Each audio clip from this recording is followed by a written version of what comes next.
commitments, how we have invested in those commitments, and what we have achieved based on those commitments.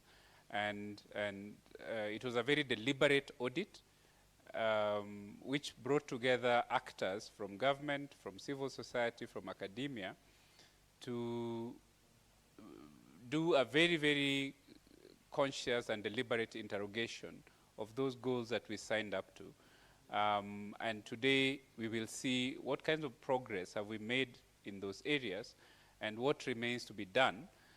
Because as we all know, 2030 is really like tomorrow. It's very close, and we need to be somewhere where we can say this is what we have done and what are the next sets of goals that we need to sign up to. The intention of this convening is ultimately to interrogate some of the academic work that has been done, including the policy papers, and more importantly, to have some of the actors in the room commit to certain actions that remain to be done in order to achieve the goals that we have signed up to. So I'm very excited to see representation from all sectors. I'm very excited to see government very strongly represented here. I'm very excited to see our independent constitutional commissions represented here, and academic institutions as well, because this is the space in which evidence meets action. And our expectation is that at the end of the day, there will be actions that are informed by the evidence that we have gathered and put together, so that we make some progress in those areas. So I just want to thank everyone who's here. Zulfi, thank you very much for coming. He'll be speaking later today, and I'll be introducing him formally. Our colleagues from the Gender Commission, thank you very much. Again, we will be hearing from them. We have colleagues from the Met department. We have colleagues from civil society organizations working on these health and health-related sustainable development goals. We want to welcome all of you. The program is, as has been shared with you, a few minutes off, but we will be working to catch up with that program. I'm sure we will be working to catch up, and with those very, very, very many remarks, I just want to thank all of you and invite Mildred to take over from here. Thank you, sir. I have a question for you, Prof. Ladies and gentlemen, this morning when we were having conversations with Prof, he told me that he has 36 hours in his day.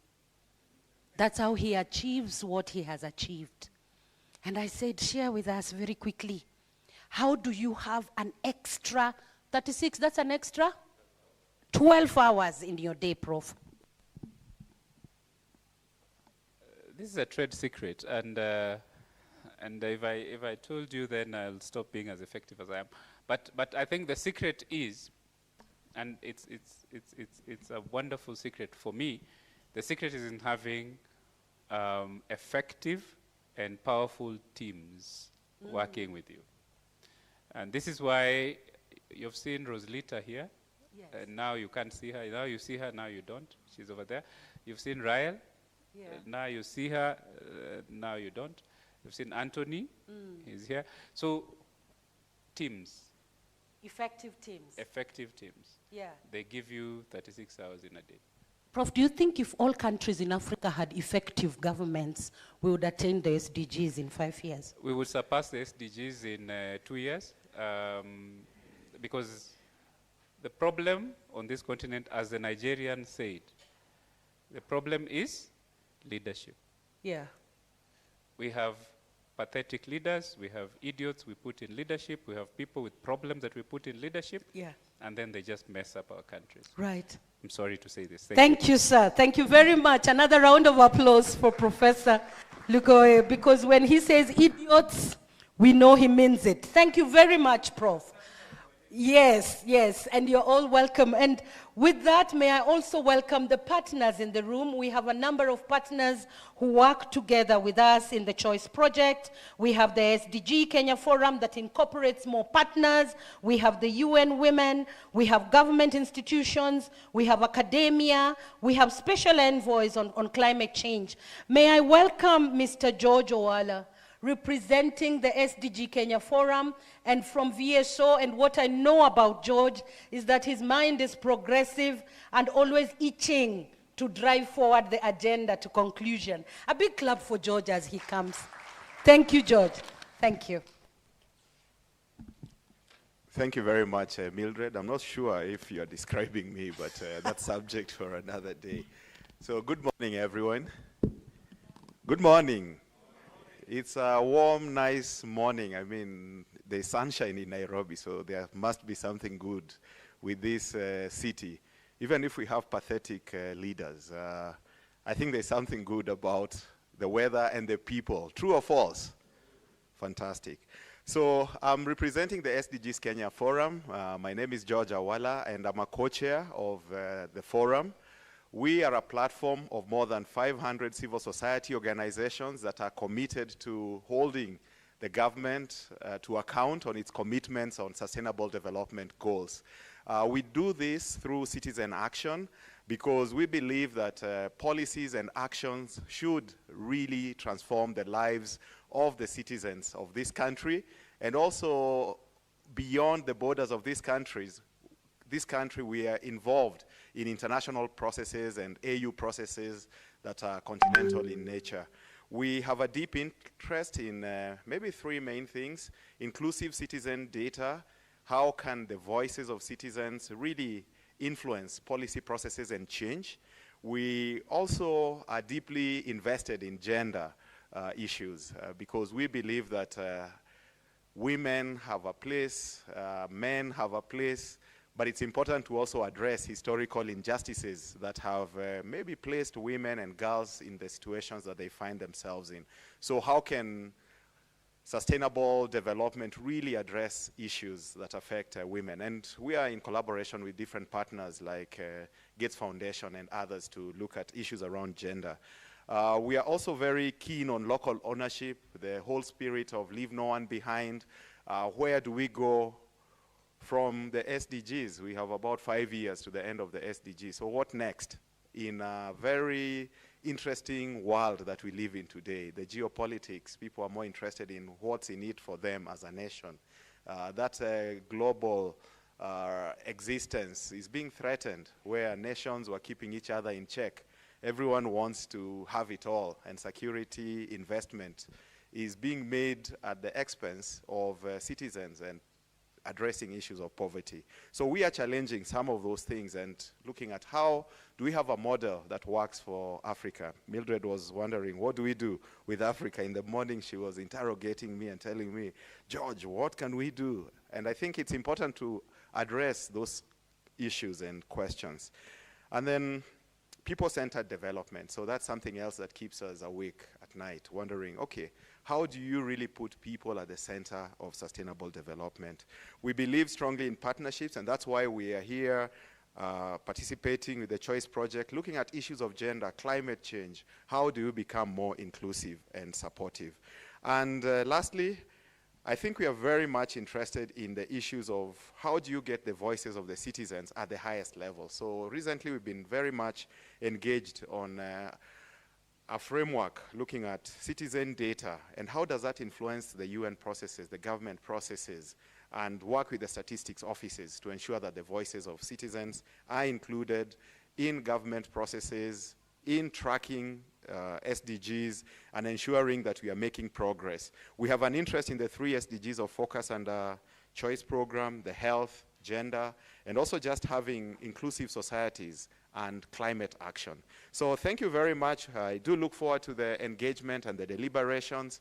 And yeah, I'll be available for any questions about the forum and also what we do in regards to citizen action at VSO, where I also do work. Thank you very much. George, a quick question. I have one. Thank you, Mildred. Yes. The partnerships that we must strengthen. We have 5 years, George. What do we need to do as partnerships in the SDGs to ensure we are not dropping the ball?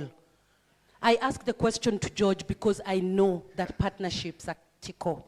So I think it's really important to look at what are the actual needs of the citizens, because these partnerships, we are getting them for a given end. Either we want to enhance the participation of citizens in processes around development, maybe we want resources, maybe we want knowledge, maybe we want to really address the root causes of poverty, because poverty is what really we are looking at when we are looking at sustainable development and freedom, so that people can enjoy their spaces. So what are the strategic partnerships that we can form? But beyond just partnerships, it's also important to really look at multi-stakeholder engagement and even look at how do we plug into the global processes and bring in the voices of young people. Because if the youth are not on the table and we are talking about sustainable development, then it will be meaningless. Thank you. Thank you, George. Another round of applause for George. There are people like George who think they will retire in 5 years. We refuse. There's still a lot of work to be done. May I now welcome Madam Mary Njeri from the UN Women, a big club for partnership with our bilateral partners, our partners globally. A lot of what we are achieving on SDG 5 is because of such partnerships. Welcome. Thank you very much, Mildred. Good morning. Habari za asubuhi. Tuko sawa? Okay, glad to be here. My name is Mary Njeri Wanjiro, and I work for UN Women. And many times when we say UN Women, we are asked what about men? So UN Women is a UN agency concerned with issues of gender equality and women empowerment, JEWE, whenever we say JEWE. And of course, if there's enough agitation for maybe having UN men, we will be glad that then that will join into the many others. But as you've all been watching, the ones that are there could be sufficing already. So at UN Women, we have great need in enhancing issues of gender equality and putting women on the table. For example, we run programs like Women, Peace and Security, looking at Resolution 1325. Hapa Kenya, we know county peace committees. Do we? In every county, in every sub-county, there are peace committees, including in Nairobi. I'm told many people in Nairobi may not be focusing on what happens on the ground. Even Nairobi is a county. So in Nairobi, we also have county peace committees. In these peace committees, we look at how are women participating, because we've all been guided under our constitution that in each elective and nominative positions, we need to have not more than 2/3 gender principle. So sio parliament na senate peke yake, but in many other focuses. So we run peace and security, looking at UN Women Resolution 1325, that women need to be on the table during the time of peace or discussing and mediating peace. We also run women democracy and governance. Probably that you'll know the way we are happy to celebrate more women governors, more women senators, more women MCAs, many positions of governance. And it's good as we go on to always check how many women are working on various at various levels, and so that's democracy and governance. We also have women economic empowerment. In women economic empowerment, it is really dear to also the work we are doing, looking at issues of resilience, looking at issues of climate change, looking at issues of environmental degradation. How is it affecting all of us? And we believe that we actually try to minus which areas really don't need women. Do we know any? Roads? Forests? We don't? Railway? I'm trying to think the ones we imagine are hardcore, that don't require women. Is there an area that we see that do not require women? Military? Yeah? So we realize that in all these areas, then we require presence of women in their entirety, in their, not the usual language of I'm an honorary woman, so I'm representing women, but physically being there and being present.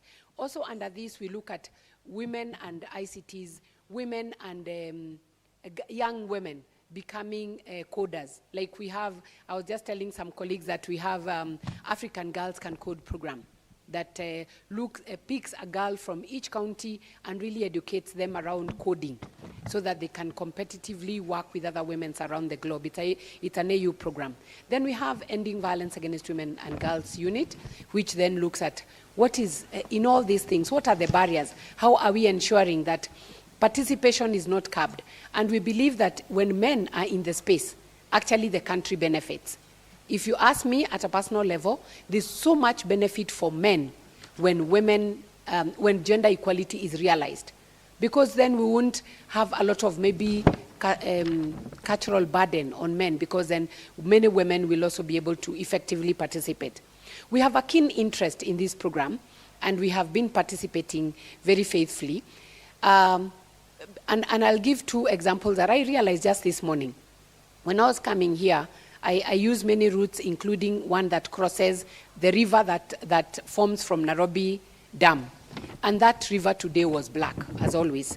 Many times black and sometimes full of some weird foam. And so I said, down the stream, down many, many rocks, down many, many other trees and roots, that water will clear, and some lady will be so needing water to either keep clean or to cook for the children, and she'll use that water. Will it be clean water? Will it be clean water just because it will look clear? No. So those are the things that we need to look at. The other example is I was also conversing with a colleague around the housing project. We know now that's the unga we eat every day, around the housing project. And I thought, someone said, and research was indicated the other day, that when people lack sunshine, it's a health issue. When people lack sunshine, they tend to develop what? Weaknesses of bone, and some actually the research said that children would start to develop rickets. So whether it is something, whether it's something to be proved or not, so that means this program is really relevant in all areas. So who can do it? All of us should, all of us can, because it is a space open. When you look at all the 17 SDGs, we all are good participants, and we are all the stakeholders required for it to be successful. Thank you. Thank you very much. Thank you very much, Ms. Mary Njeri. Thank you. Important points there. One of the best awakening advices or thoughts we were given is that ignore women at your own peril. That if you say women should stick to the kitchen, always remember that's where all the knives are kept. So thank you very much. We cannot ignore women in any aspect of our leadership development trajectory. May I now have the honor of welcoming the Director General of the Kenya National Bureau of Statistics, Mr. MacDonald Obudho. Thank you. Also a member of the think tank, the Choice think tank. Now we know that KNBS is critical. Without data, without statistics, we cannot quantify what it is we are doing. Thank you. Welcome.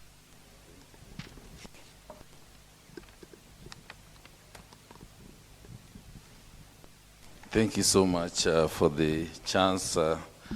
Colleagues, I came a little bit late, and so I might not be very clear on the protocol to use in the house, but let me greet you in the name of Jesus Christ. Good morning. You are well? Thank you so much, and I'm really happy to be part of this conversation, because it is something that is dear to our lives, and particularly this choice project that we have. For a long time, anytime we talk about Aga Khan University, I've only been thinking of the element of treatment. And that is where I was taken care of when I had COVID-19. And so I'm happily speaking as a COVID-19 survivor, courtesy of Aga Khan Hospital, where I was treated. That is the time that it was very serious, and nobody could think of coming out alive. but I came out alive courtesy of the support that I got from the university. But you see, it is not just, I've come to learn that Aga Khan is not only offering the health services to us just to be well, but getting involved in very serious matters. As we speak, we have the pilot of the mini demographic and health survey training that is going on for the pilot, and this has been enabled by the Aga Khan University to be part of this process. And so the university is keen on statistics that is required in this country, so that we do not just start from anywhere, but we start from statistics. And so we really appreciate that process. Remember that when the current US admin came into power, some of the things that were killed very fast includes the closure of the activities that were being done by the US aid. And this is the program that was heavily funding the DHS right from 1989. And we have done a series of them. And so at the point that where we are not seeing any future of DHS, then we get partners coming in to support it. And so Aga Khan University is in the forefront of supporting the same together with the Bill and Melinda Gates Foundation. And so we are excited really to associate with Aga Khan University for these kind of activities that we are doing together. And within it, we already have a component that is dealing with the global scales for early childhood development, which is looking at children of age 3 to 23 months.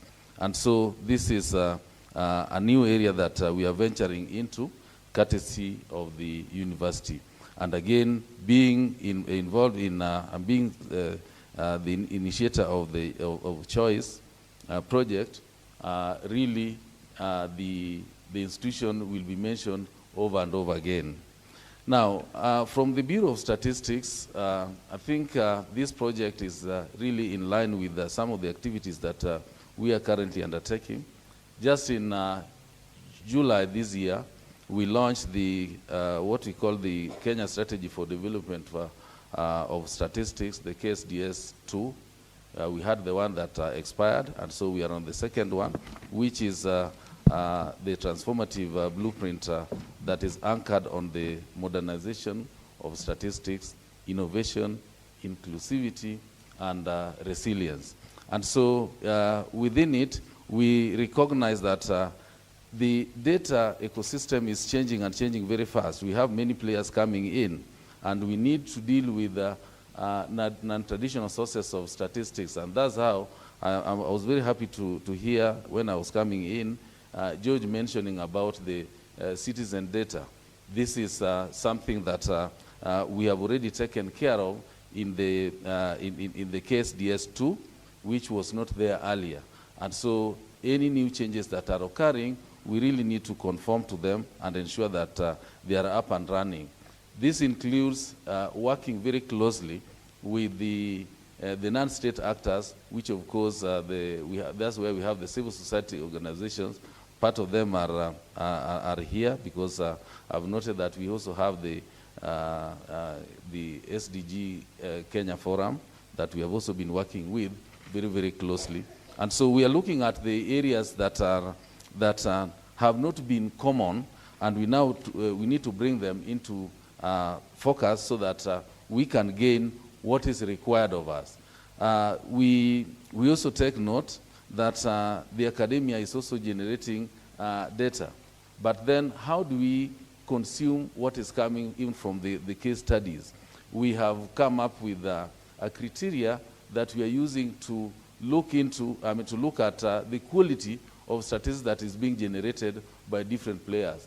Not all generators of data are statisticians. And so then it required us to come up with how to look into the processes of generating data and make it easier for players to ensure that data is generated, other than depending on the government to come up with statistics, which is not possible to do all of them it's not possible for us to come up with all the statistics that are required, and we know that resources are also limited, and there are many players that can also generate statistics. So we have come up with a system which we have embedded in our what we call the KESCAF, the Kenya Statistical Quality Assessment Assurance Framework, which is also globally accepted, using standards that are required at the global level to ensure that whatever statistics that are being generated are actually making sense and very credible and useful for us to make decisions. Remember, using statistics, coming up with plans without having credible data is actually a dangerous route to take. And so we are happy to be part of this process. Having mentioned that we launched the KSDS2, we have also, the same day, we also launched the National Plan for the Advancement of Environmental Economic Accounting, which is also very related to climate change. And this is where we are looking at the account for forest, water, land, energy, and ecosystems. And all these are actually converging together. And so this discussion is actually very important for us, that we need to ensure that we put all of them together and make sense out of it, so that we can safeguard our environment in all spheres. Lastly, as I conclude, mine is to appeal, because development partners are here, kindly continue offering the technical support that you've been giving, including the financial assistance, because it is really limited everywhere. And so the little that is available would take us to another level. The second group that I would wish to address is the academia, the civil society organization. Let us continue collaborating so that what we are achieving at individual levels, we are able to put them together to make our country better. And to all the sectors, invest on data systems and promote our statistical literacy, because that is very important, and champion the evidence-based governance which is required of us. As I conclude, mine is to really wish ourselves here the very best, so that we get the maximum out of what will be shared with us. I believe that from here we'll be leaving different people having more knowledge to impact on the kind of work that we are doing at different institutions, and I wish you the very best. Thank you so much. Thank you. Thank you very much, Dr. Obudo, and my apologies. That title is very important for me to miss out. Thank you, sir. Thank you very much. KNBS gives us the consciousness that what is not counted cannot be accounted for. So we must know that numbers, statistics, data is really critical. And we really appreciate that KNBS is also a member of the think tank. May I just ask all of us, what is Sustainable Development Goals in Kiswahili? Now that we talk a lot of English in boardrooms. Anybody who wants to win a very serious gift of many dollars, Kenyan dollars, not Zimbabwean. What is Sustainable Development Goals? We have only 5 more years, and you have to tell me what Sustainable Development Goals is in Kiswahili. You mean we don't talk about it in Kiswahili? Okay, I'll do my Kiswahili. Yes. So you don't have to mind about the grammar is or what. So malengo ya maendeleo endelevu. Malengo ya Professor Lukoe is clapping, so I think you're right. She is? Malengo ya maendeleo endelevu. If you're hearing that for the first time, put up your hands and say the truth and shame the devil. Can I see? Because our work means that we speak to the people to make them understand. But sometimes if we are not able to unpack it in languages they understand, how do we expect that they get it? My next question is going to be to all the tribes represented, the ethnic groups, what is Sustainable Development Goals in your mother tongue? Okay, pause. Pause for like 30 seconds and think about it. Are you able to translate it, my sister? Are you able? Very gently in your mother tongue. How can you translate sustainable development goals in your mother tongue? I am also still thinking. While I'm thinking, may I welcome right now Professor Harrison Maithia. Prof, you're welcome. The DVC of Southeast Kenya University. It's always very important when the academia is active and partnering, and they are also members of the think tank and a member of the KIPRA board. Professor Maithia? Yes, sir. May I welcome you for just a few words? A big clap for Professor. And as you come, please tell us what SDGs, Sustainable Development Goals, is in your mother tongue, Professor. We'd really appreciate that. Thank you. Thank you, colleagues and friends. Good morning. Good morning. I didn't expect to talk at this time, but now that I've been invited to say a word, I will do so. I'm still thinking what SDGs are in my own language, and I suspect that's what we are all doing. Still thinking, because much of the time, we don't think local, we think international, and then start thinking that we can act local. Sometimes creates a very huge challenge. So yes, really very happy to be part of this meeting, which I have been in some way for a couple of months now, to look through the issues that really impact on our society, as it were. We keep talking about SDGs all through, and we never bring these ones home, where we can all interact and discuss and agree on how best to move forward.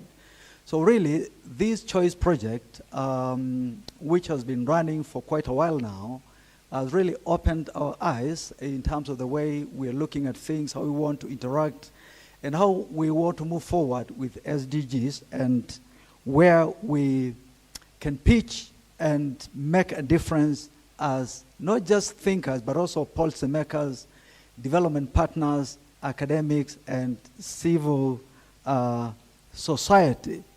So I want to say that we really appreciate, as Southeastern Kenya University, to be part of this at this level, and so we will continue to make our small contribution as part of the academic, of course working together with Aga Khan University Choice Project and all partners, so that we can see how best to realize development for our own people here and beyond. So thank you so much. We really appreciate it, and we look forward.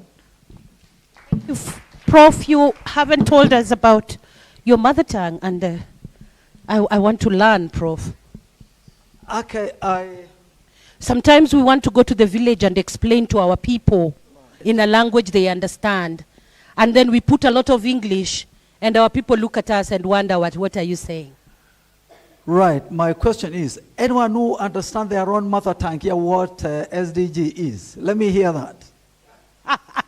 Let me hear that. None of us? None of us, right? So that is a challenge to all of us, so Yeah. that we can keep thinking. Yes. So that when we get to the villages, you see, the thing is this. Even development itself, as it were, you can't explain it in one word. Yeah. You have to go round and round and round and round for people to understand what you're saying. Yeah. That is the mother tongue we Okay. are looking for. Thank you. Thank you, Prof. A big clap for Prof. I've totally ambushed him. You have to understand, as partners in this process, that for you to succeed in how we articulate our work to our people, one of the rule of thumb we push, we say try and work with the vernacular stations in your communities. Try and just find out, if we are going to this community, which vernacular station or media platform can I get in? There's a lot to learn on vernacular platforms. There's a lot to learn with how communities internalize all these conversations we are having. And because of that, allow me to welcome Miss Jane. Jane Anyango, please, Jane. A big clap. Remember I said when women come, we clap. Jane Anyango works with the communities in Polycom Girls. Polycom Girls is a member of the SDG Kenya Forum, and so by extension, Jane Anyango and Polycom Girls is actually within the Choice Project and within the reach of what we do. How do communities, for example, in Kibra, where the Polycom Girls works, how do they internalize all these things we talk about? What are the gaps? What are the challenges? Welcome, Jane. Yeah, thanks so much, Mildred. And I wish you asked me first about SDGs in my mother tongue. Please repeat the Kiswahili one. Nimesahau. Ha! Okay. Malengo ya maendeleo endelevu. Yes. Yeah, so I took my time, some time back to talk about the Sustainable Development Goals. And I went to my vernacular station and tried as much as possible to collect views from Kenyans to unpackage SDGs in Dholuo. We didn't get far. Yeah, but I have my own way of saying it in my mother tongue. How do you say it? I'll tell you. Not everyone here is alone. Yes, so my name is Jane from Polycom Girls. Polycom is almost 25 years old. Started very informally. Wamama wa Kibera, mama mboga pale Kibra. So we got ourselves together to protect our girls. And then later someone came in and advised me to register because what we were doing was important. So that is how we got ourselves into this space. And we are members of SDG Kenya Forum, leading SDG 11. So how did we get ourselves to lead SDG 11? We collect data through a platform called the Talking Boxes, where we install boxes in schools. Kids write whatever they want to write. They put in boxes. We put the data together, group and organize forums for them. So using this platform, we started mapping sexual harassment in public spaces, and we were able to provide data for SDG 11. So ours is to ensure that the voices and actions of women living in the informal settlements are part and parcel of all conversations everywhere. And that we are not just people called to meetings or people who participate as crowd. You know, when people are looking for crowd, they come to Kibera and those other informal settlements. But we are engaged meaningfully. So today we are talking about SDG 5, SDG 3, 5, and 13. And through our talking boxes, we've been able to collect a lot of data, especially on kids' health. You know, at times adults or maybe people or even researchers, when you come into communities, you develop your own tools, you come in with your own, you know, perception, not really engaging the community to develop these tools. And I'm not talking about choice, I'm talking about what has been happening. So our data collection platform is very natural. They share whatever they want to share anytime they want to share. And we have been able to know a lot about kids and health, especially on issues around their private parts and fungal infections, which is not a priority in many spaces because, you know, people are talking about sexual violence and people are not really talking about the infections, which is, you know, just everywhere. And kids are even scared to talk about their issues when they have issues in their private parts because when they talk about those issues, people think they had sex. So we have a lot of data, and we've really been trying to lobby with our local hospitals. We collaborate a lot with CFK, where we take our kids who have infections. But it's still very tough because we don't have that concrete data. It's our data. We have not been able to come up with a proper, I don't know the right word to use, a report that we can share with people everywhere, just to show that this is a serious problem. I know there are many problems, but this one is very pertinent to me because not many people take it seriously, and it's a very silent, serious problem. Women will tell you, women can resonate with this, like, let me say we are talking about periods. Then girls will miss school because they have infections, but not because they don't have pads. When a woman is having a period, she'll protect it with anything. But when they're having infections, they cannot sit in class with pads on. So I think this is something we should take very seriously. So what we are doing that is very special again as Polycom is that we are nurturing new ideas. We are working with young girls to come up with their own ideas, and then we help them nurture them. We know we recycle a lot, especially within the women rights spaces. What my grandmother talked about is what I'm talking about, and it is what my kid is listening to. And then tomorrow she's going to stand before people and start talking about all those. So we are trying to get young people to come up with their own ideas, their current ideas. We are looking at the issues, the way the issues have evolved. And with that, we believe that we are going to bring real change in our communities. And personally, everywhere I go with a young woman. Here I was invited alone, but I have a young woman in the house. Lydia, kindly wave. Clap for Lydia. Thank you. Yeah, because we believe that we must nurture, we must cultivate these very fresh ideas and nurture them so that we have, we are passing the baton. We have people learning from us and carrying forward the conversation. So I don't really want to talk much. We are present in 70 schools, both in Nairobi and Homa Bay counties, really struggling as a grassroots organization. Mostly donors also don't really support those community-generated ideas. They want us to do the usual things. But as an organization, we've chosen to be unique, we've chosen to measure, we've chosen to be able to talk about the change we can actually experience. So at times it's very complicated. So my call to action to everyone in the room, Munaniona? Munaniona? We see you. Oh, okay. So that is in English. Okay. Tafadhali engage us meaningfully. So much have happened in this country. Women have done a lot of work. We are so empowered in the communities. But if we are not resourced, if we are not engaged meaningfully, then it means that, we'll still just be duplicating what has been done in the past. So you guys have the data and the reports. We have reality. Let's put our heads together and make Kenya a better place. Asante sana. Thank you. Thank you. I love that sobering conclusion. You guys have the data and the reports. We have the reality. Very important to connect to where it really matters. And with Jane also, I think we have a number of community organizations, women organizing. Groots Kenya is Groots. You can just wave at us if Groots is represented. Thank you very much. Groots Kenya is here and quite a number of organizations represented. May I now just ask that the choice team stands up for us to see them. Today we are hosted by the choice team. May I just ask that the choice team stands up for us to see them. And I am very informed that choice is domiciled at the Department of Population and Health in the Medical College of Aga Khan University. And the chair there is Professor Anthony Ngugi. Professor, are you here? Oh, thank you. Can we have a big clap to Prof?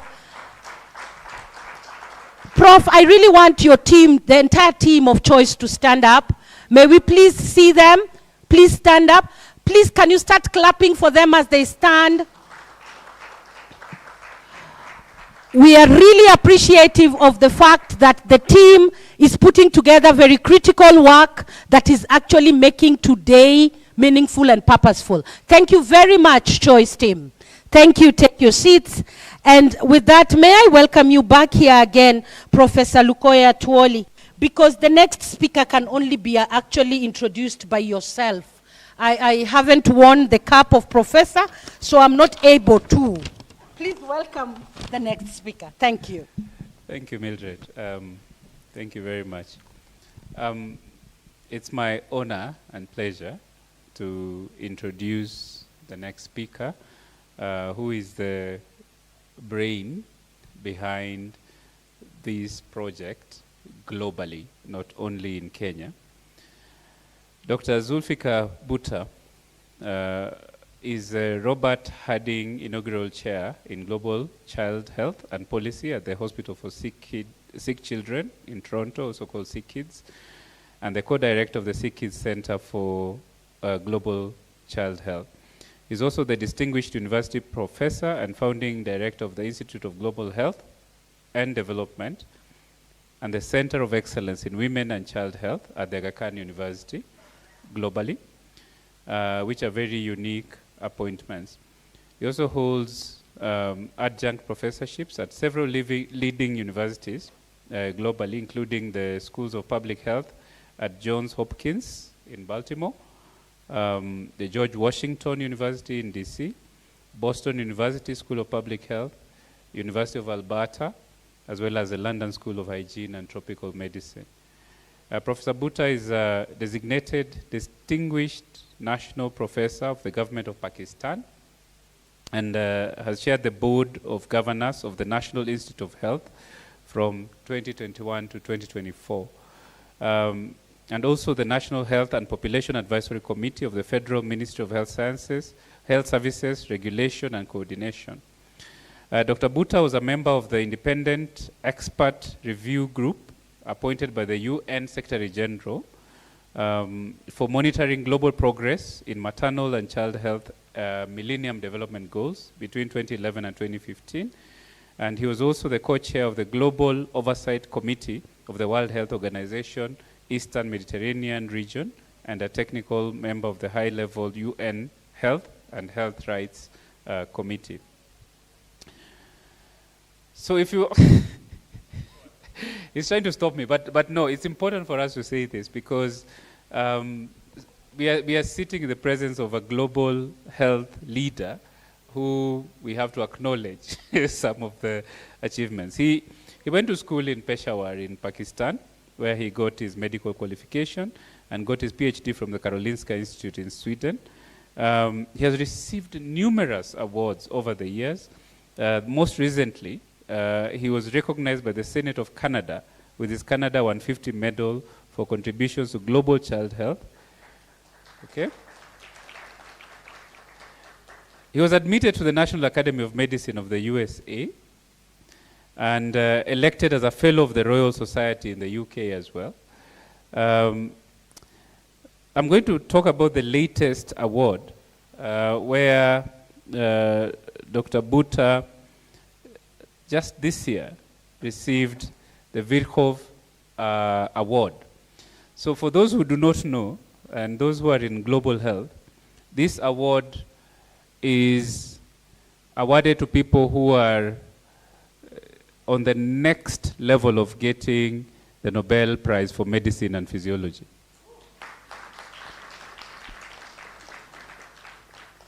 This is Dr. Zulfikar Bhutta. In Kiswahili we say, karibu, welcome.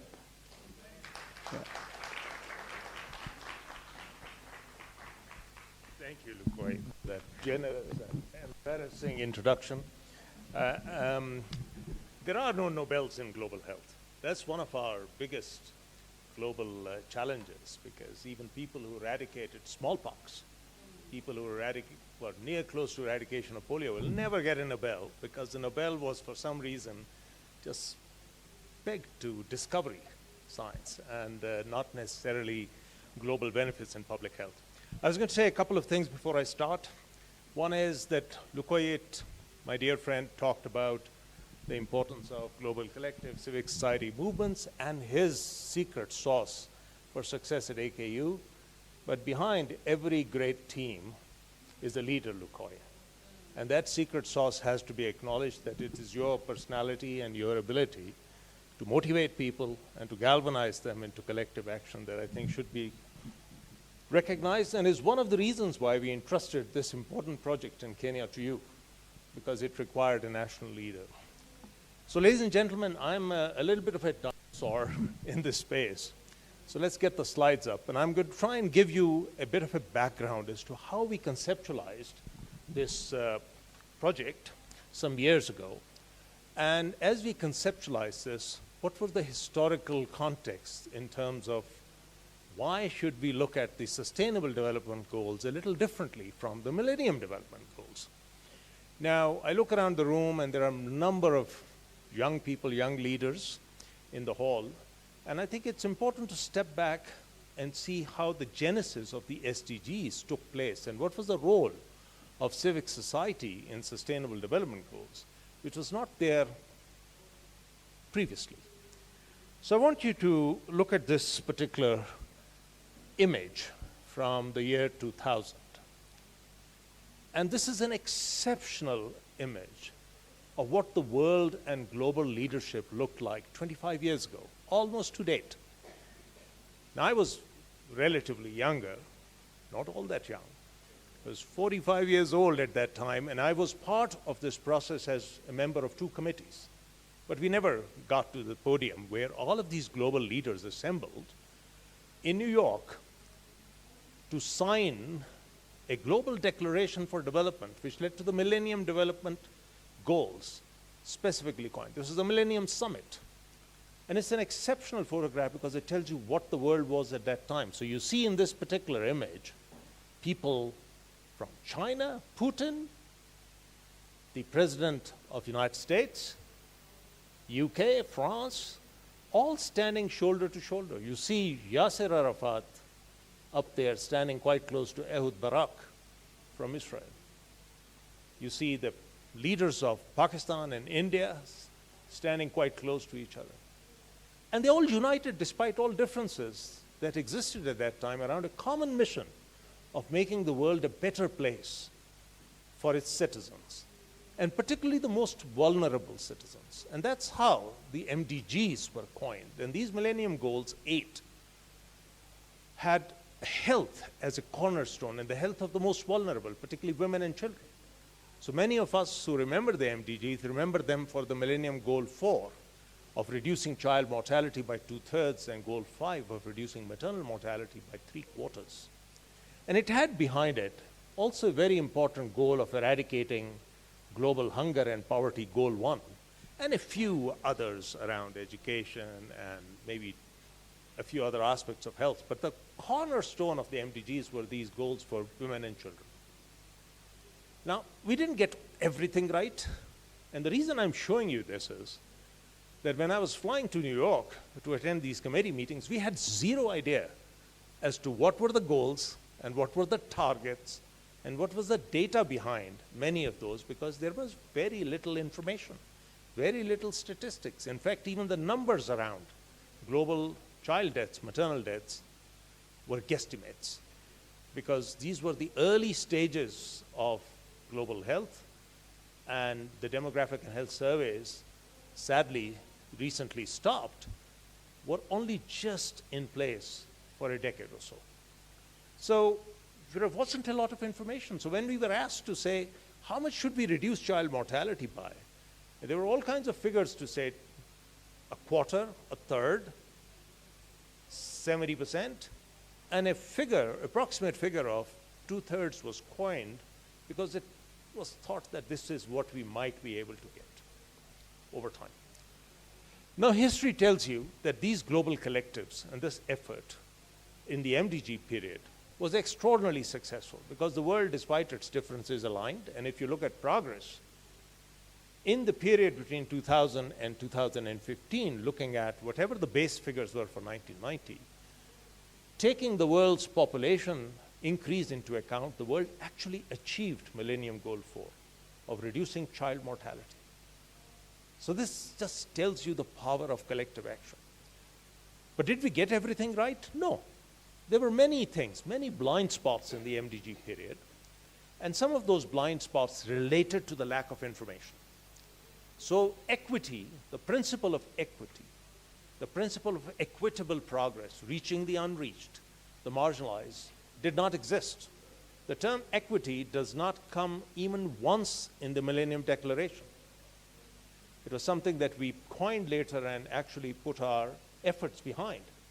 And if you look at that global progress for child survival that I just mentioned to you, the aggregate reduction in child mortality, the fastest reduction in the history of mankind of mortality at a global level, behind that global number are tremendous disparities. So you'll find that much of that reduction in child mortality was because of big countries like China, Southeast Asia, Brazil, some countries in the Middle East and Europe. But Africa and the region where I originate from, South Asia, did not achieve equitable reduction in child mortality. So we recognized that that was a gap. And in fact, on the UN Secretary General's committee, the IERG, this was one of the first things that we said, that global progress masks behind it tremendous subnational failures and people, societies, populations which have been left behind on the basis of poverty, race, ethnicity, and gender. The whole principle of gender inequality around global development was not underpinning any of the MDGs. Other issues that we missed, social determinants, particularly addressing selective poverty indicators. The poverty indicator in the MDG was so high level that many countries actually achieved it within a few years. But it did not really pick up the differentials between them. The nutrition indicator that we had as underweight is really a non-indicator, because stunting short children, children who do not have the same development and growth potential, was not picked up as a marker. So we missed that. And that's why I see and say very frequently to my students that the eye does not see what the mind does not know. And therefore, at a policy level, the invisibility of many of these things also stems from a lack of good, sound data and information. We missed, even in the childhood focus, the newborn period, the adolescent period, and importantly, the missing middle. And the missing middle, school-age children, were missed because people thought that they had no problems. And it actually took a pandemic. It took COVID-19 and school closures to tell people how important that missing middle childhood was. Then NCDs, non-communicable diseases, were not a focus. People did not think that they could do anything about it, which was a big mistake in the MDG period. And importantly, there was reference to infectious diseases. As many of you know, TB, malaria, HIV. But in the year 2000, there was no concept that there would be a pandemic. I remember that there was some discussion, should we have something around flu? Because there was that great flu pandemic 80, 90 years ago. And someone said, oh, no, it's important to just focus on HIV, TB, and malaria, because these are things that we know. So, many mistakes in the MDG period. And that is one of the reasons why it is so important to see how the transition from the Millennium Development Goals to the Sustainable Development Goals made. So as I've said, the MDG periods, data, indicators, programs, policies were all imposed. A group of people got together and said, this is what we should do. And rightly so. But by the time we got to the SDG period, 2015, it was very clear that this would not be the way to go forward. So starting in 2011, when our committee started, the UN Secretary General also encouraged the creation of something else, which the development partners, both from, notably from Canada, but also from UK Aid, lesser so from USAID, supported, which was the creation of these think tanks in countries to create the civic society dialogue as to how we should move from the MDGs to the SDGs. And that was one of the most fractious, difficult, time-consuming process because it took 3 years. It took 3 years of development consultations across continents for us to come up with these SDGs. And when they came up, I remember going to a big meeting in Seattle where speaker after speaker from the Gates Foundation said that this was a big mistake, that these were too ethereal, too non-specific, could never be achieved, too many. And maybe they had a point in terms of this being a vast global development agenda, but it missed the point that it had civic society buy-in and through a process of consultation. So these SDGs, as many of you know, were then agreed by all countries of the world in September 2015, 10 years ago. And at that time, it wasn't that you had the MDG targets for poor countries, which were largely targeting poor countries. The Sustainable Development Goals are just as relevant to countries in North America, countries in Europe, Australia, New Zealand, as they are to Kenya or East Africa or West Africa. So these are targets and these are relative challenges that every country in the world has to achieve. And they're based around the simple principle that we looked at the 5 elements of people, planetary health, global development, and importantly, peace and prosperity, and through a lens of partnerships. And these SDGs, the 17 Sustainable Development Goals, we often as health professionals put health in the middle, but in reality, they all work together. They have to work together. You cannot achieve health without addressing the issue of environment. You cannot achieve environmental gains without addressing the issue of planetary health and climate change. And you cannot address many of the social determinants without head-on taking on things of gender, like gender inequality, adolescent health, and so on. So these health and health-related sustainable development goals that we focused on, these 10 goals, behind them have a number of things which are interlinked, and they have to be considered together. They cannot be considered solely through the lens of health systems. So many of the mistakes that people make is to look at sustainable development goals for health only through the narrow lens of health systems. They have to be considered broadly in the context of civic society, where we live, how we live, and the environment. So in 2016, I came up with the idea that we needed to set up a process of monitoring what countries were doing or not doing in relation to SDGs, because my experience of the MDG period was that many countries did not wake up to the MDGs until around 2006, 7, or 8, 5, 6 years into the MDG period. In fact, in an article that I wrote very early on, I said there was no appreciation of the MDGs east of the Suez Canal because nobody knew about it. It was not part of the country targets. So he said we would need to do something proactively to understand what countries were doing and what they were not doing and what needed to happen to move things forward. So between 2016 and the first quarter of 2020, when COVID started and we had no idea, we set up this global process, which was largely led by consultations, academic work, systematic look at the data, evidence, and consultations around what was happening. And we produced several documents, of which these three major papers published in the BMJ looked at what was around implementation of health and health-related SDGs that was important, what were the global strategies and country consultations telling us, and what needed to be done to move forward. And essentially what we said in early 2020 was that most countries were not on target. In fact, I remember a big consultation in Dar es Salaam where a gentleman representing the process stood up and said, well, I produced the SDG report. I'm sitting in the president's office, and my task is to just ask people and put something together. There was no systematic process of even vetting through civic society of the veracity, quality, and relevance of the data. And much of that information was aggregated at national level. It was very clear in 2019 that information that we had for countries did not take into account the disparities, differences between various regions. And for large countries, and Kenya is a large country, you know, just giving you an aggregate figure for the country misses out the fact that you have differences between counties and various regions. And this was quite apparent at that time.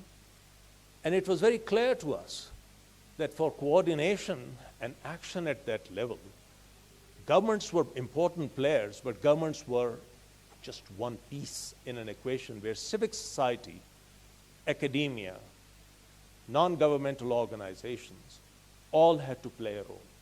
And a very important role also had to come from people who are in the communication business.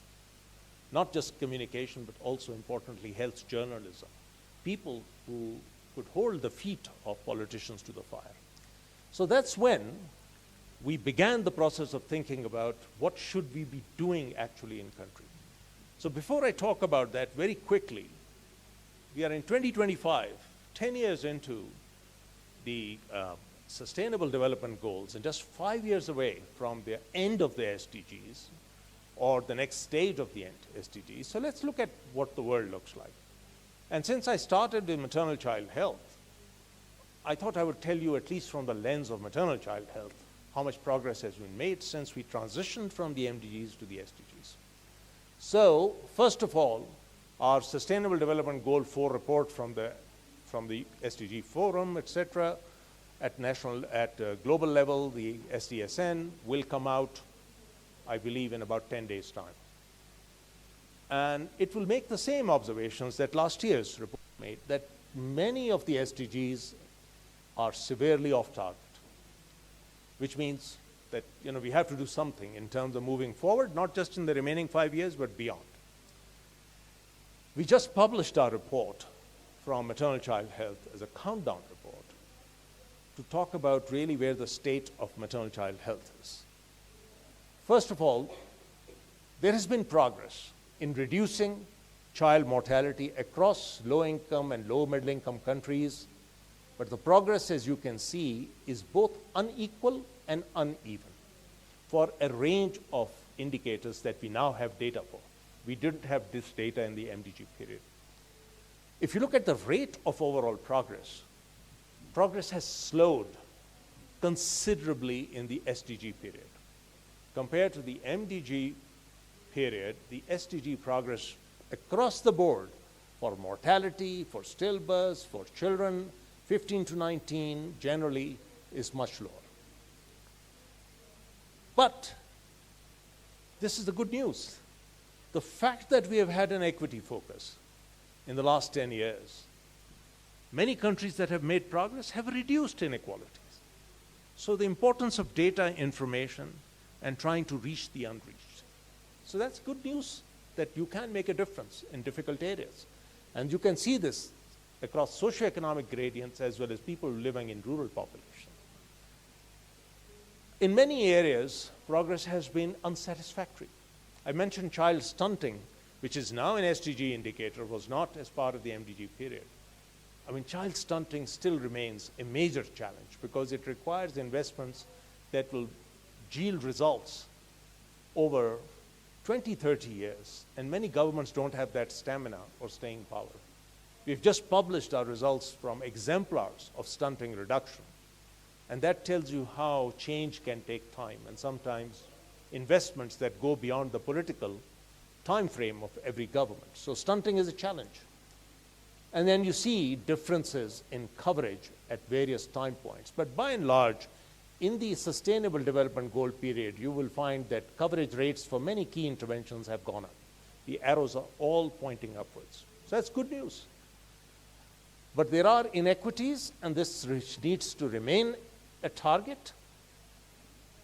And there are still massive challenges with human resources for health. And this I particularly want to point out because the change in Africa, both where I'm standing today, South Africa, Eastern Africa, West and Central Africa, I mean, these progress in terms of human resources for health, particularly in rural and remote populations, are unsatisfactory. This is too slow. If we continue like this, it will take us another 50 years to bridge that gap, not taking into account the brain drain. So you produce people, human resources, and they all are sucked up by high-income countries who use them to fill their own gaps. And particularly around maternal health, nursing, midwifery, those are challenges that we all face. But I want to say a word or two about financing because it has been raised. And this is an analysis of financing challenges before the problems of the last 9 months. So take this as the global trend even before US government changes policies. So if you look at health expenditures, overall, since the period that I've talked about, the MDG period in blue, and the SDG period in amber, financing for global maternal child health went up, but it has been much slower in the SDG period. Domestic financing was a big challenge that we identified, that even before this current crisis, domestic financing for health really went down across the board in various regions. And I want you to particularly see this in the context of sub-Saharan Africa. Out-of-pocket expenditures for health remain very high and remained very high in that period of time. And development assistance for maternal child health that I tracked has been significantly lower in the SDG period, 2016 to 21, even before the impact of COVID and even before the impact of any sanctions and reduction kicked in. And now we have a huge challenge, because for many of the least developed, highly indebted countries of Africa, the loss of USAID assistance has meant that their domestic budgets and finances have gone down by about 5 to 10%, which is a massive challenge. But it's also an opportunity for addressing this by national ownership of the problem. The second big issue that I do want to spend a minute on is the growing context of global challenges related to climate change. North Africa, the region just abutting you, has had climate change and a crisis of extreme heat that is unprecedented. And that belt is becoming very important in the global lexicon, because it's also where we see the threat multiplier effect of climate change. Extreme heat, conflict, displacement, and disasters. I come from Pakistan, as I told you, and we are facing in that region unprecedented disasters related to climate change just in the last 2 weeks. Virtually millions of people displaced by floods, as well as disasters in terms of glacial lakes bursting their boundaries. If you look at the map here that we generated for climate-related displacement or conflict and displacement, you will see that the belt that I mentioned in Africa, North Africa, is where the maximum burden lies. And this is important also for Kenya, because you have also seen climate-related disasters. So in this next phase of choice that we obtained support and funding for, which is what we are assembled here for, the focus was very much on looking at country initiatives to support the implementation of health and health-related sustainable development goals through the creation of multi-sectoral think tanks. And as my friend Lukoye will tell you, we have kept their budget not only very tight, but realistically tight, because these groups would have to work with own resources. We could have easily found the money to give multi-million-dollar grants to people, but what you come up with then is unsustainable. So I'm sorry, Lukoye, that we have kept you so tight, but the idea was to say what can be done with limited resources in countries through think tanks. And these 5 countries that you see here have been our target, and they include 2 countries from East Africa. This is our project team that leads it centrally from AKU and elsewhere, and we're very pleased to have some of the most talented people from various countries leading these national projects, and we've been guided by an international technical advisory group that has helped us through this process and comes from various denominations and groups.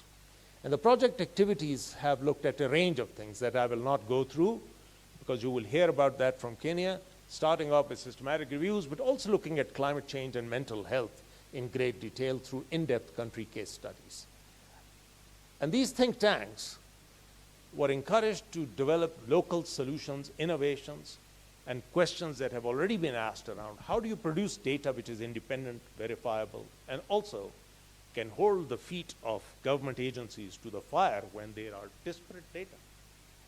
When data set 1 says we made great progress and data set 2 says, well, just look at the context and maybe the progress is not as good as you think. So this is the value of think tanks working, and we are here to see how it can look at several issues. Now, I'm not going to go into Kenya-specific stuff because country teams will tell you this, so I'm going to skip over the next few slides, except to mention that this has been so far a largely central process with the technical advisory group and country team heads getting together. But now we are in the final stage of this project in the next quarter or 2, where we are consulting widely within country partners and through the country teams to help understand what the next phase is going to look like. And the next phase may not be globally funded, it may be domestically funded in terms of where we go from here.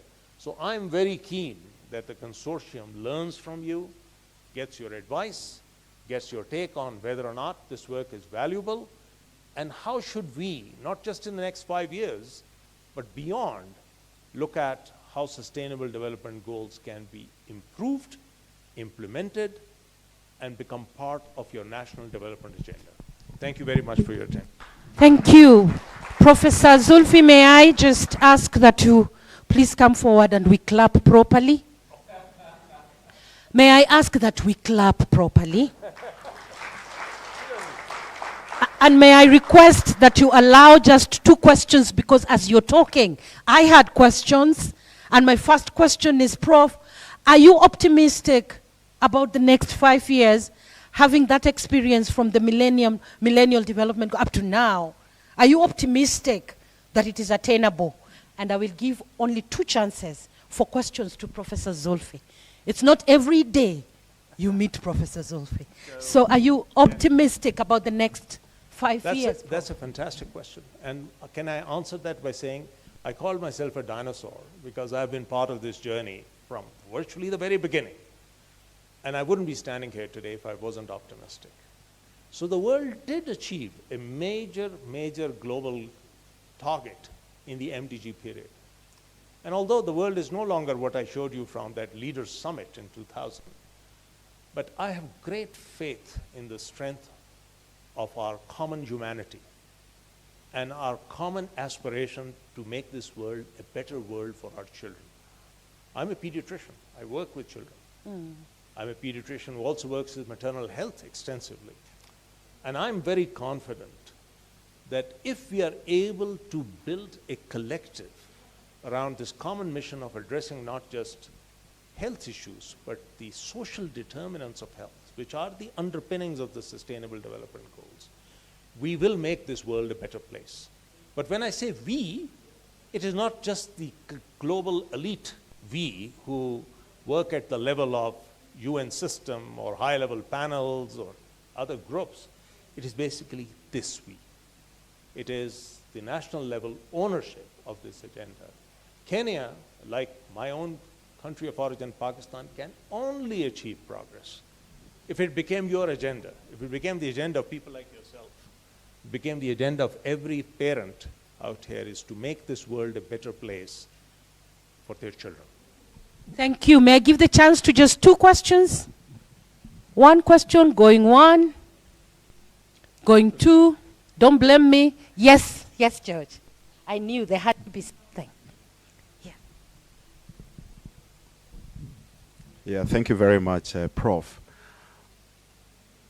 Maternal child health, really important and something that we need to really think through well, especially the first few days of birth, I think 20 days if I'm not wrong.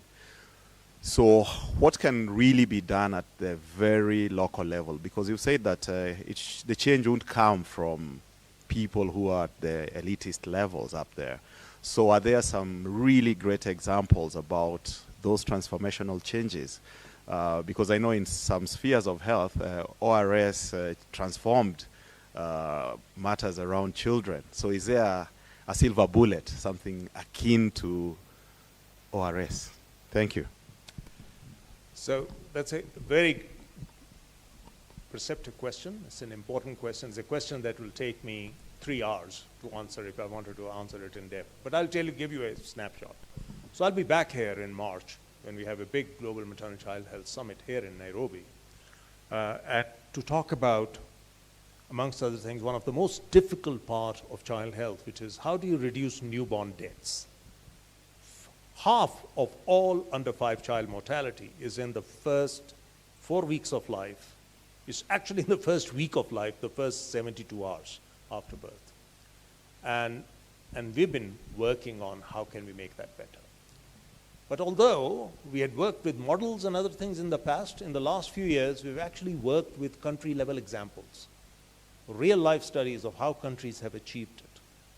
And for every challenge, we have found examples of countries that have been able to achieve progress in that area. So I am, for maternal child health, hugely optimistic that we will be able to reduce the residual mortality burden, but also importantly, sir, not just mortality, but health and development advantages that will stem for improving maternal child health.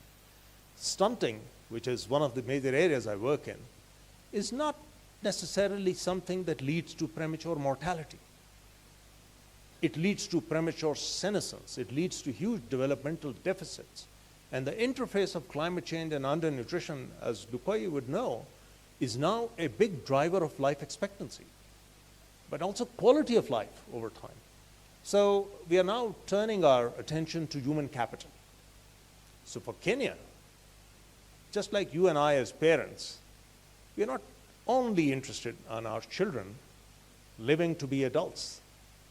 We are interested in our children living to be healthy, productive, successful adults, and then successful, healthy, elderly when their time comes, and parents. So that life cycle approach around maternal child health is what stimulates me and also gives me hope that we might be able to achieve gains outside of the narrow lens of survival only. Thank you, Dr. Zulfi. Do we have one more? Okay, one more. I'll give the lady. Okay. All right, we'll have two more. I'll give you and then the lady at the back. Kindly tell me who you are also so Yes. I can make Dr. Zulfikar Bhutta, thank you so much for an exceptional address, and we've learned quite a bit from it. My name is Amin Khan. I'm with the Kenya Climate Change Working Group. I'm the convener for the adaptation thematic. I've just noticed that in the past many years, I have had the privilege to go to the Conference of Parties, the COPs, taking place in Dubai and Sharm el-Sheikh and everywhere. And I've seen that what you talk about, of course, is very important internationally. The AKU presence in the past, I've been trying to look for it in this context, has not been so much. And I'm just wondering if there's going to be more impact at the Conference of Parties, especially in Brazil or anywhere else, so that it can also, not only in Kenya and Pakistan, but also other countries, can come with these SDGs and make it more prominent. So to answer your question, I mean, Hadhr Imam is committed to it. I think we have a huge opportunity now with the current Imam focused on environment and climate. We're doing what we can, but we're doing it from a slightly different lens. As I said, having spent a lot of my life in working on high-level fora, I wouldn't say low-level fora, but I'm now very focused on what we can do at country level. So there is going to be AKDN participation in COP30 in Brazil, in other fora, but for us, the big opportunity is working in the countries that we work in East Africa, in South Central Asia, in the Middle East. So a lot of our work forthcoming, and I'm very pleased that it's also in partnership with AKU East Africa, is looking at how can we work on the interface of climate change, health, development in conflict settings, and migration, which means this entire belt that I just told you about. So I just didn't mention this to you in vain. We are trying to look at adaptation and resilience solutions for those countries because nobody else is going to work on those. Everybody is focused on the climate agenda in their own context and where they can shed lights. And the least focus is on these conflict-affected, extreme migration, disaster-prone geographies where people will have to work on their own. Last question. Thank you very much, and thank you very much, Professor Zulfikar, for a very opening presentation. My name is Muthoni Mathai, University of Nairobi. My question is about how do you think the current US policy on financing low and middle income country programs is going to affect the progress so far made? Maybe not so good, but how is there a possibility that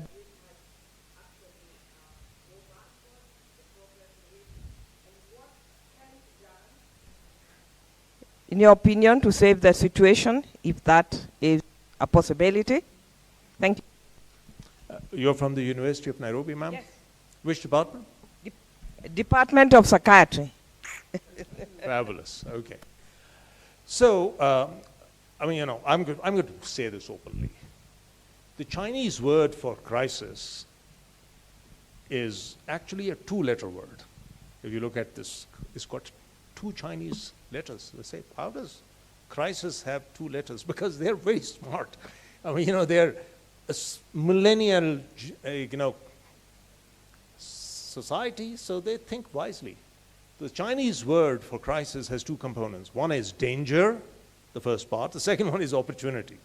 And I feel very strongly that we should stop lamenting about what has happened with global financing, development, and in fact take that as an opportunity. And I'll tell you why.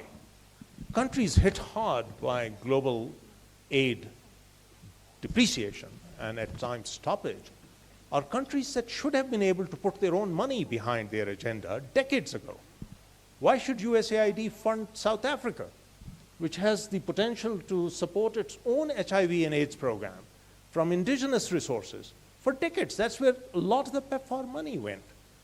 So, in fact, turning off the tap in some ways also opens up the opportunity for increasing domestic financing for the social sector and health sector. Now, the countries that are going to be impacted the most, as I said, are the 10 highly indebted countries, for which some solutions will have to be found, and that does not include East Africa.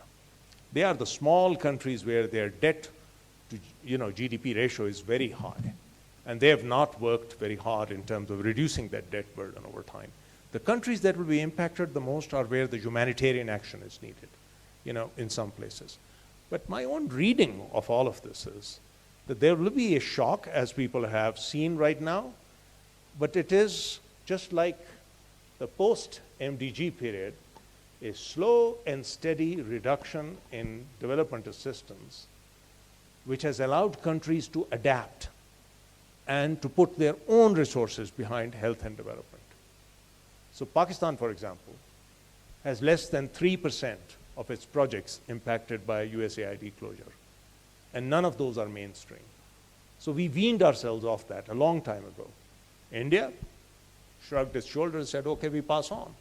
So many countries had already begun preparing for their own national ownership of their agenda. So I don't think we should lament and worry too much about development assistance having gone down the way it has. It's just part of the same trend.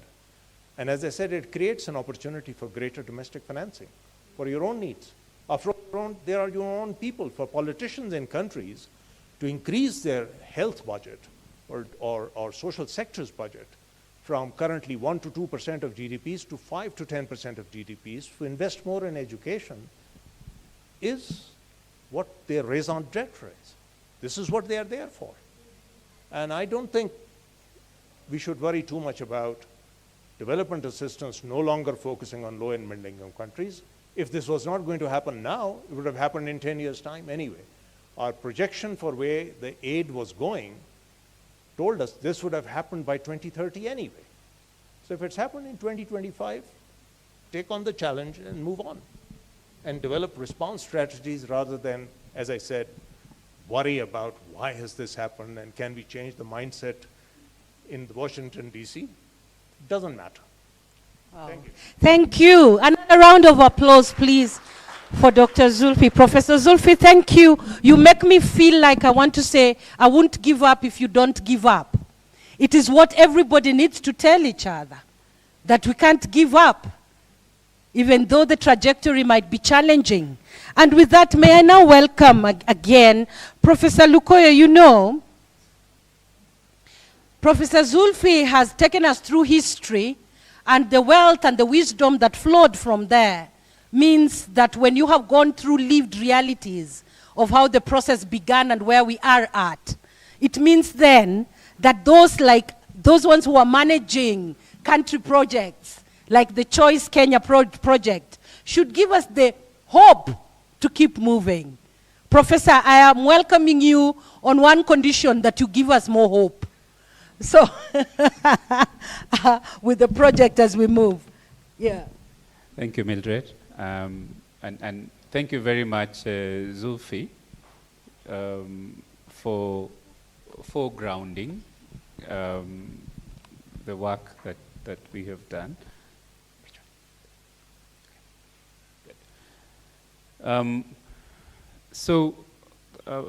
Just over a year ago, we had conversations around convening to think about the health and health-related SDGs in Kenya, and what we have achieved so far, as well as what remains to be done. Okay, I'm trying out the technology. Dinosaur ni mimi.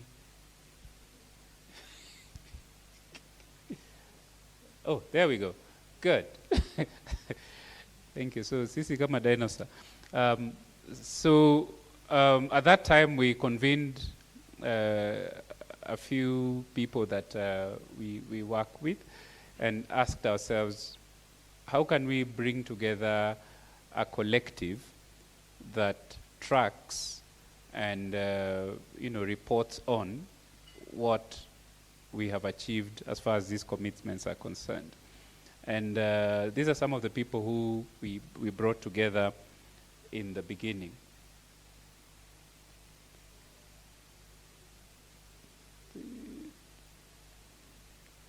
Okay, so this technology is way beyond me, but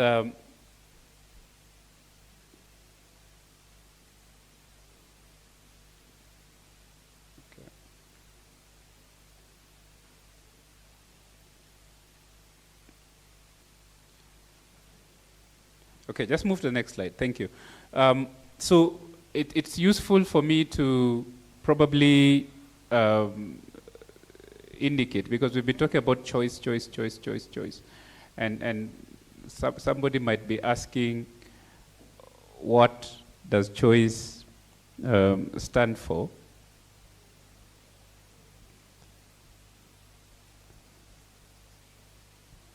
Ooh, okay.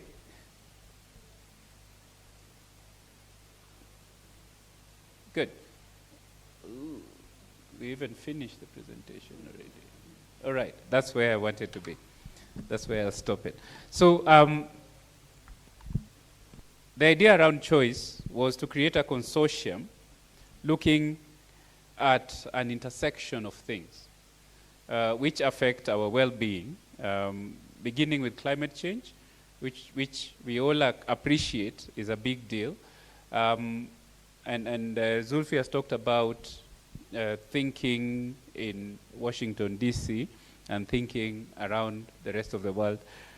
I think in countries that have more resources, they might feel less of the impact of climate change. But countries that struggle with some of the basic things that we struggle with also are hugely impacted by climate change. So we think in this part of the world that climate change is still a big deal.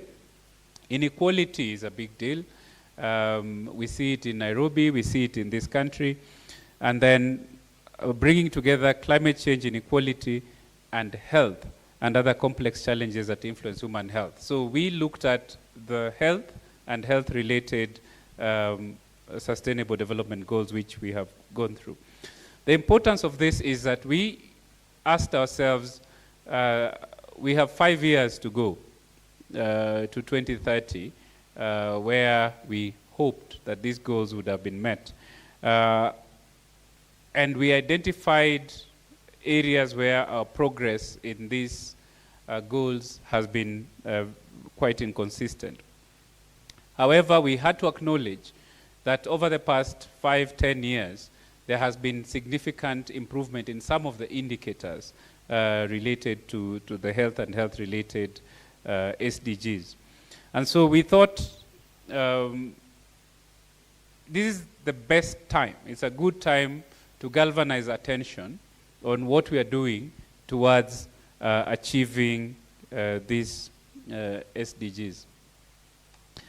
And so this project that we put together aimed to bridge the data gaps and promote evidence-based decision-making. Today, we put our resources where it matters, and we thought it is important for us to put our resources where the data says that it matters. And through the consultations that we made, we realized that we needed to track the SDG processes better. So that we have the official mechanisms in government where we collect data about this and that, but then we thought some of those indicators would not be properly represented through those official data sources. And so we had to go to the community, we had to speak to organizations that are actually on the ground and impacted by those indicators. And then we thought about inclusivity. And I'm very happy that our DG of the Kenya National Bureau of Statistics is here and has spoken to the need for us to have diverse data sources, to have multiple data sources that inform the decision-making that happens in government, especially around gender equality, health, and climate. And then finally, thinking about accountability, and Zulfi has spoken about holding the government accountable, holding the responsibility holders accountable for the commitments that they have made freely themselves. And then to have the citizens be aware that these are some of the commitments that we made, these are the things we have done to try and achieve them, and these are the gaps that remain. And addressing the issue of sustainability, again, thinking about why a country like Kenya in 2025 has almost our entire vaccination program funded by entities outside the country. Like, do we think the health of our children is important enough for us to put it in the budget? Our HIV interventions being funded, again, externally, do we think it is important to protect our citizens from things like those, TB, malaria, which are things that are endemic here? Why are we not 100% budgeting for these things and dealing with them, and we are expecting philanthropists and foreign governments to put money in these things that keep our people healthy and keep our people productive? So I think my own involvement in this was to have us to start thinking more critically around why do we do the things we do. We put money, what do we put money on in our budget? Yeah? Sorry? I'm hearing people whispering. What do we put money in? Yeah? Stadiums, yeah? Stadiums are important, isn't it? Oh my God. What else do we put money in? We build, yeah? We build roads, right? Oh, churches, right? Absolutely important. All right, yeah. Renovation of our state. All right? So that's where we put our money. So you need to be auditing the budget. When that document is produced, it's supposed to have public participation. You need to be looking at it and saying, how much are we putting in child development? How much are we putting in vaccination? How much are we putting in health? How much are we putting in the education of our children? And so on and so forth. So we are supposed to be doing that. And part of this audit process was meant to provide you with the evidence so that you can go and hold government accountable. That's I think, if we achieve nothing else, and we leave this space asking ourselves, where do we put money when we are budgeting, that to me would be a success. I know my colleagues here from government, this is not how we do things in government, isn't it? We accept and move on. But I think that that's not how we necessarily need to be doing things. So these were the objectives of this project when we started it in July last year, to bring together people who would think critically through these problems that I have just provided, and not only think through the problems, but also provide ideas about what needs to be done. And these thought leaders that we wanted to bring together were not only in academia, but also in government, because government, even today, still employs some of our best and brightest and places them in positions of responsibility, and hopefully then gives them the resources necessary to achieve the brilliance that is expected from them. So we expected that there would be government, civil society, academia, private sector, intergovernmental organizations sitting together in the same room, looking at these problems and thinking about solutions. At the end of the day, we thought we wanted to amplify health, gender equality, climate, the nexus between these issues in decision making. And just to give you a flavor, today we are going to be looking at some of the outputs from this process. And we will look at them in three broad categories. The first one we will be looking at will be in mental health. And as you all know, over the past 6 years or so, there has been a very persistent and committed focus on mental health in this country. It started just before COVID-19, when the government declared a range of mental health challenges to be national priorities and formed a task force that then produced recommendations that we are currently implementing. And so there were successes, but there remain challenges which we are going to hear about today. Second issue is gender equality. Our Constitution 2010 wrote very clearly within it certain milestones that we are supposed to achieve in our governance structures, in all the structures that we create to ensure that there's gender equity in those structures. We probably have made a few steps forward in some of those, but then we are going to hear today about the gaps that remain and the things that need to be done. One of the things that I hear is that we wrote into our Constitution that no organ of governance is going to have more than 1/3 of one gender. No organ of governance. Our top organs of governance today, I dare say, consist of people who can do what we used to call bull dances, right?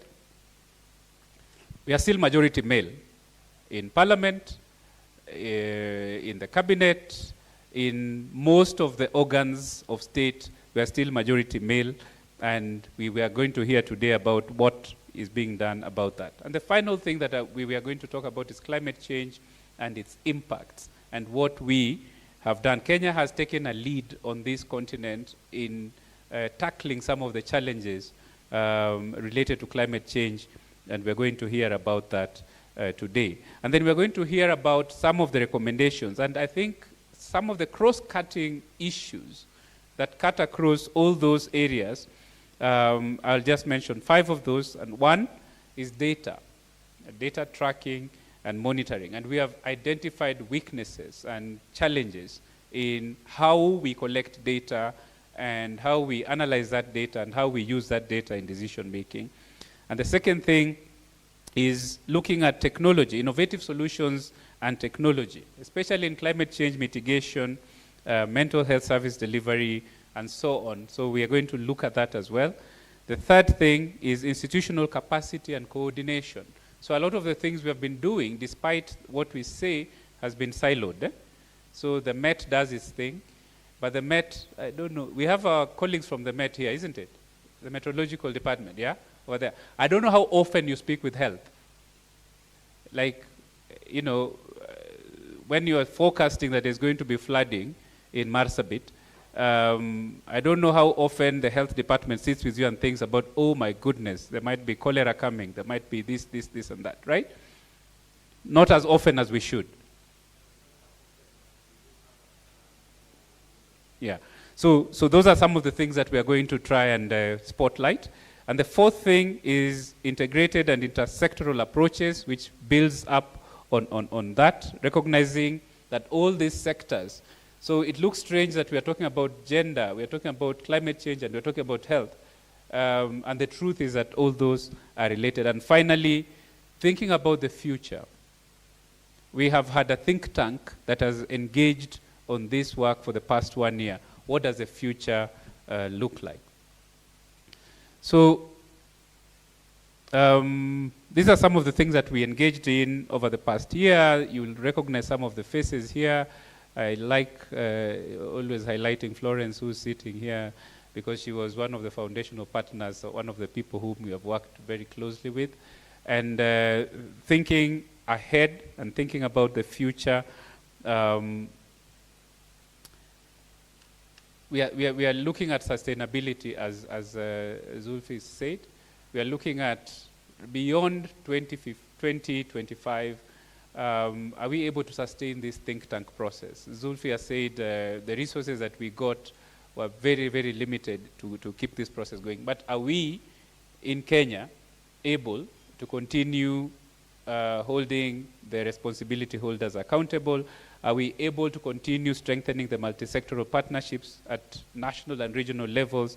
Are we able to continue influencing policy reforms? And are we able to grow this think tank and make it the go-to space for policy makers and actors in this space? I think my final message would be that we have to use evidence. We have to make evidence count for sustainable development. We cannot keep talking, making these nice, juicy statements, but we have to use evidence to make sustainable development count. Thank you very much. Thank you very much, Professor Lukoe. That challenge accepted. Are we able to sustain this kind of partnership, this kind of push? Thank you. Ladies and gentlemen, today we were going to actually launch very important, critical documents in the conversations we are having today that help us in moving forward. And the Choice Project Kenya has done quite a number of things that you'd be happy to know will help us in how we forge forward in the partnership and in achieving our goals. And for that, in that regard, allow me to please welcome our keynote address today that was being delivered by the National Gender and Equality Commission. May I therefore welcome Commissioner Nzombo Mbithuka. Commissioner Nzombo Mbithuka, who is a seasoned professional with over almost 30 years experience spanning international development, technology, telecommunications, and banking. He's also in the public sector. He has served as the vice chairperson of a presidential task force on government press transformation and held several board roles. I don't know whether Commissioner Mbithuka is here. Yes. A big clap, please, for Commissioner Mbithuka. I was waiting for him to stand up and say guilty as charged. Welcome, Commissioner. Santi. Good morning. I listened to Professor Lukoe Atwoli in his opening remarks, and he said that the biggest risk to achievement of the SDGs is leadership by idiots. And I seated there, I asked myself, who elects our idiots across Africa and the world? But the answer is found in works that were done by a famous Italian economist who discovered that we have 5 universal laws of human stupidity. Allow me not to go through them because that will answer you. Ladies and gentlemen, my name is Commissioner Nzombo Mbithuka from the National Gender and Equality Commission. I'm on the job for the last 266 days. But when I interact with a lot of people across the country, they don't differentiate between who the National Gender and Equality Commission is and the Ministry of Gender. So allow me in my introduction remarks to put that straight. The National Gender and Equality Commission is an independent commission established by our Constitution in the year 2010. It's among the 15 and 2 independent offices. We've always struggled with the other commissions, the 14, because only one of us has the name independent, and that's the IBC. But strangely, Kenyans doubt whether they're independent. So we are part of the 15, and that's why I've been serving for the last 266 days. So good morning, distinguished guests, colleagues, and partners. Allow me to begin by appreciating the Aga Khan University and partners under the Choice Project for convening us under the theme Accelerating Progress Towards Health and Health-Related SDGs in Kenya through Evidence-Informed Policy Engagement. At the National Gender and Equality Commission, our mandate under the NGC Act 2011 is to promote gender equality and freedom from discrimination for all people in Kenya, and this aligns with the Sustainable Development Goals that Choice advances. That's health, gender equality, and climate action, reminding us that progress in health cannot be achieved without equality and inclusion at the core. The urgency is clear. Maternal mortality remains at 355 deaths per 100,000 births, still far from the SDG target of 70. One in four Kenyans will face a mental health condition in their lifetime, and I think that gives Prof validation for existence of your career. Yet stigma and limited services remain major barriers. Climate change through recurrent droughts and floods, and we've seen it this morning in Baringo, where an entire village has been submerged, continue to strain health systems and livelihoods. On gender equality, 34% of women report physical violence and 13% sexual violence. While legislation to realize the two-thirds gender principle remains elusive, with only 5 years to 2030, this gap shows how much more we must do. And on the two-thirds gender principle, I think it's been a struggle. There have been attempts by my commission more than 7 times to engage with our parliamentarians, and true to your word, I think the discussion may fit the people that we elect. So what has the commission been doing? We've supported frameworks such as the North Rift Economic Bloc Gender Strategy, 2024 to 2028. That's around advancing women's leadership, climate action, and protection from GBV. Number 2 is that we continue to push for the two-thirds gender principle, difficult as it is, contributing evidence to strengthen women's and marginalized groups' representation. Third is, at the community level, we champion climate justice and women's land and financing rights in Garissa, Isiolo, Kilifi, Kitui, and Kisumu, and we are doing many more counties. Fourth is, we've developed model GBV laws and policies to guide counties, promoted male allies, and contributed to the National Technical Working Group on GBV and femicide. Why male allies? Is because in this country, when we speak about gender, the misconception is that gender is about women. Last is through our strategic plan 2025-2029, we deliberately prioritize health, climate, and GBV to ensure that special interest groups remain at the center of Kenya's development journey. As we launch these policy briefs today, I call on all stakeholders, government partners, civil society, academia, and the private sector to commit to only 3 things. Number 1 is to translate evidence and policy into action, especially prioritizing mental health. I'm happy that I'm an alumnus of KIPRA, and I've seen one of the board directors is here, and that's an area they can be able to intervene in. Number 2 is around embedding inclusivity into climate action for a resilient and sustainable future. 3 is strengthen Kenya's SDG data ecosystem to ensure no one is left behind. And Ken BS is here to support us on that aspect. Distinguished guests, today is not only about launching the 3 briefs, it's about reaffirming our collective commitment to accelerate progress towards the SDGs through evidence-informed policy engagement. And with that, you declare the meeting? With that, it's my great honor and privilege to now officially launch the 3 policy briefs. Thank you, Commissioner. A big clap for Commissioner Nzomo. And Commissioner Nzomo is not going to be alone at the front as we launch. May I ask representatives of the think tank to please join Commissioner Nzomo. May I ask Madam Florence, vous of the SDG Kenya Forum, please come forward. May I call on Madam Merinjeri, representing the UN Women.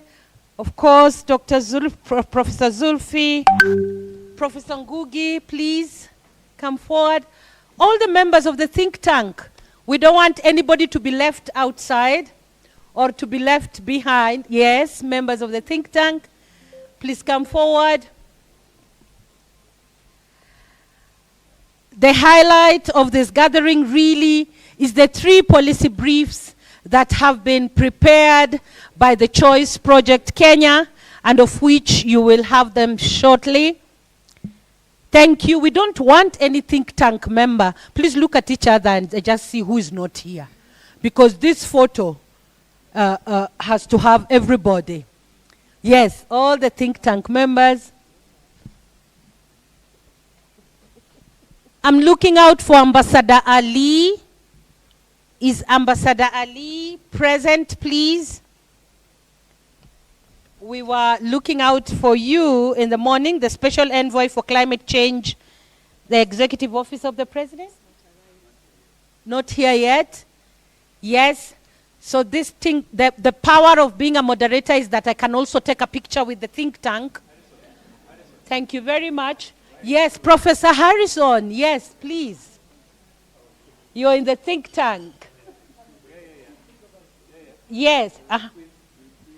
Yeah? Ladies and gentlemen, the power of the think tank means that you are the tank that thinks. It also means that the tank can't drop the ball. It also means that with the launch of the 3 policy briefs, life has to be breathed into the policy briefs. That the think tank does not just launch documents and keep them in shelves. That my mother in the village, my grandmother who's 97, needs to understand them. Are we together? So it's always scary to be called a think tank to me because I have to force myself to think. Have we been thinking? May I ask before we launch, if any member of the think tank wants to say a word, who has not spoken maybe, who wants to say a word especially to the statements that were made in the keynote by Commissioner Nzomo, I would really be happy. Yes, Madam Florence. Good morning. It's such a great pleasure to be here. My apologies. I just landed a few hours ago, so I was coming to the meeting, but I know our chair, George Awala, was here to represent us. Prof, this has been a great journey, and thank you so much to the government reps. Good to see you, DG, and good to see all of you as think tank members. And so, Mildred, it's always a pleasure. I know when you see you in an event, the event is going to be very vibrant. And so, I liked the presentation by Prof. Thank you so much, and also just how we are coming together as Global South to do the peer-to-peer learning and also exchange in terms of how we can achieve the SDGs. But more importantly, the little work, I know Prof said this seems little, but it's not little. The contribution to the data sets that DG is very passionate about, the contribution to the issues of mental health, the advancement of women and girls, what Commissioner was speaking about. How do we ensure that we can showcase that in our generation we did something different? In our generation we came together, and I like this think tank because it's not just about the professors. It's many of us from civil society, government, academia, private sector, and this really shows the power of us coming together to ensure that no one is being left behind. And so as we push this agenda, let's come together, let's have most of you really showcase. There's space for all of you to showcase what is it that we can advance in Kenya, but also the peer-to-peer learning across the countries you saw within these particular projects. So thank you very much, and we hope that these documents will not just sit in our shelves, we'll do something very different in terms of advocacy, but also in terms of dissemination, and also advancing the data sets within our statistics. Thank you. Thank you, Florence. Thank you. Thank you. We have one more from the tank that thinks. Just one more comment before I come back to you, Commissioner. Matthew? Oh, I was running away. Matthew Mutiso from the Coalition Action for Preventive Mental Health. I think the beauty is that I would say there was an inclusion of civil society in this conversation, which was a very big plus. And like Florence has said, Professor has spoken about it, and also Zulfikar has spoken about it. I believe there is hope, and we are going to do our best to see that the documents are actually not just disseminated, but also aspects of implementation. Thank you so much, everyone, for joining us. I really appreciate it. Thank you. Thank you very much. Commissioner, you wanted to say something? In closing, and I am here, I had been sent by my chairperson, Honorable Rahema Jaldesa, to represent her. But that's not the most important thing, is that I served in Kipra with Professor Michael Chege. Some of you may know him. And he used to tell us that we are not just a think tank, we must be a think and do tank. So my invitation to this think tank is to transition and be a think and do tank. Thank you. A think and do tank. Thank you for actually underlining that. I was challenging George in the morning when we were having conversations that this think tank should grow into a Pan-African think tank that now refuses to remain quiet after 5 years. Yes. I still throw the challenge at the think tank. Thank you. We are looking out for JDAS, one of the partner, our think tank members. Yes, JDAS, there's request. You have to say something. Thank you. I would just like to congratulate all the think tank members of this Kenya think tank team and the policy briefs that they have produced. I think they can go a long way because they've been backed by science. They've been backed by the expertise of all the different stakeholders who've been working over the years. And I think the most important aspect is the local context. And as we've been talking since morning, and as Dr. Bhutta also mentioned, that the actions have to come from the ground, from the people who have been working, who know this context well than anyone else. So I think that's the biggest achievement. And let's see how far we go with all this thought and see what tank we can do with this. So thank you so much. Thank you very much. Thank you very much. I don't want to leave anybody behind. If you feel you still need to say something, that's how generous I am. Thank you very much. Now this is how we are going to do the launch. It's right behind us. So therefore, I would request that we move towards this side and go around over here, next to it. We are going to have a countdown from 5 to 1, and then we go. The rest of the participants, it's not that you're just sitting and relaxing. May I request you to stand? We are launching now. Thank you very much, ladies and gentlemen. Thank you for being very cooperative and supportive. So we're going to have a countdown. The beauty of having part of the think tank is that, newsflash, you must dance. Dr. Obudo, do you have a problem with that? I'm sure you don't. I am sure. I was very worried. I'm sure you don't have a problem with it. Oh, no. Professor Lukoya, in fact, you're leading the dance. Yes. So we will explain when we launch, and then we know that the program is still very rich in terms of content. We have to have our panel conversations. We have to have our presentations coming in immediately after tea. We are going to have a slightly late lunch. Say amen. Which is okay because we have a lot we have to learn, all right? So we are going to launch, and then we will break for tea for only 10 minutes, okay, 11 minutes. Then we come right back and carry forward with the project because there's a lot, okay? Thank you so much. And so with the support of the team, we are going to have a countdown, and then the curtains will open. Please note that I have a gift for the best dancer from the panel. So we are watching them, because the music will come, but please, as participants, let us clap and really clap, all right? Thank you. So here we go. Can we have the countdown? From 10, 9. Count with me. 5, 4, 3, 2, 1. There we go. A big clap, please. Where's the...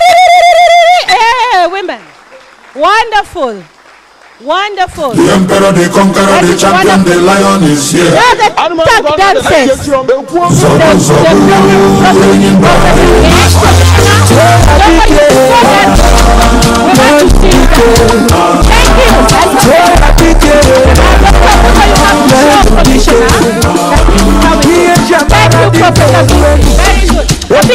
please move over here. Thank you. Thank you. Thank you very much.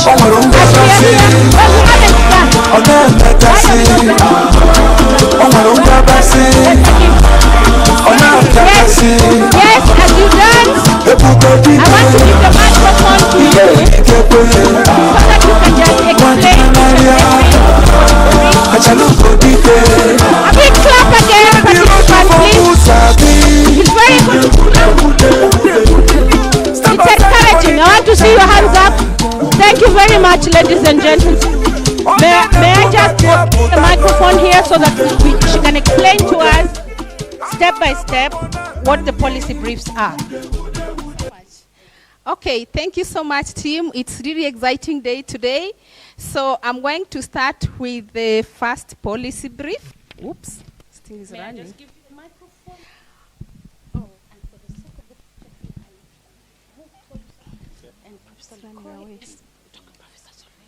please, let's move. Okay. We can surround it. Please don't be afraid of the policy briefs. We need to use it. Let's move closer, please. Can you hold this? Prof, yes. Yes. So we have to explain one at a time. Tech team, it's still rotating. Ama tuendelee tu ikirotate. Okay. Oops.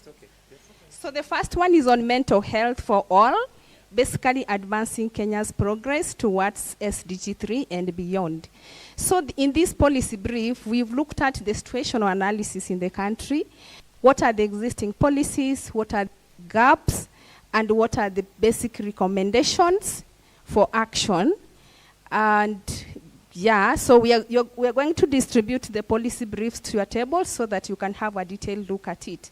And then the second policy brief is climate action for resilient and sustainable futures in Kenya.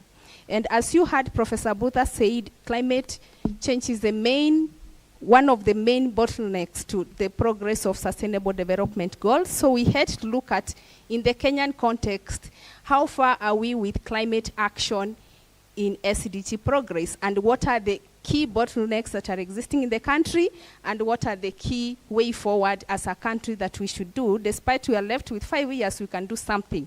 And even if we cannot do something, we can implement that in the future after SDGs.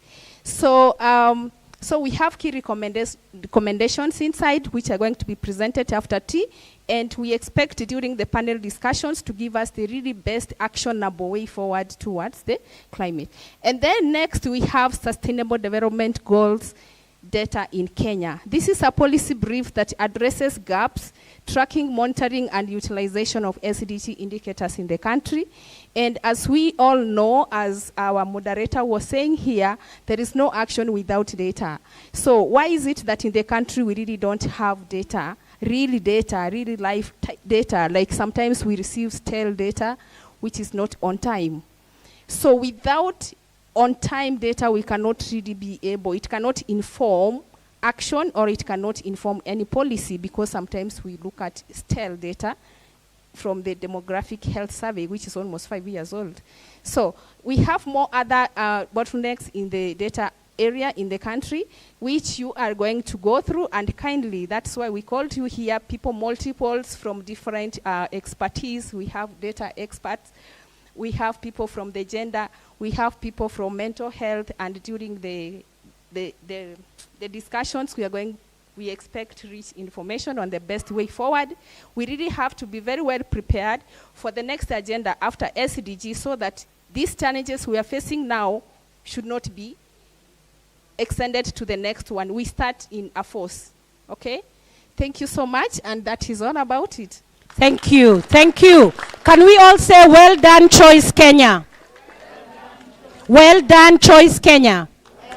Thank you very much. And now we are at another round of applause. Thank you. We welcome you for a tea break of 11 minutes. That's how generous I am. So 11 minutes, and when you come right back. We have the panel discussions, we have the group work, we have quite a lot, and we will find the policy briefs on your tables. Thank you very much, and once again, congratulations to Choice Kenya.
Dankeschön, Leverkusen.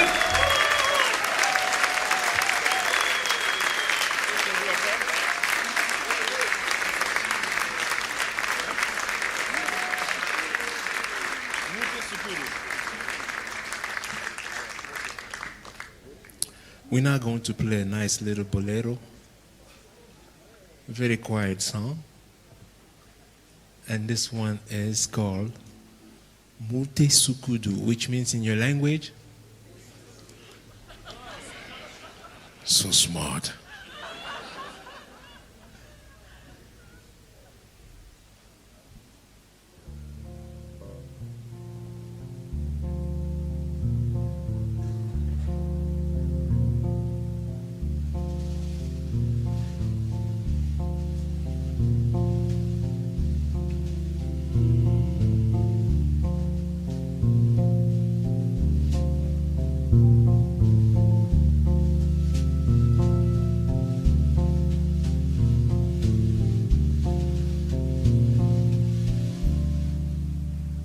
namba na tano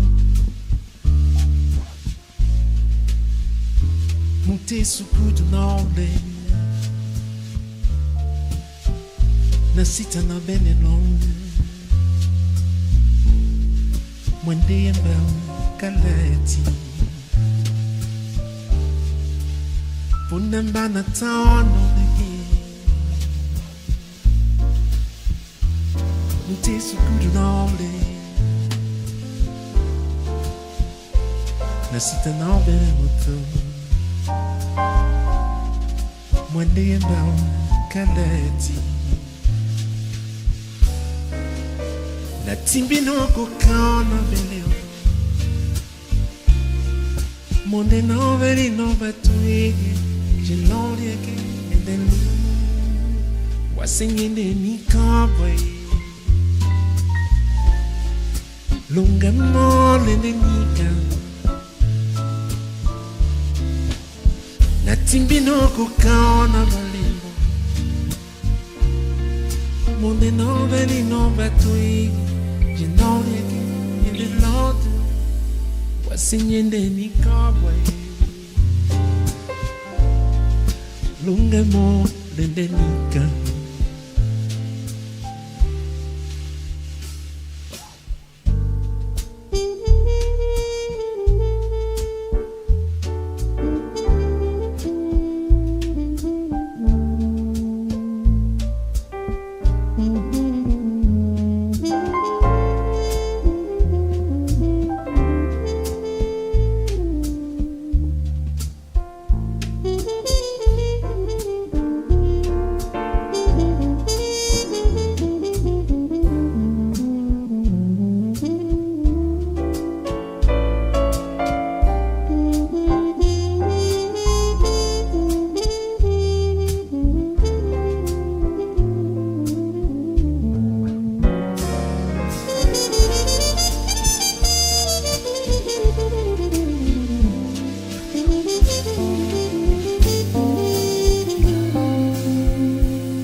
Natimbi no kukana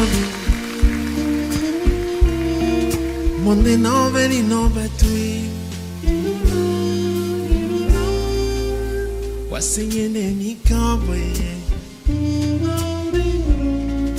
Longe mole de nika Natimbi no kukana bele Monde no veni no betui Get the Lord was singing any count. Longer more in the Nika. 5 seconds. 5 seconds. Longer more than the Nika. Was singing any cowboy.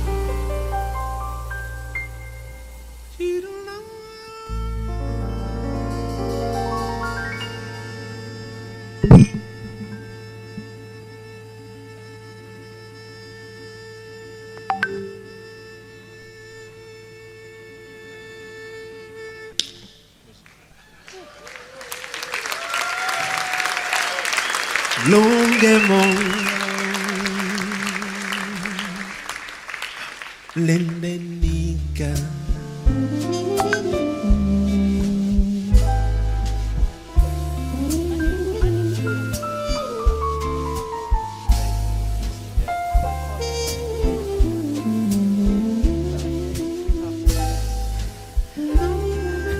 4 seconds. Please sip in 4 seconds. Please pick your tags as you come in. Please pick your tea and come in with your tea. Please pick your tags. Lemon and ginger. Mine is there. Nyanchama.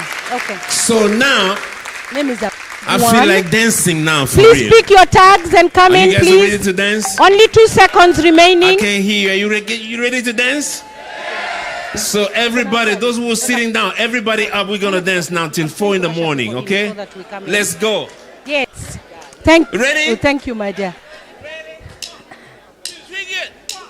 I'm coming after you.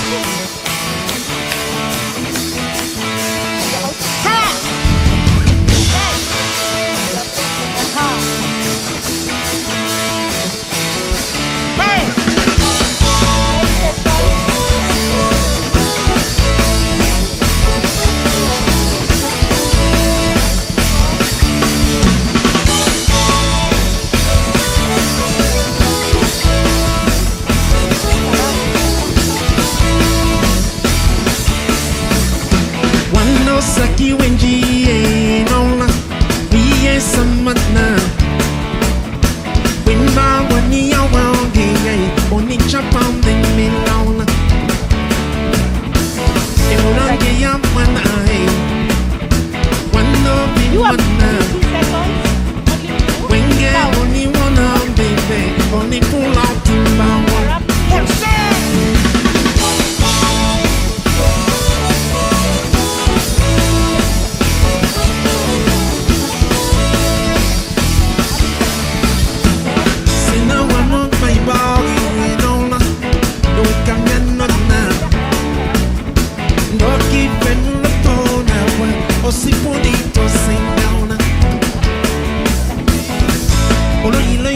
Please, can we come in?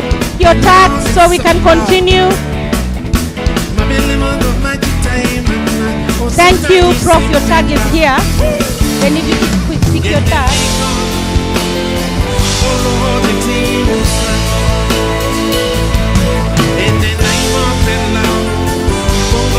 Did you pick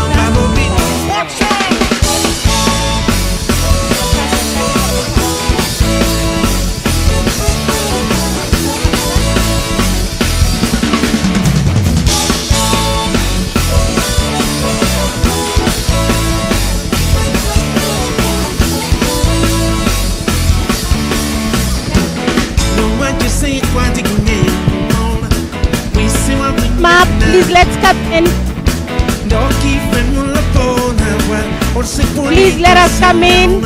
Let's pick our tags. Do you have your tag? Oh, okay. Continue.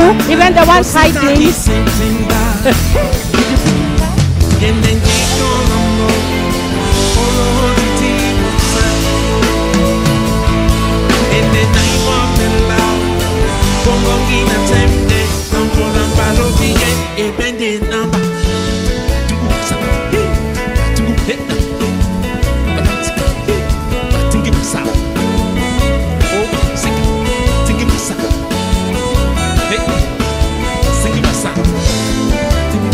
Please, let's pick our tags and come in. Thank you for your cooperation.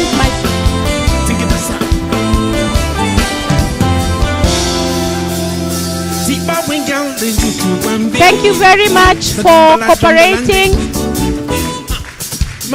Thank you. Let us start off on this second segment.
Let's dance some makossa now. 1, 2, 3, go!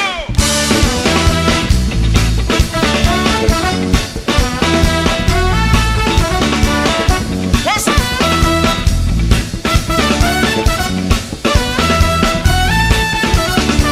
Oh, hey. What's up? What's up? Go, go. Take a what's up? Hey. What's up? Take a what's up?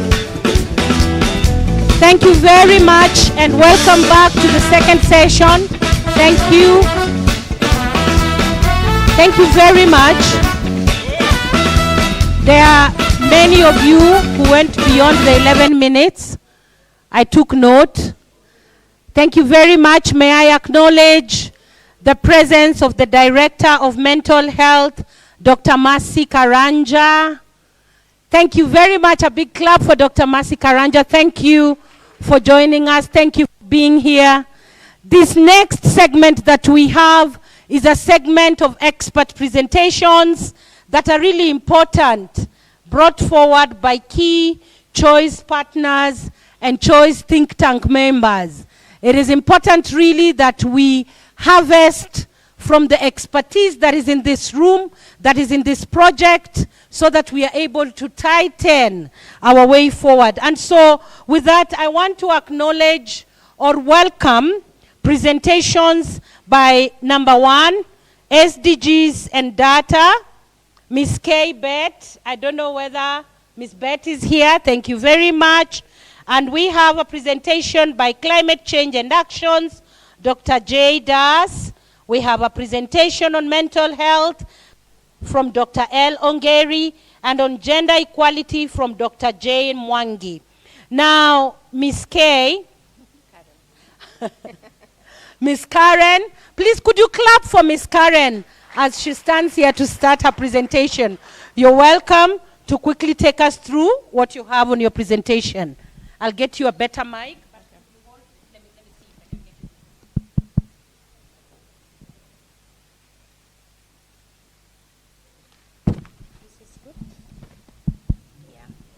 Hello.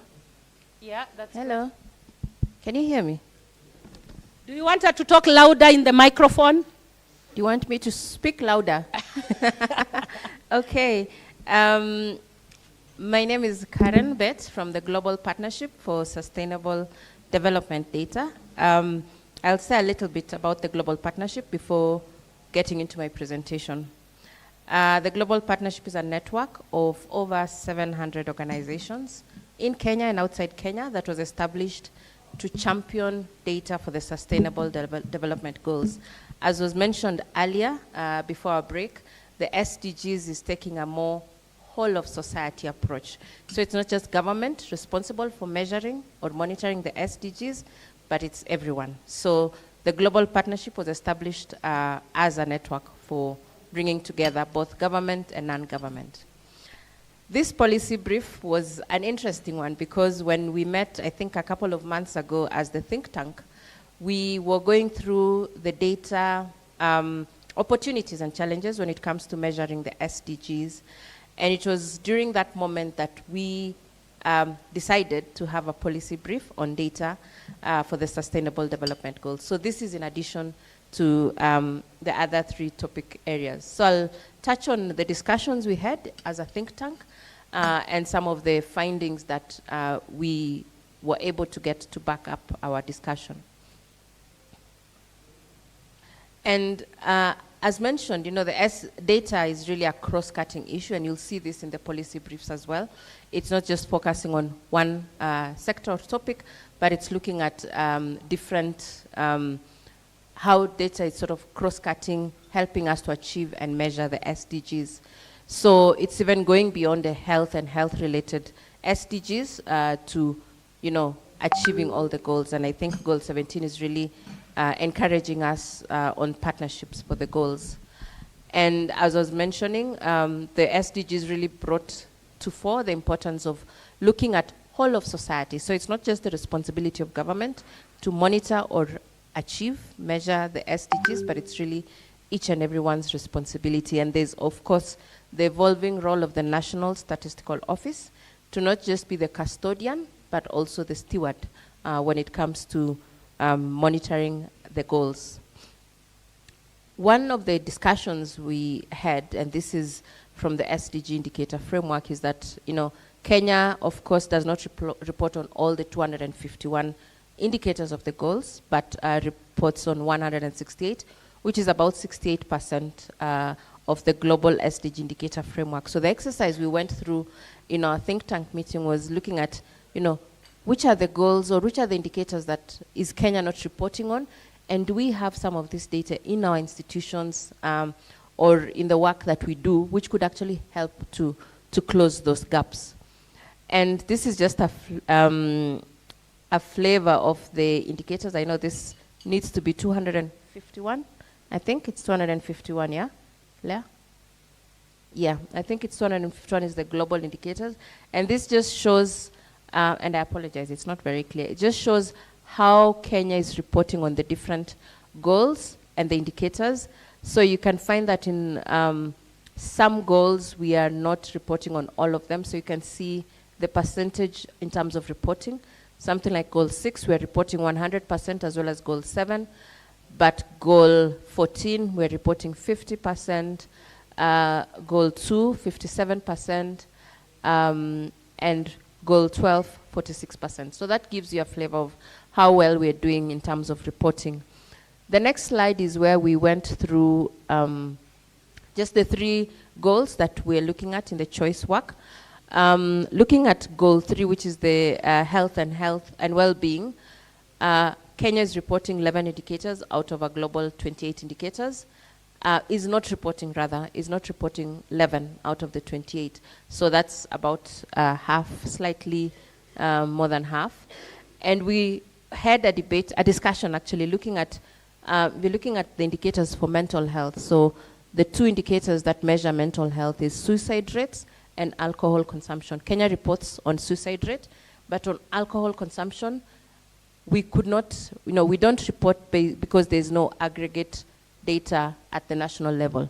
However, when we discussed within the think tank, we found that in some of our institutions, we're actually collecting some of that data. And also, you know, we could find a way to get data on manufacturers, pubs, and sort of get some local level numbers around alcohol consumption. But there should be, discussions around standardizing the methodologies for that. Then we moved to SDG 5, which is gender equality. 4 out of 14 are unreported. And we found that some of the main challenges around our reporting is the legal frameworks that, we don't have those legal institutional frameworks that we should be reporting on. So on 562 is around reproductive health. 5A2 is on women's rights, on land rights. So the legal frameworks do not exist, and therefore we're not reporting. And I think this is a role that, non-state actors can play around policy influencing, working with government to have those legal frameworks in place. On SDG 13, we're not reporting only 2 out of 8, which is good. And what we're finding is that sometimes it's the methodological or technical gaps which require, us to be able to report, and we're not able to. And some were just not relevant to Kenya, like 13B1 is targeting least developed and small island states, so automatically we don't report on that. Moving to the next slide, in terms of the key challenges when we're discussing, we found 4 things that really stood out. One, of course, is the infrastructure and capacity, which could be enhanced in terms of modernizing the way we collect data, having the analytics to even predict, having the models to predict, so that we're not only relying on surveys or censuses, but actually having that predictive capability. And which boils down to the next point on underutilization of existing data. I remember Prof. Ngugi talking about, we collect this data in Kilifi County, and it's very rich data. But how does all our data effort build up into helping us have a national representative figure to help us measure the goals, but importantly to give us a picture? And I think this is the role that academia could play in helping us sort of bring together our minds, and even the way we collect the data, how we determine the indicators that we go out and collect, that we are trying to harmonize and aligning with the SDG indicator framework. The next point has been mentioned, inconsistent funding. I remember when we had that discussion, the USAID had just stopped funding the demographic and health survey, and we're scratching our heads and wondering what can be done. And I think this is the point where we become more innovative in our thinking, doing more with less of the resources we have. Of course, there's an investment case on data. When you invest $1 in data, the return is $32. So I think the economics make sense. It's just utilizing the resources that we have smartly so that we can close those data gaps that will continue to present themselves. So, right now we're just facing the US aid, the US government cutting. We don't know who is next. We don't know what's happening in the next few months, and I think we should be anticipating that and preparing or strengthening our internal national systems to cushion us. And then, of course, also encouraging data disaggregation. So ensuring that when we collect, when we have any survey, data by default is collected by, disaggregated by gender, by location, by disability, where it's possible. And I think that is a smart way of having a pulse or an indication of, how our populations or how our communities are affected based on the different way we disaggregate them, and the different ways that their dynamics intersect. This is my last slide around the recommendations. I know this is in the policy paper, where we have our 3 key messages, which also have more detailed. I think we are recommending that through the SDG indicator framework that the Kenya National Bureau of Statistics is responsible for, I think we can open a discussion around how do we ensure that we are providing, we here I mean all stakeholders, academia, civil society, and even the private sector, are providing additional data on and to help us report, and cascading that to the subnational level. I know, of course, for the Choice Project, it's looking at the 3 goals, so that could be one starting point, and then really looking through that indicator framework or using that mechanism to see which other data are we collecting and how can it help us close the data gaps. Of course, strengthening data infrastructure, community-based administrative data, and also consistent financing of surveys and censuses, and then promoting inclusive data collection, data use, and collaboration. So really the think tank has been our mechanism to collaborate as different institutions, and I think that's the way to go, because alone we cannot achieve much, but together we can achieve a lot.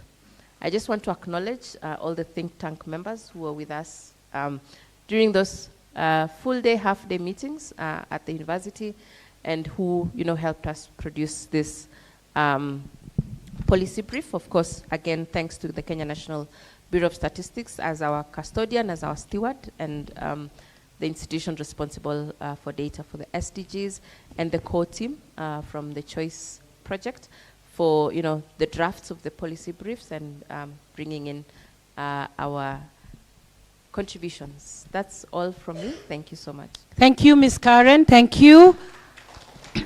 Very aptly and succinctly put. Thank you very much. Another round of applause for Ms. Karen. I will suggest that if we have comments or questions, just put them in the packing a little bit as we go into the next presentation that will be made by Dr. Jay Das, coming in from the Aga Khan University, Pakistan. And I think I really want to allow you the honor of outlining your bio for us as you present for us on climate change and actions. Welcome. Thank you. Thank you. So, my name is Jay Das. I work as an associate director and an associate professor based at Aga Khan University in Karachi. And I've been tasked as part of this Choice Team project to present on the climate change impacts and changes over time in Kenya. And I would just like to acknowledge most of this work has been done by the team at Sikh Kids, led by Mohammed Islam and Shaukat Ali. And I'm just presenting on their behalf and the behalf of the Kenya team here. So, right. So what was done here was that we wanted to see how the temperature has changed, precipitations, moisture has changed over time in different regions of Kenya. And a satellite-based data was captured from Era 5 land. And can you please see on the screen? Yeah, clarify. Yeah. Right, so this data was captured from the satellite-based database, which is Era 5 land, and data was captured from the years since the year 2000. So at 5-year intervals, data was captured for the year 2000, 2005, 10, 15, and 20. And what was done was that those trends were made that how different regions of Kenya have raised the temperatures over time. So I'll just show you. It's not working. Downward, okay. All right, so I was going on. So what we did was that we looked at each different county of all the 47 counties, how temperature has changed over these 20 years. And for temperatures, different indicators were chosen. These included the maximum temperatures, minimum temperatures, the diurnal variations, the precipitations, and also data on relative humidity and wet bulb globe thermometer temperatures. And what we see was that these are the maps which are showing different counties of Kenya in respective years of 5 years intervals of from 2000, 2005, 10, 15, and 20. And the last graph that you see, the last map that you see, is the average annual rate of change. So which areas there has been a rapid change over time compared to the others. And as you would see in those things that the regions of the coastal area have relatively heated up more compared to the western or the central highlands. And it's also the areas, this desert area in the north has also shown higher temperature change over time. Okay, so I'm again going the wrong way. Yeah. So the diurnal variations, which is the variations of temperatures between day and night, but they have also reduced over time. And again, you see the discrepancies of how this has changed in different counties across Kenya. Regarding the relative humidity, you can also see that this has also increased over time. And the regions of Western and Central Highlands are the areas which have shown higher increase in the relative humidity compared to the other parts of Kenya. Wet bulb thermometer, which is a combination of both ambient temperatures and humidity. And here you would also see that this temperature has changed over time. It has increased in almost all the regions of Kenya. And more importantly, again, in the coastal and the southern and central highlands, you would see those are the areas which have shown higher increase in this wet bulb thermometer temperatures. We also look at how precipitation has changed over time, over these last 20 years. And here you would see mostly compared to the coastal areas, the regions in the west and central highlands have shown greater precipitation changes compared to the other regions of Kenya. We also looked at how disasters have affected Kenya, and especially in the last 10 years. And you would see most of these counties, out of 47, 42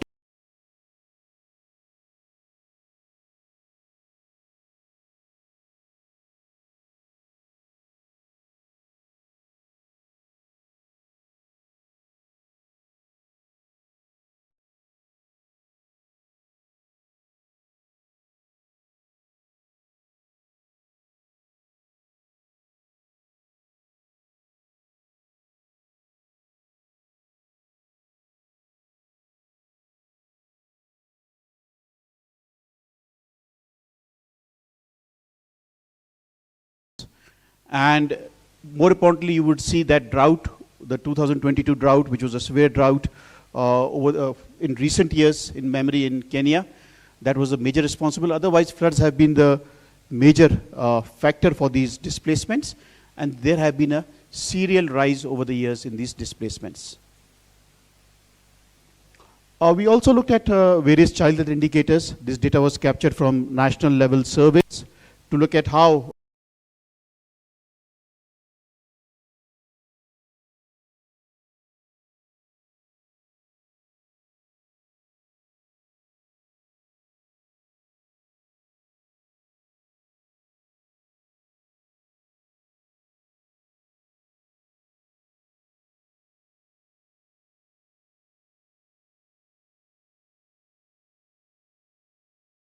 and there are some regions which have shown markedly greater improvement in stunting compared to the others. And the same is the picture if you look at wasting. You see some regions improving and some regions don't improving. And even as we are talking, there are areas which have there are high inequities between these various counties of Kenya. And same is the trend when we look at the underweight burden in these different counties. What was done was that we also looked at how this temperature change in these counties is related to childhood stunting. And you would see there is a positive trend which shows that as the average annual rate of change of temperature is rising, the rates of stunting are also rising. So there's a positive correlation between childhood stunting and the increased temperatures that the world is facing. And this analysis has come out of many countries. And even as we see for this country, there's a positive trend which shows that with every degree rise in temperatures, it is directly or indirectly related to increased rates of stunting. And similar trends were seen for wasting. You see a more pronounced correlation here compared to stunting. While for underweight, there is a trend you can see with this rising temperature, although it doesn't look like as strong as it's for wasting or stunting. So this is all I wanted to present. Thank you. Thank you so much. Thank you. Thank you very much, Dr. Das. Thank you. And I would ask again if we have a feedback or a question to Dr. Das, then we will put it back onto the parking and we will take it up again. But at this point, may I now welcome Dr. Ongeri to speak to us briefly on mental health. Please introduce yourself, Dr. Ongeri. Thank you very much. A big clap for Dr. Ongeri as she comes forward. Asante, asante. Thank you very much. So my name is Lynette Ongeri. I am a psychiatrist by training and a research psychiatrist working at the Kenya Medical Research Institute. I head the mental health division at Center for Clinical Research. And I think I'm waiting for my slides to come up. Oh, fantastic. So our policy is titled Mental Health for All, Advancing Kenya's Progress Towards SDG 3 and Beyond. And we focused on mental health. There are a number of reasons why we focused on mental health, it being a very cross-cutting issue, just the same thing as data and climate change. Mental health is cross-cutting in all health facets. For this particular policy brief, I did not work alone. We have some members of this team who worked together for this particular policy brief. Maybe they can stand up so that they can keep supporting me as I present this work. Professor Madhai, Dr. Karanja, Matthew Motiso, and Professor Harrison Madhya, Professor Lukoye.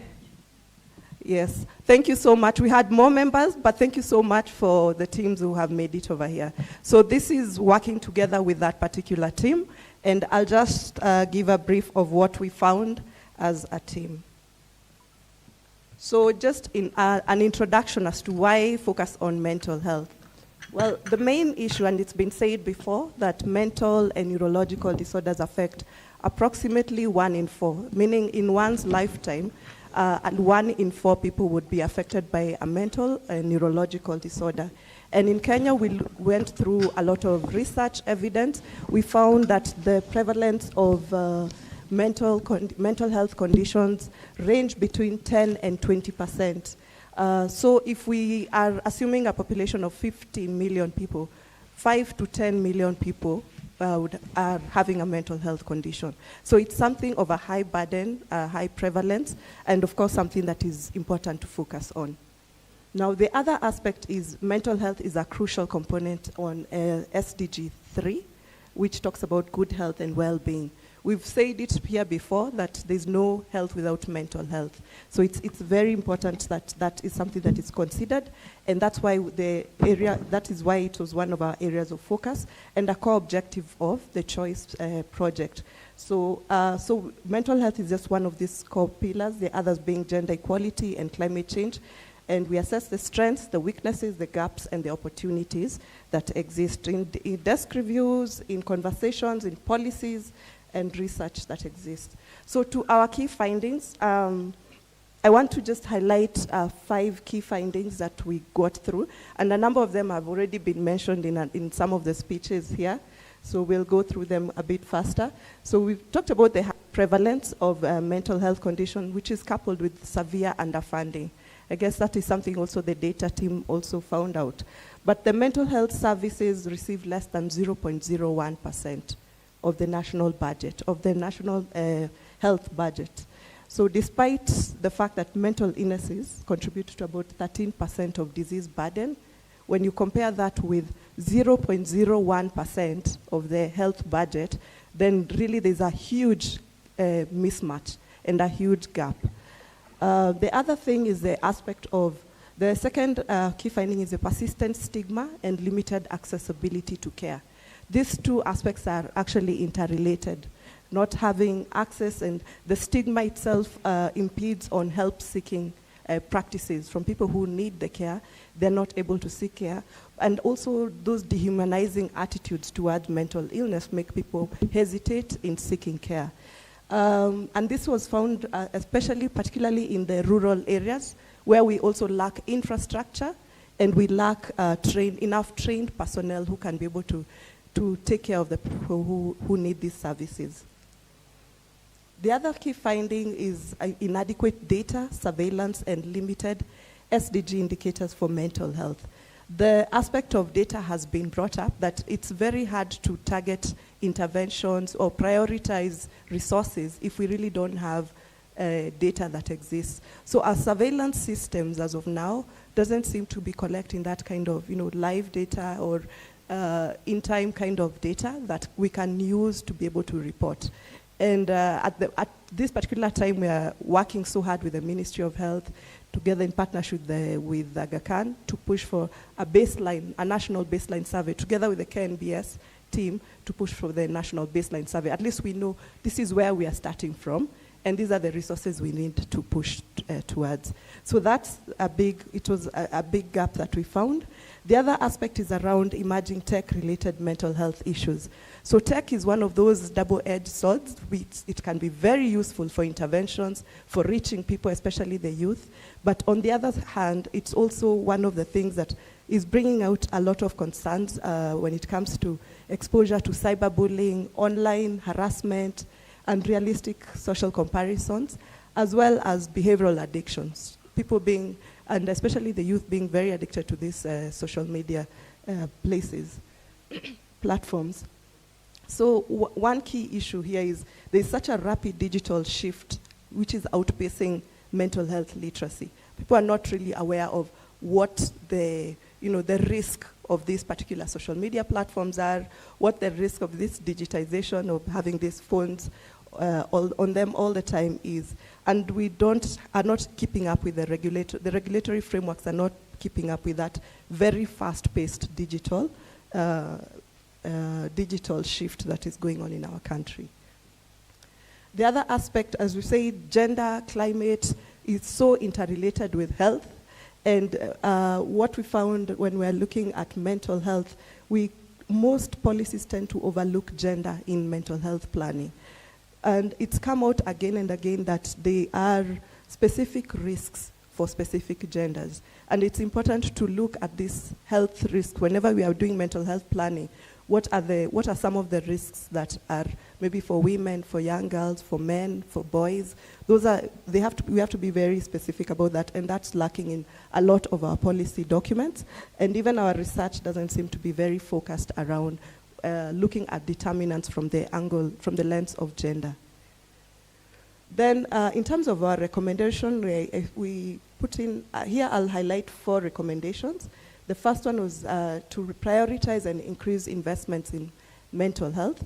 One of the the recommendations that is given by the WHO for the low and middle income countries is that funding from the health budget for mental health should be at least 5% of the health budget. So funding for mental health should be at least 5% of the health budget. Right now we said we're at 0.01%. So we really have to push things if we're going to make a difference in our SDGs. That budget increasing the budget goes hand in hand with strengthening mental health infrastructure, as well as the workforce, training a good enough workforce, and especially in the rural areas.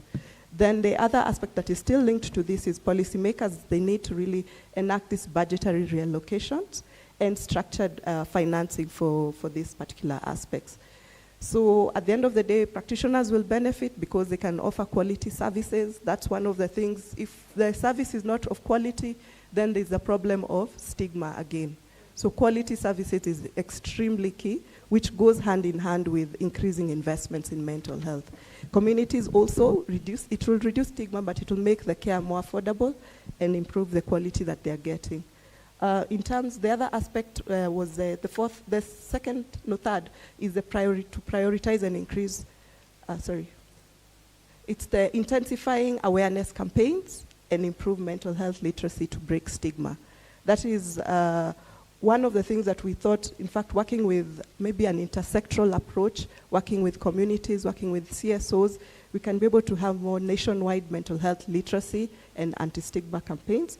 And also we can leverage on technology because the youth are already on these technological platforms. If we are able to leverage technology in increasing awareness, it would be very good. Our last recommendation is around strengthening data and policy action through robust data systems, and also by ensuring that we're implementing fully the policies that are already existing. So at the end of the day, when we have data, it's already been mentioned, we have more accountability because it's evidence-based and it's going to be able to drive the action based on what the findings of the data is. So we need well-tracked data that is reliable on mental health outcomes and indicators to be able to design and evaluate more effective interventions. So some implications for this, if we still have this very high burden, very little resources going into into mental health, then there's a great chance that we may not be able to meet this SDG number 3, because we know for sure that there's no health without mental health. Everything is interlinked within mental health. It also affects aspects of SDG number 1 and 10 on poverty and inequality, because there's that vicious cycle whereby if someone has a mental illness, it's not managed, they end up also impacting on their productivity. Then at the end of the day, you're not being productive even as a country. So it also impacts on SDG number 5 on gender equality. So we've talked about this mental health challenges, reducing productivity, increasing poverty cycles, and also perpetuating gender and social inequalities. They are all linked up. Then there's also data and accountability gaps and emerging risks. In terms of what we can do from the government lens, there's that increasing funding, from the private sector in investing in services and infrastructure, leveraging technology, the civil society, as I've mentioned, leading in advocacy and anti-stigma campaigns, and the think tank to keep pushing this agenda to drive local solutions, advocacy, governance, and expanded research indicators. So we have a lot to do, and everyone really has a role to play. It's one of those things that we all have to come together to make a difference. So in closing, mental health, gender equality, climate change, they're all interconnected at the end of the day, so we can't really divorce one from the other. The low-hanging fruits, just to emphasize, is that aspect of increasing mental health based on the WHO guidelines of 5%, integrating care into primary health care, and breaking stigma and strengthening the data that we have, that we can collect on mental health. The Choice think tank, we continue to drive and localize solutions, push for a lot more of advocacy and creating awareness and ensuring that there's accountability. When we have our policy documents, what have we actually implemented? Are we really remaining accountable with these policy documents? And at the end of the day, the partnerships across governments, the civil society, the academia, the private sector, and the funders, they are all essential to be able to build this healthier, more equitable, and sustainable future. Again, thank you so much, not just for our lean team, everyone else was involved. As I said, it's a cross-cutting issue, and we really thank the whole team, including the organizers of this. Thank you so much. Thank you, Dr. Lynette. Please also thank the moderator, because you spilled over the time, and I gave you two more. Thank you, thank you. That was nice and very clear, thank you. May I now, last but not least, on gender equality, Dr. Judy Mwangi, please come forward. Thank you. Dr. Judy Mwangi, lecturer, Kenyatta University. Karibu. Thank you very much, moderator, for inviting me. I wish to line with the protocols that have already been established. I am,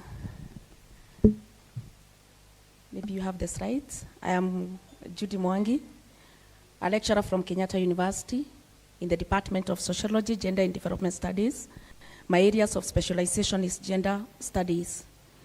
So today I'm representing a great team that was involved in the development of this theme, or that was working on the gender equality theme, and I would request them to stand. That is starting with Miro Wanjilo from the UN Women, and then we have Felite from the NGEC. I think she is not in. And finally, we have Professor Losrita from Aga Khan University. So thank you very much, team. I also want to appreciate the Aga Khan and the Choice Kenya for convening this and organizing this team to come together and work on this theme. As I start, I want us to think about gender equality. In our think tank, when we thought about gender equality, we thought about so many things. And I'm fairly sure even you, if I ask you to think about gender equality, there's something that you're going to indicate. that when you think about gender equality, what comes in your mind? Others think about policy, others think about human rights, others think about gender discrimination, others think about gender-based violence, but all those, think about them, that is gender equality. So to start with the introduction, this has already been said, that our Constitution of Kenya recognizes gender equality under the Bill of Rights, Chapter 4, and Article 27. They speak strongly against any form of discrimination. Gender equality is key in shaping the social, economic, and environmental landscape of any nation globally. To achieve the Sustainable Development Goal, especially the three, that is the climate change, health, and specifically mental health, we need to think about, we need to understand how they interconnect. That is the mental health, gender dynamics, and climate. In Kenya, this journey has been marked by notable progress. There have been persistent challenges and promising opportunities. And the idea that the UN thought about transiting from the MDG 3, that is promote gender equality and empower women, to Sustainable Development Goal 5, that is gender equality, emphasizes the global commitment that we also need to think about. So we realize that as a think tank, there are policy and legal framework that has been put in place. Those are just but a few, starting with the Constitution of Kenya, the affirmative action provided in Article 27. What are the key findings? We found that despite the efforts and the commitment by the Kenyan government, in collaboration with the other stakeholders to promote gender equality and empower women, gender inequality still persists in different sectors and in different levels.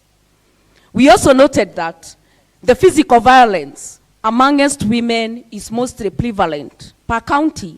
In Migori County, according to the KDH, as 2022, Migori County had 30%, Bungoma 29%, followed by Isiolo and Samburu.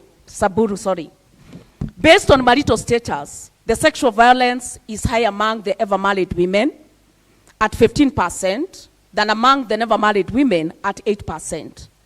At county level, sexual violence is prevalent in Bungoma at 17%, followed by Mulanga and Embu County. The progress report shows that Kenya has put in place tremendous measures to promote gender equality and empowerment. When we moved on to the UN SDG indicators, we found that per indicators, if it is indicator 5.1, there are several legal frameworks in place to address these issues. Maybe the question that we ask ourselves today is, what is wrong with these measures? What is wrong with these frameworks? Why do we still have gender inequality? Why do we still have GBV, even if we have very good frameworks? Indicator 5.1, we noted that 16% of women and girls reported having experienced physical violence in 2022. Indicator 5.52, it noted that the national proportion of women and girls aged 15 years and older subjected to sexual violence by persons other than an intimate partner was at 0.6 in 2022. If we move on to indicator 5.32, the female genital mutilation decreased from 21 in 2014 to 15% in 2022.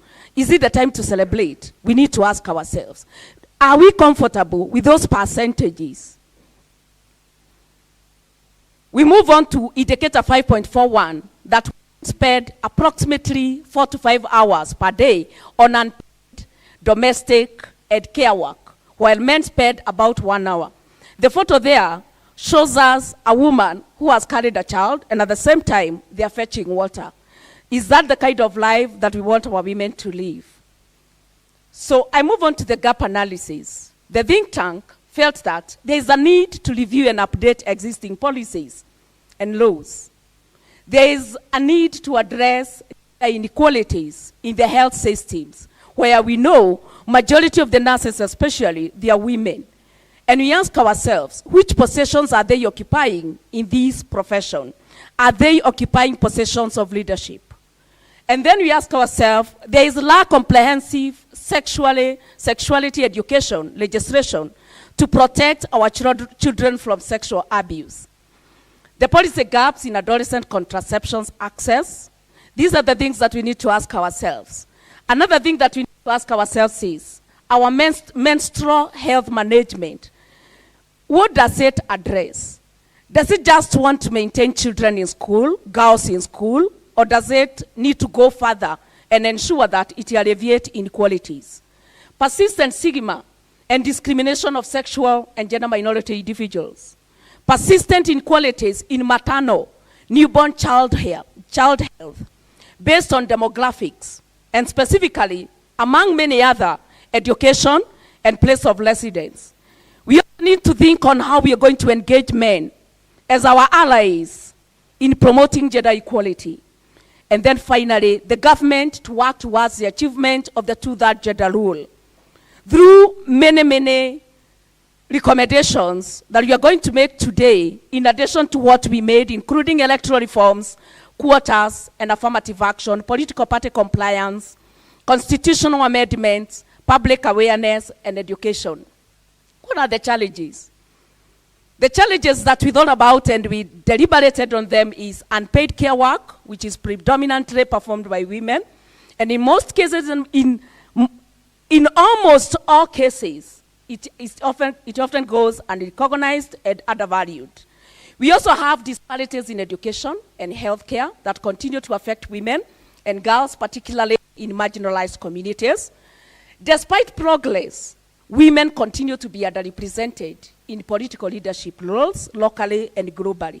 And somebody will tell me that there is a seat on women representative. And then now we need to think about it. Is it just about quantitative representation, or also we want qualitative representation? Do we want these people to have an impact in our lives, to have the impact of the women at the grassroots level? We also need to think about women economic empowerment that continue to lag behind, coupled by the gender stereotypes and social norms that hinder progress towards gender equality. Not forgetting the inadequate financing for women-targeted projects, and projects that are focusing on girl child. And finally, we cannot fail to mention the effects that COVID-19 had on women empowerment. After so much milestones that have been achieved, COVID-2019 brought us back some more miles.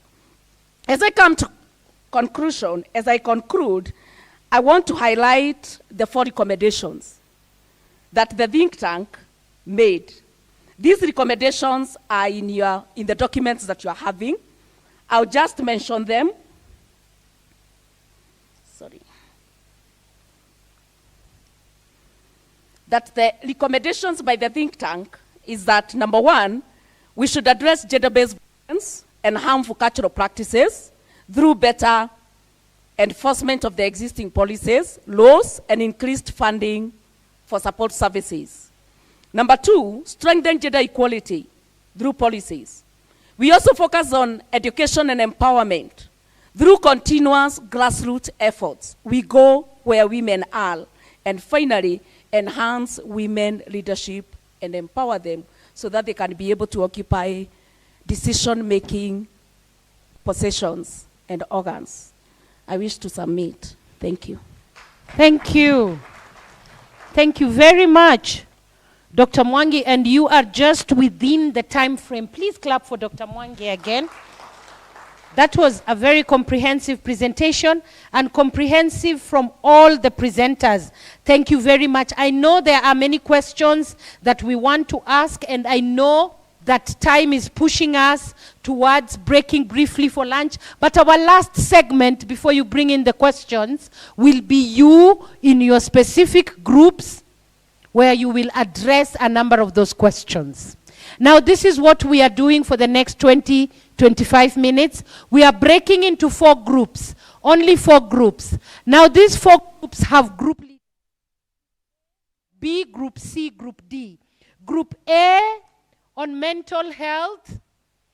May I see Mr. Mutiso of the think tank? Please stand, Mr. Mutiso. There is Mr. Mutiso, please. Can you see Mr. Mutiso? So I'm taking this paper to Mr. Mutiso because he's the one leading Group A on mental health. Mr. Mutiso will lead you to your room in the 5th floor. There's a lift, good news. So Mr. Mutiso will lead us to the 5th floor where the group on mental health will be sitting. Anybody please with a show of hands, the people going to mental health? Yes, and right away please could you arise and follow Mr. Mutiso to the group on mental health. Thank you very much. We have only 20 minutes. I will come after you. And we have only 2 questions to address in the group.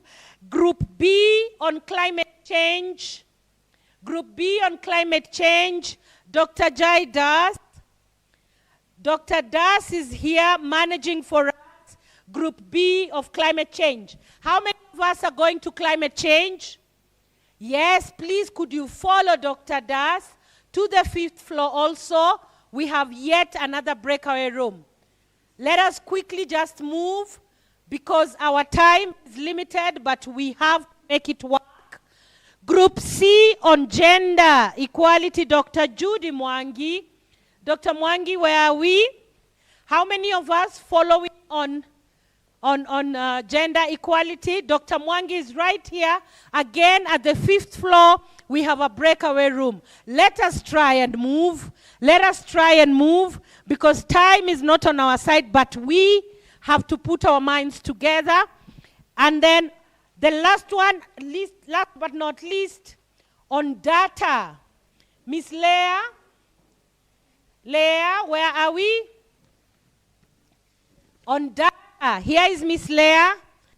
Everybody who's actually focusing on data, please could you follow Miss Leah to the 5th floor? Data is here. Okay, data remains here, I'm told. Data remains here. The 3 groups go to the 5th floor. The groups on climate change, on gender, and mental health go to the 5th floor. Thank you very much for being very cooperative. We have only 25 minutes to discuss as groups, and then we do the feedback. Thank you, thank you, thank you.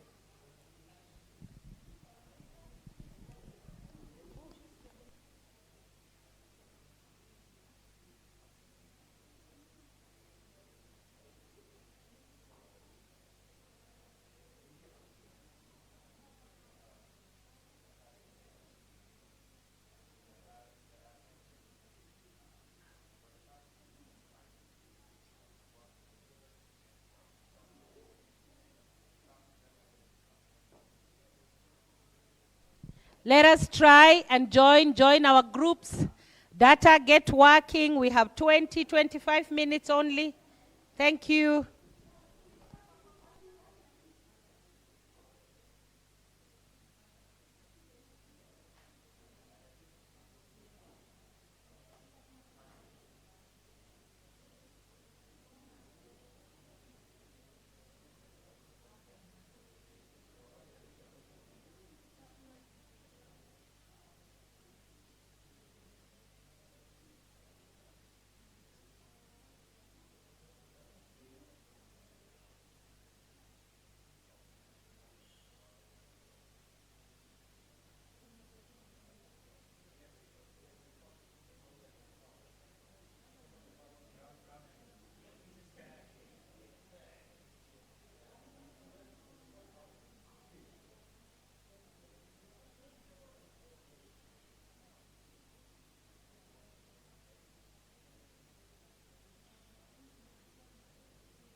você vai ter.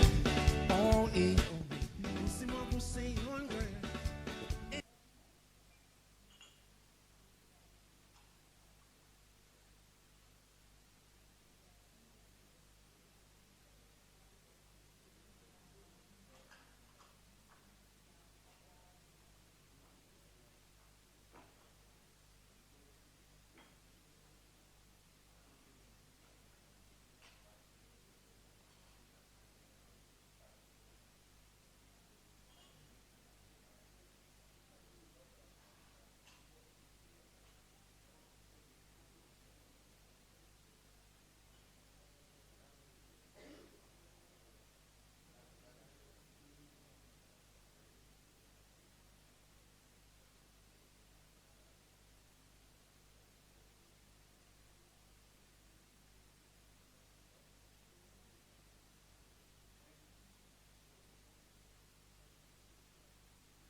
Good afternoon. Good afternoon. Did they put something in the food? Good afternoon. I'm worried, Prof. I'm worried. Good afternoon and welcome to the afternoon session. May I ask that we stand? And please put your phones away. Trust me, there was life before mobile phones. Some of us lived without them, and there will be life after. Believe me. It happens. If you can just put it down, can you imagine you can breathe? There was life before mobile phones. We even used to hold weddings without mobile phones and communicate with home. May I ask that we just try and stretch a bit? Who's the tallest who can touch the ceiling? With both hands. Can I see? With both hands? While you're still touching the ceiling, with both hands, Dr. Das, are you able to tiptoe to the next table? With both hands up? Can I watch you? I'm watching. Tiptoe to the next table. Tiptoe properly to the next. Tiptoe to the next table. I'm watching. Tiptoe. Professor Zufle. Tiptoe to the next table. Keep your hands up, keep your hands up. As you're keeping your hands up, one thing COVID taught us was how to be nice to our lungs. Try to breathe with your hands up. Breathe in, out, hands down. Where you are standing, breathe in again. Be nice to your lungs. Out. One last time, breathe in again. Out. Professor Zulfi wants to walk on his toes across the room. Please walk across. Thank you very much. Welcome to the next and welcome. We have a very powerful, engaging panel coming up. But before we do that, I know we have our groups where we broke out and we are going to give us some very quick briefs. But again, before we do that, may I request this particular table, gentlemen, if I may, that you may come over here. We already have our policy briefs. We just want a quick photo moment with you. This particular table, we have, they are here, Professor. Yeah, these ones are here. May I ask Dr. Mercy? Dr. Mercy, please join us at the front. Thank you. And with your guidance, Roslita, a government representative? Yes, yes. Who else? So that we just take photos with our KNBS, please. The director, the DG was here. Yes, please. Right. Karibu, please come forward. The director, Kemri, is here. Okay, Dr. Mulimo, please, you're welcome. Thank you very much. We really would like that we split out this. Yeah. Professor Zulfi, please, and Dr. Das. Please, if we can just, and if you can move closer here to where the dummy is. Yeah, may I ask that you move closer here? It's the photo moment we missed a bit in the morning, but it never lost. So please, yes, Professor Mathai, may I have one of these? Yeah. Dr. Das, right. Dr. Roslita. Professor Mazai.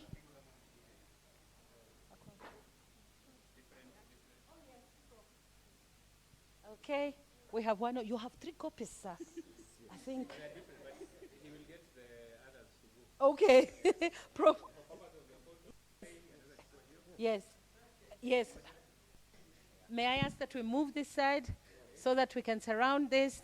It's very important when we take note of this. It's very important. It's very important. Yes. Yes, that's in the middle. That's in the middle. Thank you very much. Thank you very much. Yes, and please lift it a little bit. Please lift up the policy a little bit. Thank you. And the policies, Dr. Mercy, lift it a bit. Okay. Okay, okay. I take note. All right. Very good. Thank you very much. Clap. You've just eaten. I'm helping you not to sleep. So please clap. Thank you very much. I think this is good. Yes, this is good. And you're going to, yes, we are, Dr. Roslita, do we? Yes. Okay. And we have more of the policies being distributed across the tables. So with the support of the choice team, could we have some more of this? The fact that the others look like they are A4 and these are A5 doesn't mean they are different. They are all the same. Okay? Roslita, could we have help? Sorry. Thank you very much. May I just ask again? Yeah. Yeah. Yes, thank you. And so we had our groups before we broke for lunch. May I quickly call on the room A, group that was on data systems. Group A, yes, please. And if we can just do a very quick recap of the conversations that were had in the groups. Introduce yourself and then go ahead and present. Thank you. Is that group A? Okay, on data. It's okay. Thank you. Good afternoon, everyone. Yes, I'm Dennis Owiti from Aga Khan University. I'm presenting Group A. So our members were from KNBS, GSPDD, then we have Cambridge, we have NGC, then we have SDEP. Just a minute, please let us all then give him COG. grace as he reports from the group, please. Let us focus, please, at the front. Thank you. Please go ahead. So I'm going to give a presentation on SDG data systems. So the first question was, how can Kenya develop a centralized real-time SDG data platform that integrates administrative, survey, and citizen-generated data for timely policy use? So one of the ideas that we came up with was to map where we are going to get that data, then we map also the stakeholders. So the one key issue was on governance, data governance and ownership. So for example, we must have a lead agency like NBS, where already they have that mandate of that system ownership. So when we have the national SDG as a custodian, then an inter-agency SDG data steering committee, like that one of National Treasury or Economic Planning, we are able to come up with ways of how to integrate the data in the system. Then we have the legal alignment. The legal alignment, we have the Data Protection Act of 2019, which is already existing, that has the policies for health and education, which are embedded in an MOU. So and data sharing agreements, which are clear in the role. So if we get the legal alignment right, we are able to achieve the real-time centralized data system. Then we have the architecture. The architecture, that is a system that is already, there's no need of developing another system, while we have a system that is already there. So what we'll do is just to use the system that is already there, just enforce policies. And this can be achieved by, if an individual wants to access the data, you can be given an API addresses so that you can be able only to pull the data from the system and use it within the system.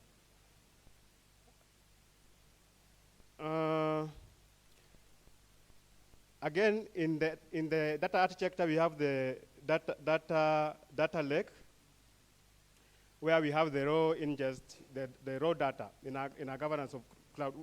Data, the data can be stored in the cloud. So when it's stored in the cloud, where environment where anybody who needs that data can be able to access it, will be able to achieve that. Then we have the interoperability standards, meaning that now we have to, like, variables like dates and time, we have to set standards how it should appear or how it should be reported in that tool, so that when it starts with the day, month, and year, it should be uniform in that system. Another point was on common reference data stock IDs. That was master. We have to come with master data management. That is a dictionary that will enable us now to jointfully have that data in one system, like the civil registration numbers, facility code, or the NEMIS that is already, government has already put in place. Then we have the quality and metadata first, where we have, in the process we have to be doing quality checks for timeliness and validity. So on our next point, on how to do the capacity building, we have to identify who and why to train, who to train and why to train, and what to train. So, and we focus on the county level and the national levels. So we have to look at those who we have to train so that they get whatever we want right. So those one involves like the data engineers, the monitoring and evaluation people, the CHVs that are helping us in they are down in the local to collect the data, the village level. So we must understand and get right what to teach, why and how. And again, there was something to do with data harmonization, and even standardization was coming in there, so that we can be able so that when they are doing the reporting countrywide, after integration, the data can be captured well during the reporting. And the last question was on sustainability. How do we sustain this? So the first point was just we come up with a budget, a budget that is very, very dedicated. So that one will enable us to know and understand what we want to do. We don't just place a budget for the matter of budgeting. We have to dedicate that budget that we are going to do it for a certain cause. Then we have partnership and collaboration. We have to partner and do collaboration so that it enables us to be there for the process to be sustainable, such that even if you don't have funding, we'll be able to do the local partnering and collaboration. Then we have avoidance of duplication, such that when I'm doing probably like COVID-19 vaccination, when you are doing vaccination probably in Kiambu, another partner is doing the same, you'll find that probably we are doing the same thing, probably reporting different figures, but whatever we are doing is the same, so that we are be able to save some funds. Then there's Please, let's summarize now for Group the A. annual conference, which will enable us to generate revenue. The data people should come up with the annual conference to help us generate revenues to sustain the process.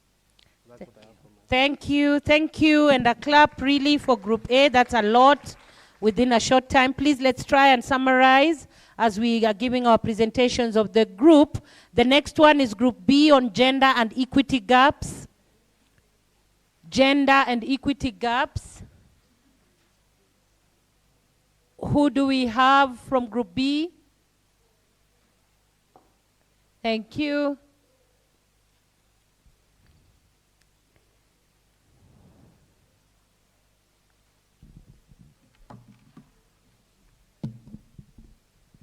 Hi, everyone. Hi. My name is Tracy.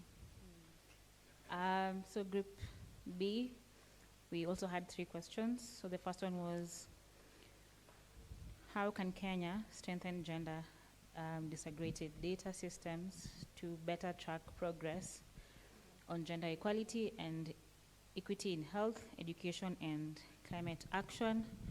So in our group, we said, 1, we can build capacity on how we can collect this data first, because if we don't know how to collect the data, then we would not be making sense. Then the second one we looked at was centralizing data sets.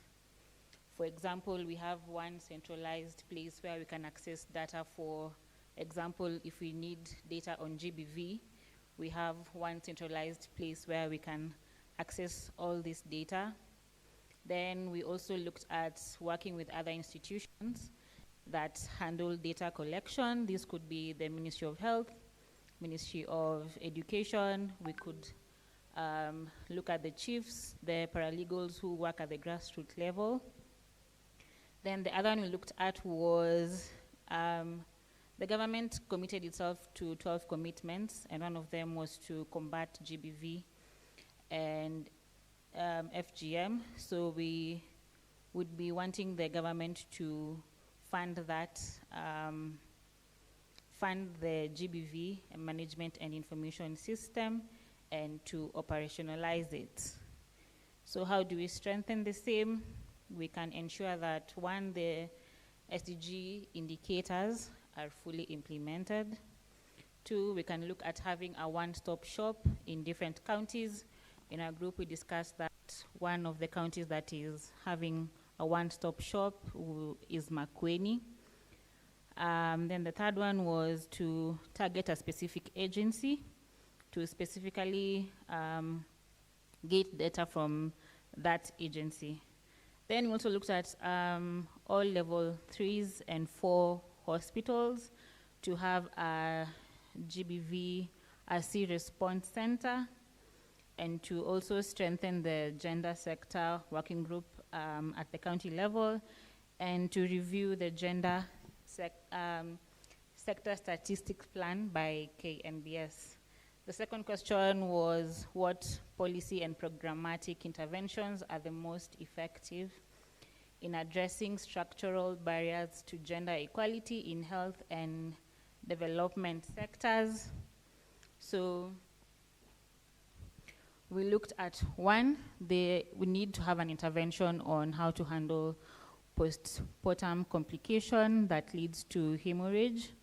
We also looked at the intervention to change social norms and cultural norms, and to have reforms in laws, especially that deal with those that deal with political parties, to try and cover the gap in the disparity between women in the rural areas and urban setup who are vying for political seats.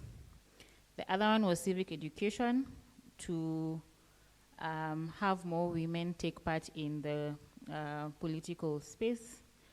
The other one was to restructure the budget to be aligned with gender responsiveness, and to also monitor how this money that is allocated to the gender work is being used and utilized. We noted that some of the monies that are actually allocated for gender work are not actually being used for the same. The other one was male engagement and inclusion as an initiative to change the cultural norms. And then the last one we looked at was reviewing the curriculum to have an age-appropriate sex health education. The third question we had was, how can we ensure meaningful participation of women and marginalized groups in decision-making processes at county and national levels? So one that we looked at was sensitizing and lobbying for them to actually participate in these public participation forums. We also looked at civic education to inform them on what is needed, or what is public participation, for them to actually come out and participate. Then we looked at education, trying to empower the women from a younger age to have access to education. Will help them rise enough to be able to vie for these political seats when they come. And then we looked at the implementation of the recommendations that came out of the multi-sectoral working group on the realization of the not more than 2/3 should be from the same gender. Then we looked at having mentorship programs for these women and girls, and creating awareness through media. We also noted that most of the time at the grassroots level, it's vernacular, so having to input the same in vernacular language is important for their participation, and having women political leaders who can actually be role models for those ones who are coming up. Thank you. Thank you very much, Tracy. Thank you for the gender and equity groups. Thank you. Then the next group on mental health gaps. On mental health gaps. Thank you very much.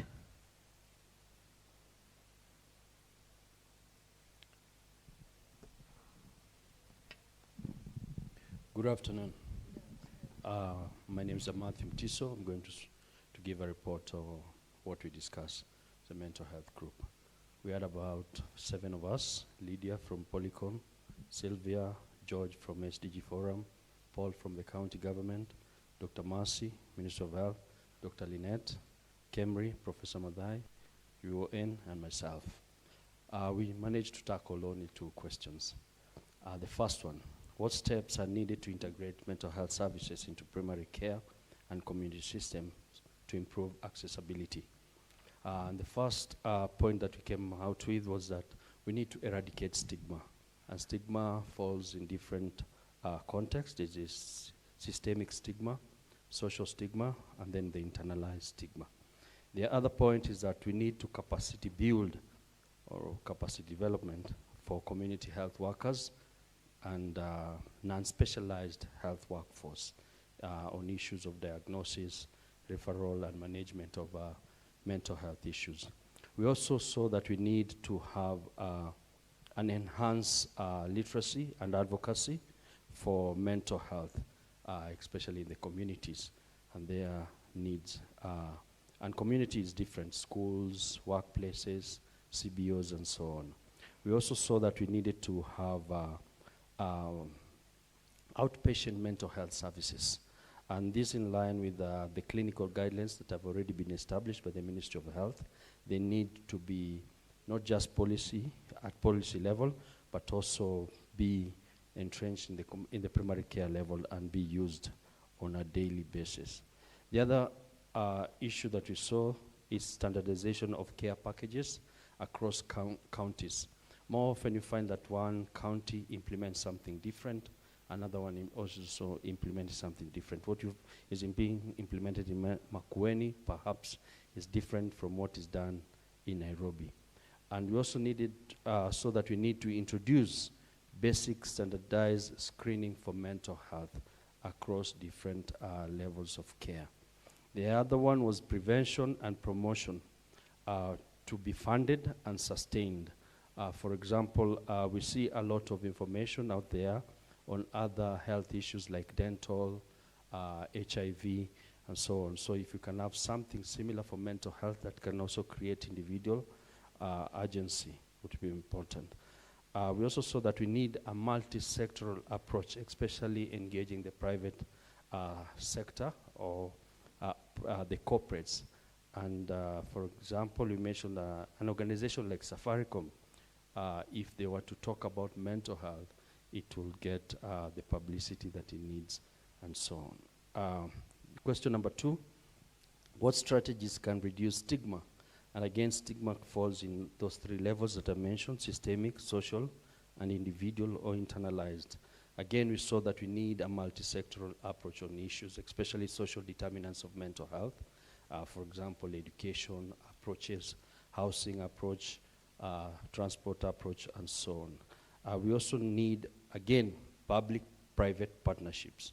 Engage corporates as much as possible, especially at workplaces, radio stations like Classic FM, Capital FM. If they spoke about mental health, it will get the coverage that we need. Again, we also saw that we need to change the language.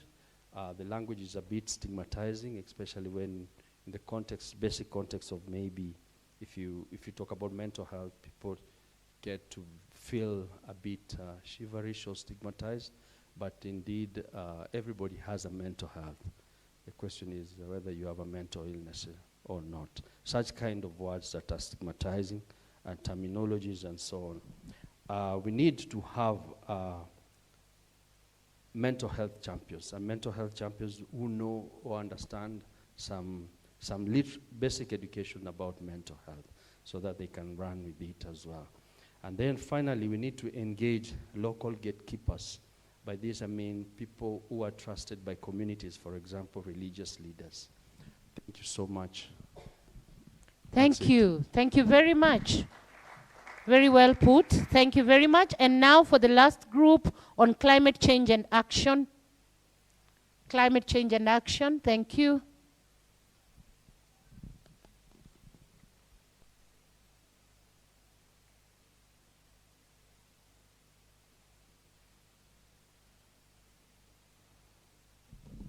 Good afternoon. We had 3 questions. How can Kenya scale up community-led adaptation to climatic change programs? We had a number of proposals. One of them was through smart agricultural systems. We need to invest more on crops that are resilient to climatic change, and of course, better and smart agricultural ways of farming that can counter the climatic changes. We also need national devolved systems and collaborative efforts. This is where counties can invest or do climatic adaptation systems depending on what they face, because different counties face different challenges. We also need to sensitize the community on climatic change and resilience. Many of our people are not very receptive to some of the messages on climatic change, and they get impacted easily because of lack of knowledge and understanding. We also need to involve community-led organizations, that community civil society, in educating our people on adaptation systems. We realized we have a number of national frameworks for climatic change, some overlapping, that needs to be streamlined so that specific strategies can be effective. Others include investing more in cleaner cooking technologies, gender-based initiatives, and integration of indigenous knowledge in climatic change. We also had one on investing more on post-harvest food preservation methods to enhance food security. The next question was the mechanisms to improve early warning systems. In this one, we also realized that Kenya has a lot of frameworks on early warning systems, malaria warning systems, flood early warning systems, drought early warning systems, where that some are functional and some are not functional. So the major challenge is on the implementation. We also realize one of the major challenges is internet connectivity. Some communities are unable to get warning messages on time. So investing on effective communication and internet connectivity can enhance warning systems. Another one that is overlapping the previous question is integration of indigenous knowledge. We also need to invest more on modern technologies in early warning systems. The last question was how can climatic finance management be made more inclusive? We need more of participatory approaches on climatic risk assessment systems. That is includes things like inclusive governance structures that incorporates gender-based strategies. We need public participation in budgeting, awareness creation, resource mobilization from key stakeholders, especially from public-private partnerships should be enhanced.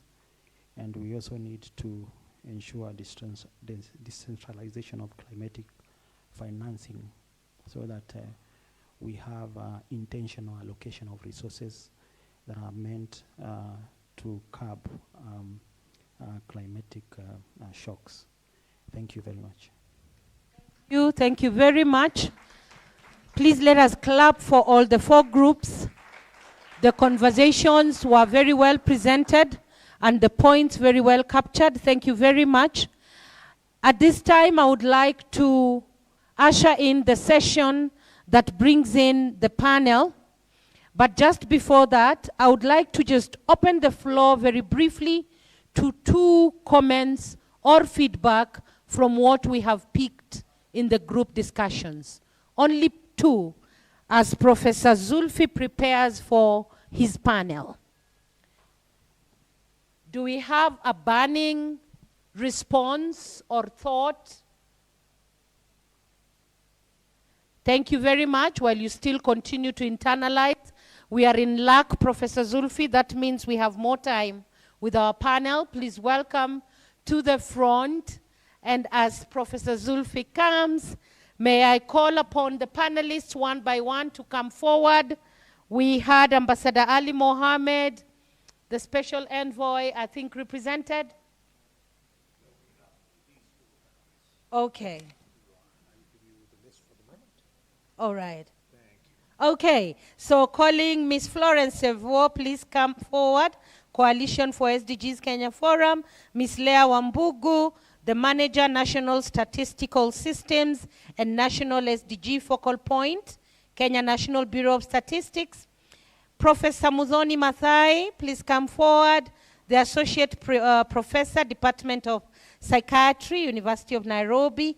And then Professor Lukoe Atwoli, the Principal Investigator, Choice Project, Aga Khan University. You're very welcome to the front.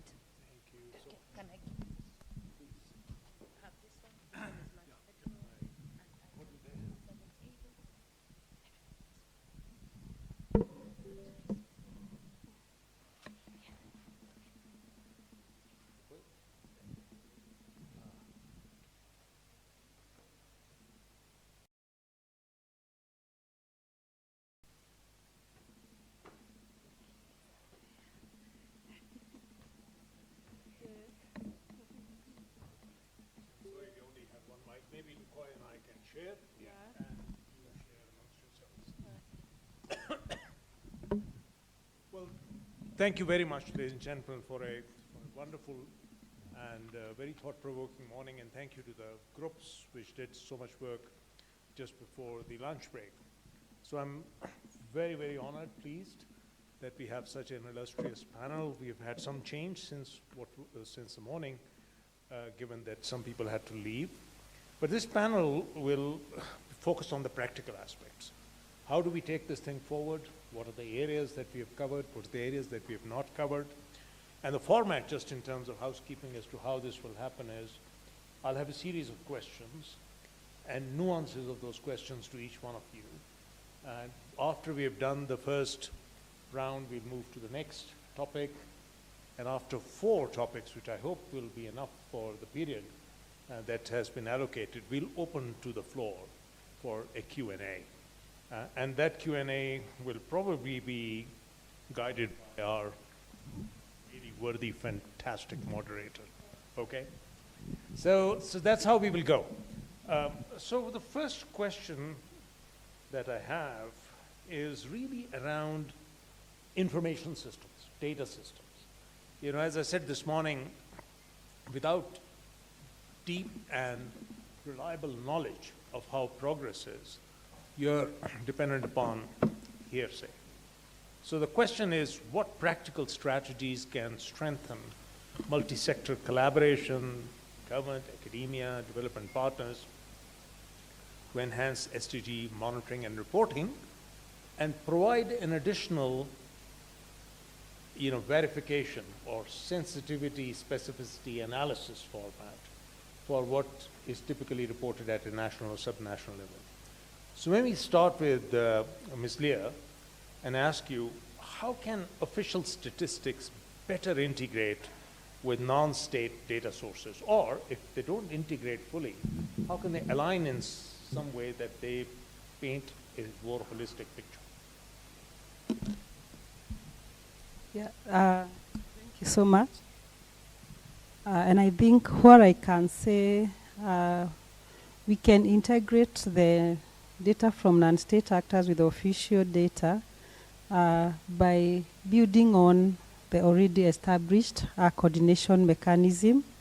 Like in Kenya, we already have now our Statistics Act, which as KNBS, we are mandated to coordinate the national statistical system, which entails government agencies, and we are also now going beyond of including even the non-state actors that deals with issues to do with data.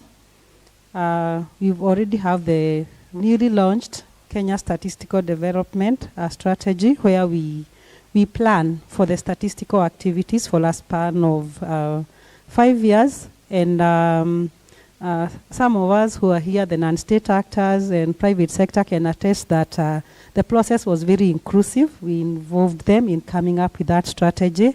So their voice is in that strategy. We also have technical working committees for various thematic areas that brings together institutions that deals with maybe issues to do with health, education. That can also be a very good strategy. We already also have the quality frameworks, like the Kenya Statistical Quality Assurance Framework and the Kenya Statistical Code of Practice, that those people who are dealing with data can get guidance on how to do the entire data processes from collection to dissemination. Thank you. Well, thank you very much. Maybe I can pass to Ms. Saibo. And the question to you is, what role can civic society play in this evidence or data for action? Thank you. Thank you so much, moderator. I hope you can hear me. Of course, we've always, and I know most of you are civil society, those who come from our sector. This has been a journey, really trying to showcase the value add for civil society organizations or for non-state actors in terms of the data ecosystem. I say this because Alea and the team from KNBS know the years we spend trying to sort of showcase the importance of civil society organizations and the kind of data we collect. Of course, there were issues of the methodology, the standard, just the quality of data that most of us produce. But the overall objective was showcasing that civil society organizations, non-state actors, many times focus on data sets that are not maybe the primary or the traditional data sets that the national government many times focuses on. And so our role, for example, within the citizen-generated data conversation has been for years now, really pleading with the Kenya National Bureau of Statistics to adapt what other countries have done all over the world. There's good practices around citizen-generated data, how countries have come up with guidelines, methodologies, and standards that can be utilized by non-state actors. And this happened a few years ago in 2021 when the Kenya National Bureau of Statistics launched the Kenya Quality Assurance Framework. And with that, we had the citizen-generated data guidelines. And this was a collective effort by Global Partnership for Sustainable Data, Paris 21, the SDG Kenya Forum, and many of you that are maybe in this room or even listening online. And so once we got these guidelines, we now have an opportunity for us to utilize the guidelines to produce data that can be considered fit for use within the ecosystem of the national statistical. And of course, this has really contributed to the SDG gaps, the existing gaps, because of course, when you look at the MDGs versus the SDGs, the indicators, of course, there's a big difference from, how many were the MDGs? I don't remember, but I know there were just 8 goals, but I'm saying the indicators, there were 70? Yeah. And right now we're talking about 248. And so, of course, Kenya right now is monitoring 166. And so there's a few indicators in there that have come through citizen-generated data. And so, of course, that is a very, very big contribution from our sector. Thank you. I mean, that's very thoughtful. I mean, and surely, there is always a scope for mixed method studies at country level rather than just quantitative data that comes from agencies. I mean, one of my favorite authors from South Africa, Najib Gordima, once made a very profound observation. she said that facts are always less than what really happened. So I think it's getting behind some of those facts that are important as part of this initiative, which brings me to you, Professor Mathai. So what is the role of universities in research and innovation to improve the data space or information space? Okay, thank you very much. One of the things that happen in the higher institutions of learning is that we collect a lot of data, and standardized data, good data, because we do a lot of research. And at the moment we have several universities in Kenya who train master students who all have to do some form of research or other. But very few of this data actually comes out into the public space, because it's one thing to do research for your master's, another thing to publish. And very few of this, and even sometimes when you publish, it's only a small section of what you actually have. And I think it's a pity that we don't have a data repository where all this data can come in for us to actually access this data.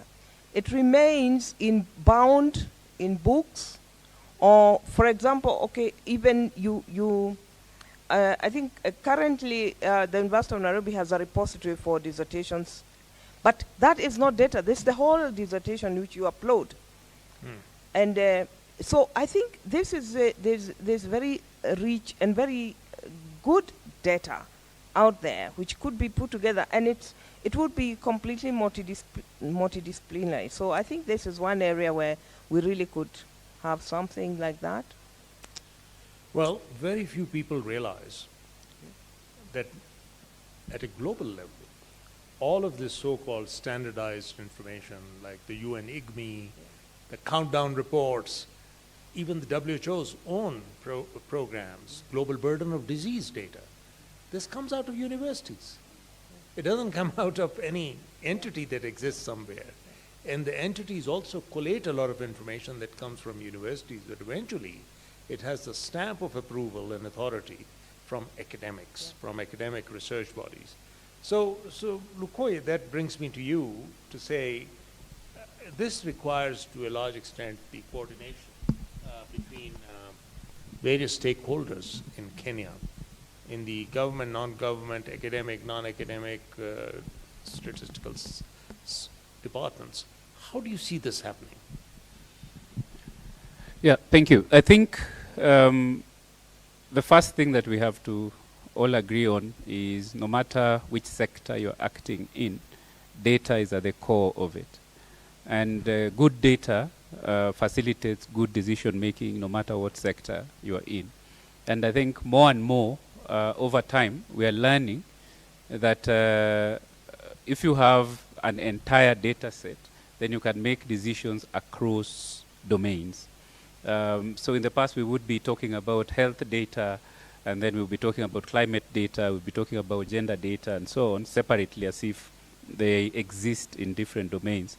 But now we are realizing that in order to take action in climate, you need health data, you need gender data, you need, and no matter where you are, you need all data. And so with that realization, I think all of us, no matter where we are acting, will need to start identifying opportunities to collect data that goes beyond what we see ourselves as primarily doing. And a project such as Choice, what we are doing here, is a demonstration project, is demonstrating that A, this is necessary, and B, it is possible to do this based on the work that we have done over the past 1 year with the teams here. So looking forward, as far as data is concerned, I think the work we have done should serve all actors, government, non-government actors, as an example of how, by bringing people together from across multiple sectors and focusing on the data, you can get insights across multiple sectors. That's how I see what we have done as producing. So let me keep the mic with you. Let me ask you a follow-up question related to this. So it's all very good what you've said, what should happen, but nothing happens without resources. And in the current climate, as we discussed this morning, with the disappearance of DHS, Gates Foundation has only jumped in to support the closure of some demographic health surveys, things that were incomplete. But we don't know where the money is going to come from for the next generation of household level surveys, etc. So the question is really, how are we going to finance this? What are the financing mechanisms in Kenya for affordable, sustainable health, climate, SDG information systems? Yeah. I think as a follow-up, I agree to what I said. If the primary responsibility holder appreciates that this data is essential in good decision making, and this is government. So government is the biggest mobilizer of resources in Kenya, and I guess in many places. So when we are budgeting, we have to budget for data. We have to budget for surveys where we collect data. We have to budget for surveillance where we collect important sentinel data for all those indicators. We have to put it in the budget. And what I usually say is that all this funding from USAID and Gates, if you put all of it together, it's a tiny fraction of the budgets that we do. In Kenya now, our budget is somewhere north of 3 trillion shillings. Okay? It will not take 1% of that to budget for mechanisms for collecting data using already existing structures. So I think that is one thing that we must start at. And data is currency. So if government is planning, organizing, doing things, they need data. So we have to budget for data at the core and then budget for the other things that depend on that data. I think that is the primary thing that we should do. The second thing then that we should do is when we are doing, our universities do research and we get grants and so on, government needs to have an eye on that as well, the data that is being collected from that, and perhaps be more intentional about identifying priority areas where we want researchers to collect data and contribute to the national database. Well, let's see what the government says. To add on the issue of budgeting, there's also partnership between government and the non-state actors. And this will help and avoid issues of duplication, because maybe a private entity is interested in certain data, the government too. Instead of collecting those data independently, they can pool the resources together and save a lot on that. Yeah. Plus, if we really need data, we can also try the option of utilizing the data sources that are better, less expensive than maybe the survey data and the census. We have administrative data, data that is generated by agencies in their normal operations. Plus now the new innovative data sources that you have, we can also utilize and try to strengthen those sources so that we can save on the cost. Thank you. What about citizen labs, repositories? No, thank you. I think we need to also talk about the financial architecture reforms.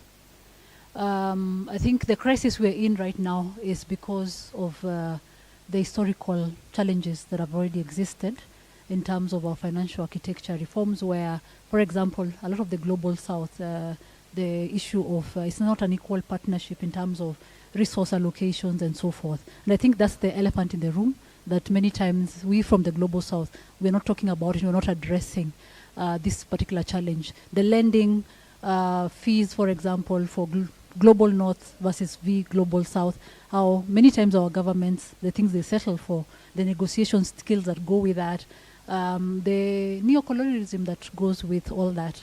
And so many times we find ourselves, when we talk about our health infrastructure, when we talk about our education systems, and the things that we do at country level, the things that affect communities, it's all pegged on the issues of the global reforms. And there's a push now for the IMFs, for the World Banks and others, for us to have that kind of conversation, or for us to sort of just put in place reforms that can now showcase a win-win kind of environment where we're not leaving anyone behind. My second contribution would be, of course, there's a lot of also innovations around financing that we need to tap into, especially speaking about private sector. There's always the missing gap in terms of the role of the private sector and working together with non-state actors like civil society, working hand in hand with government in terms of development. So we'll come to financing in a minute, but I mean, I particularly wanted your inputs on the information systems in a way that complement what the Bureau of Statistics, for example, can use. Yeah, that's fine. Yeah, so just to finish up on that line of thought, just a minute, is to say that, of course, a lot of that innovation will contribute to the financing, and that's something that we need to tap into. From the civil society perspective, of course, a lot of the information that we collect, a lot of our focus areas is always about marginalized groups, it's always about linking areas that are not, of course, being prioritized on at national level. And so ensuring that we have that information, or we have access, the citizen voices come to the table, and we are the link that brings that those voices to the table. But more importantly, how do we, many times we see the fact that a lot of researchers, academia, the government, many times will come up with reports, but that's the end of it. Or will just give us a status like the Bureau of Statistics, but that's the end of it. And for us, it's about how do you use or utilize these reports for advocacy? How do you translate this into policy, concrete policy implementation processes? How do you link this to the budget processes at local level? How do you ensure that there's practical change within communities? Yeah. So, Prof, what are your views on innovative financing mechanisms? Yeah. Let me just follow up on what I had mentioned about the data we collect in institutions of higher learning. We already have an institution in place that licenses all research in Kenya, the NACOSTI. And so we already have a home where a data repository could be set up. And this would be I don't think setting up a data repository is such a big, expensive thing that would go beyond what the budget of that particular institution. And this institution has the power to inform all researchers as they get their licenses that their data they collect must be deposited with them in a certain format. They would declare the format so that it's standardized. And in the end, of course, there's all these things about who can use the data, when does the owner of the data allow other people, setting time to make sure that this data that they are licensing people to collect also comes back to them in one form or the other, even if raw data. Yeah, that would be my thought on that. Well, keep the mic with you. Yeah. Let me underscore something that Lukoy said, which is there is such a lot of information within the government's own initiatives. Yes. That at times all the other surveys and other systems of data collection, pale into insignificance in comparison to that core effort. I'll just mention something that relates to health. All over the world, the largest form of data collection that we have of information is the District Health Information System, DHIS2. We invested so much in it. It is information that is collected prospectively and at a granular level. It is aggregated then up that you cannot use it, but if you go back to source, it has information at household level, at facility level, it has all kinds of things, hardly ever used for policy, hardly ever has reasonable quality checks. So I think the opportunity out there is really to look at some of these existing data systems in this new reality and see how we can perhaps make a better partnership between government, academia, civic society organizations, and departments such as Bureau of Statistics, which are formally charged with this. But I agree with the fact that we should do this in a coordinated manner, not, opportunistic. We should do it in a manner that has quality checks and avoids duplication of efforts. But it's great if one can put something like that on the table, which brings me to the question that I wanted to ask you and then other panel members. Now, in this day and age, particularly around SDG monitoring and monitoring of global indicators, without technology and the use of technology, such as information systems, remote sensing, collation using artificial intelligence, big data analytics, we are principally talking just hypothetically. These are things that are transformative, that are changing the face of Africa and elsewhere. Lukoy and I were talking a little earlier on today on who owns the data now, that there is so much remote sensing. All of this information is being collected by satellites, hundreds of kilometers up in the sky, and they are looking at granular information at national level, which goes down to levels of 10 meters by 10 meters, not even kilometers, meters. So we have a huge system in place, but without technology tools, skills, the ability to big data analytics and AI, many low and middle income countries will be left behind. So my question to you is, what role do you see for all of this, particularly from an academic platform and perspectives, that your groups, the universities, could play a much bigger role than they do currently? Thank you very much for that, because I think it's only this year we have really started being sensitized about big data, because there was this huge call from Welcome requiring people to, analyze big data to project for possible health mental health problems or other problems. So we are a bit slow, but we are catching up, I will say that. And I know that there definitely some institutions in Kenya are definitely very far more advanced in that area. I mean in health. That's where I'm saying we are a bit slow in catching up, because I know that there are other universities who are very, very strong in that sense, in the technical, in the AI system, in data. But we are catching on, because like you say, there's so much information out there that could be used. Sometimes we don't need to put money into new research when we haven't done anything. And when data collected in the past can give us the answers we are looking for today. And I think that is definitely the way to go. We have to just strengthen this part of our literacy, or sort of data literacy, in integrated actually right from the beginning in our education system, starting from undergraduate, even in health. We've not been doing very much of that, I must say. Yeah. Well, let me ask Florence, what is the role of citizen information systems or citizens' voices in this? Very, very critical, and especially now, of course, as you said, with the era of AI, a lot of technology, and especially among young people, there's, of course, a very, very big potential and opportunity for us to tap in. I'll give an example. Last year, we launched a call. We were trying to get young people who have innovations around the meteorological department in Kenya, just trying to say issues of early warning. What is it that you've done? What are your innovations? We were very shocked to receive over 200 applicants, very, very solid proposals. And when we were starting this, we didn't even think that would even get a good number of it. This tells you there's a lot of information, a lot of creativity sitting with our communities out here, our young people out here, yet we're not tapping into it. And so when we went through this, we found with the meteorological department of the department itself, we worked with them jointly. We found out very, very creative and good ideas of things that they've been struggling with, because this particular department, since inception, they're very manual, and so they want to go digital, and so they got very, very good ideas in terms of what they could do to become, just to advance this kind of work they do.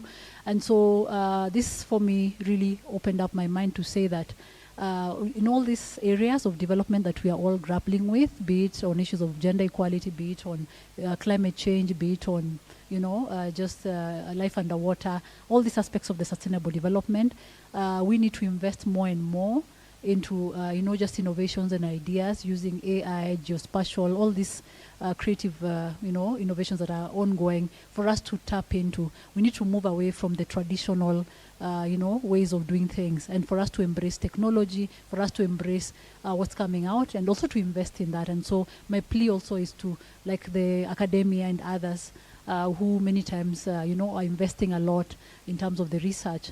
How then do we tap into young people out here? They may not be doing it as an academic paper, but once you give them the opportunity to explore what is it they can come up with, they are very innovative. And I think there's a youth group out here, or there's a whole generation out here that we can tap into ideas, and that would be very innovative. Thank you. I mean, so there need to be safeguards, particularly from the civic society side, in terms of how do you make sure that the data is reliable, it's validated, it's also good quality. So what do you think from a government perspective do you want to see in sources of information, and can that be standardized somehow? Yeah, I think our role is mainly drawn from our mandate, starting with the issue of data integrity, because we have to make sure that the privacy and data ethics is really taken care of. Then build capacity, statistical capacity on issues to do with data mining, integrating this data with the official data sources. And then the last one is the issue of establishing the best practices and methods, because yes, data is available, but there's a way it's supposed to be generated and also even interpreted, and also when working on these processes of data analysis. So we need to develop the methodologies across that, and also ensuring that we maintain the best practices even as the data is available. Thank you. You call it digital innovations? Do you see a role of digital innovations in this? Yeah, I think in the morning we saw one of the what Jade has presented on temperatures, climate events and so on. Without technology, that would be very difficult to collect. And with technology, some of it is almost collected without additional effort. We just go to the source and we find people who routinely collect this kind of data, and we curate what we need. So technology is absolutely essential, and we're learning that even in health, technology enables us to get insights that we wouldn't normally get in a clinical interview, for instance. So, activity, sleep, nutrition, environmental conditions, and so on. This is data that is enabled by technology. So I think, again, as we plan our future, as we plan interventions for the benefit of the population, we have to plan with technology in mind. It is not something that we can, hedge about and think maybe we get this, maybe we have to put it at the core of our planning. It makes data collection and processing a lot more efficient, faster, easier, and huge volumes of data can be processed to enable better decision making. So I think we can't run away from it. It is essential now, because we recognize the limitations of our own ability to collect data as individuals manually, and technology just multiplies that ability manifold. Well, it's a two-edged sword, and as you and I were discussing some stage this morning, one thing that I can guarantee you is just like the demographic and health surveys and other household level data, which was not behind a paywall, but was controlled by external financing, all of this remote sensing global information that we see as a global public good will go behind a paywall before you know it. And that paywall may very well be a fee for access, and it would therefore monetize what is a global public good. But also importantly, I think it would be inherently unethical and wrong, because it is data that belongs to the citizens of Kenya, for example. We showed you that information that we were able to collect and collate from globally available public data sets at the moment, but they're principally data on Kenya. So I think there needs to be a global agreement on ensuring and guaranteeing access to this information which currently is utilizing the fact that technology and people who have those tools at the moment can collect that information. But if they were to do household level surveys and collect it with ground truthing in Kenya, they cannot do that without the permission of the Kenyan government. Right? So we need some global agreements on data collection, information, access, and safeguards. I agree. I think there is such a thing as vital data. That we have to agree that this vital data is a global good. Special data that governments and institutions can use to save lives, to improve health, and things like those. That kind of data, there ought to be a global compact that says this data will be available to those that need it in order to make these interventions. Especially data that belongs to essentially people, on whose data is from. So I want to ask Mildred, how much time do I have left? Okay, all right. I'll take 11. So I'll move to the final, but perhaps the thorniest question of the lot, which is really focused on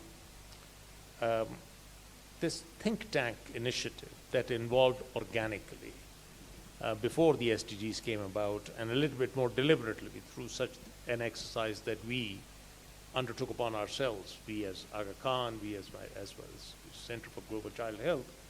Now, how do we ensure that their involvement and contribution to the SDG momentum to 2030 and beyond continues? So ideas in terms of what is the future and what does it look like for think tanks? Start with you, Lukoy.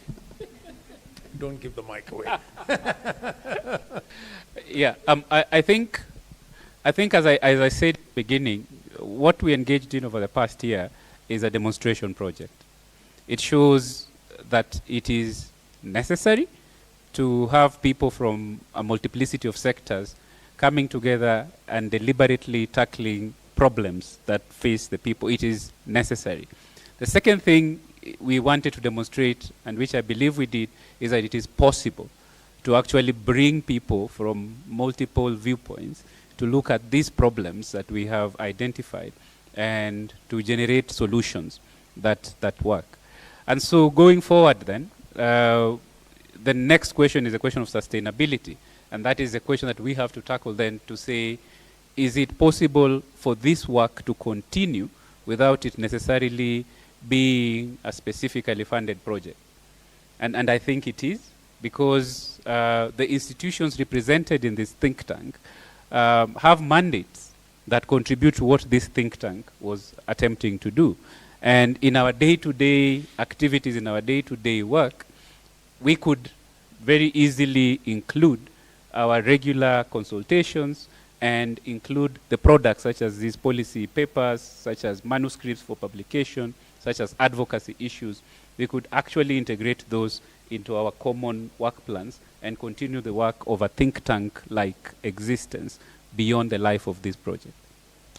And I agree completely. Well, I'd like to hear from the Bureau of Statistics as to how it sees the future of these think tanks.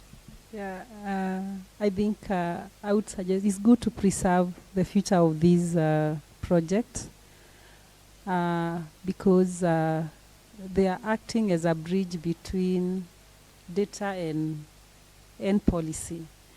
And even as we approach to the 2030, remember we need to come up with the post 2030 agenda. And there are mistakes that were made at the start of the SDGs, which we wouldn't like them to be repeated. So the project can be a very good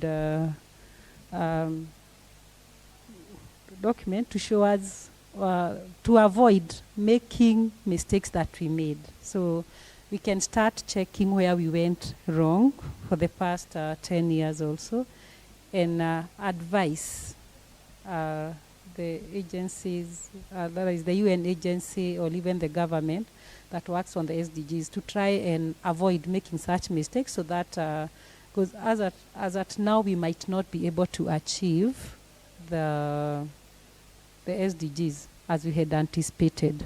So I think it's a good platform to check where we made mistakes and try and improve, so that after 2030 we can make good progress without those hitches. Thank you. Thank you. Grassroots engagement, citizen voices, how do we sustain it? Yeah, thank you. I think I have a big vision, or we have a big vision for this. One, because for us it was a model of the peer-to-peer, but also the multi-stakeholder engagement. One of the things we've been pushing as the SDG Kenya Forum is how do we bring academia together, how do we bring private sector, how do we bring the government, the civil society, and this was one of our calls when we came forward to bring forward this platform of the SDG Kenya Forum. And so when Prof came to us and Aga Khan, we were very excited because we knew the potential in terms of this multi-stakeholder engagement, a very unique engagement where we bring in the academia and these other stakeholders, and the academia is giving us the leadership in terms of the research and some of the generation of critical pieces that we need. And so, of course, we see that they can be continuous engagement in terms of, because the knowledge generation is continuous, it's not stopping. And so then how do we showcase to the academia that as you continue to produce your knowledge, there's a whole sector that can benefit from it. There's a whole sector that is anticipating the use of it. We can also even do joint partnerships in terms of fundraising. I think we are now beyond just thinking the normal way in terms of financing. We're thinking out of the box. What is it that the government has? What is it that we ourselves and others have? Can we do a basket fund and see how to advance this particular project? Again, also, I think this was said in the morning, we have a good opportunity to showcase a peer-to-peer exchange in the region, in Africa. Then if this has worked in Kenya, if this is working, this can work in other parts of Africa, or if this can work in Kenya, vis-a-vis maybe Asia and others, we can showcase that. And so I'll be looking forward to that kind of exchange, and there's a lot to learn and for us to replicate that effort. And so, of course, for us, we are open to that exchange. We do that a lot of exchange with other civil society organizations from Africa, from the globe. And so this would be good for us to do it from an academia perspective, from the government, and these other stakeholders around the table. Yeah, thank you. So, Prof, what role do you see for academia in this, particularly around perhaps supporting teaching and research around SDGs, targets, and beyond? Okay, maybe I was thinking more about how, not necessarily from academia, but more like how the work that is being started here goes on, in the sense that I think maybe we have to redefine ourselves from a project maybe to an association, people who are actually there, not because they're in a project, but because they're actually interested in the work they are doing. It's multidisciplinary. It's not usual for professional whatever to be multidisciplinary, but this would be an interesting one because it would be an SDG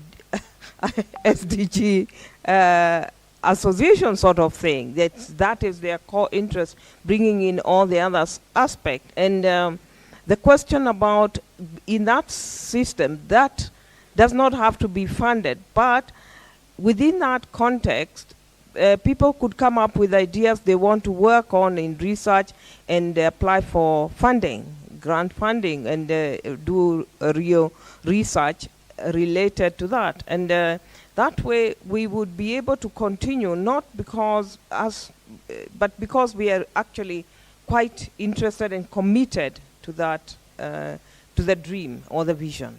That's my thought. And I completely agree with that. I think we all are part of groups and clubs and associations and causes.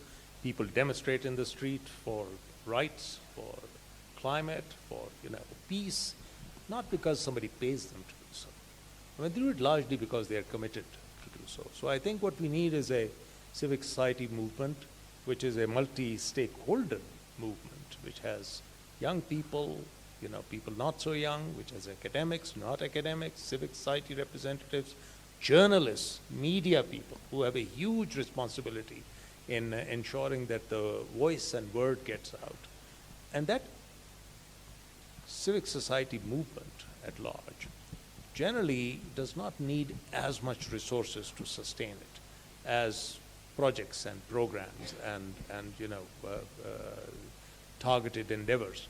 So I think the future for the Sustainable Development Goals, and particularly the goals around health and health-related SDGs, and more narrowly around climate change, environment in the future, can only truly happen if there is a groundswell of support from this, from a variety of stakeholders.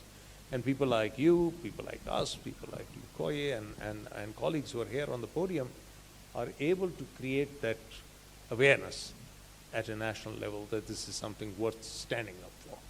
I think that's what keeps the world going, and I want to thank all of you for listening into this very interesting panel discussion.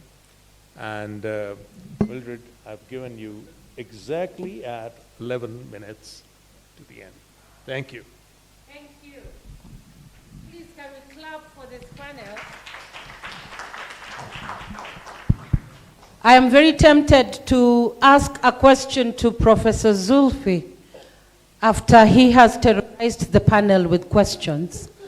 I'd like to ask Professor Zulfi, when we want to create solid cooperation between diverse platforms, between the academia, between the civil society, when we want to create and sustain solid cooperation for the good of what our agenda is, what do you think is the most vital component needed to get the cooperation? What's the most vital? Because we speak about it a lot. But what is the most vital? So this was not in the script. No, there was no script. I mean, I went completely off script. No, that's a great question. That's the masala, the secret sauce of many, many global initiatives. I often tell my students that in order to do something scientific, long vision, trajectory, light at the end of the tunnel kind of work, you not only need what's up here, knowledge for action and analytical framework, but you also have to vote with your heart. And particularly around planetary health, particularly around global development, the future, as I've said several times since the morning, you have to take on the mantle, the hat of not only what you are at the moment, an academic, perhaps a researcher, perhaps an academic leader, scholar, civic society representative, a government servant, but you put on the hat of a father, mother, grandmother, grandfather, somebody who's looking at this from the life course trajectory of how do we make this planet a better place for the future, for our children and our children's children. Until you have that framing and thinking, it is very difficult to envision what you're doing in the context of global public good. So you asked me the question as to what is needed to keep a movement, and particularly movement of this nature, going. The answer is, it is really the vision of making this world a better place for our children and our children's children. That is the vision that perhaps led to the creation of Kenya as a state, of the independence, the movement to get rid of the colonial rulers who ruled us for centuries. Same here as in South Asia. The vision was not to create an office of a presidency or govern. The vision was to make it a better place for our children and generations to come. And I think this issue that we're talking about right now is health and health-related sustainable development goals is no less than that vision that creates states and nations. Thank you. Thank you very much. Do you agree? Another round of applause, please, for the panel. Thank you very much. Gives a lot of food for thought. Thank you very much to the panel. Very well thought out thoughts there by the panel, and very important considerations to be made. Thank you, panel. Thank you very much. Dear colleagues, participants, ladies and gentlemen, as we are coming towards the close of this day, I would love to challenge all of us, getting into the question and answer segment, where we have questions, we have comments. I would like to propose that we have spent several hours from 9 lamenting.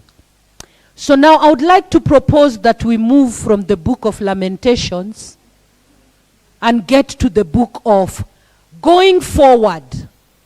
So if you are picking the microphone, my hope is that you don't want to bring us back to Lamentations. We are in the Acts of the Apostles. So we are not going back to Lamentations. My hope as we are coming towards the end, as I'm giving the microphone to whoever wants to comment, could you start your sentence with, my name is Mildred Ngesa, now going forward. Is that too much to ask?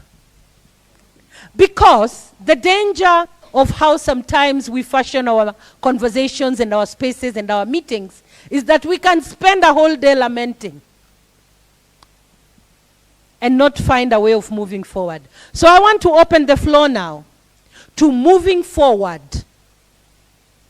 I will let you know whether it is the book of Lamentations or the Acts. Yes, please. How did you know I wanted to talk? Oh, I see.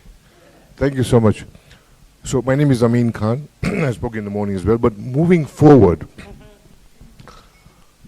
I am convinced that we have so many children, youth in Kenya. We have so many schools.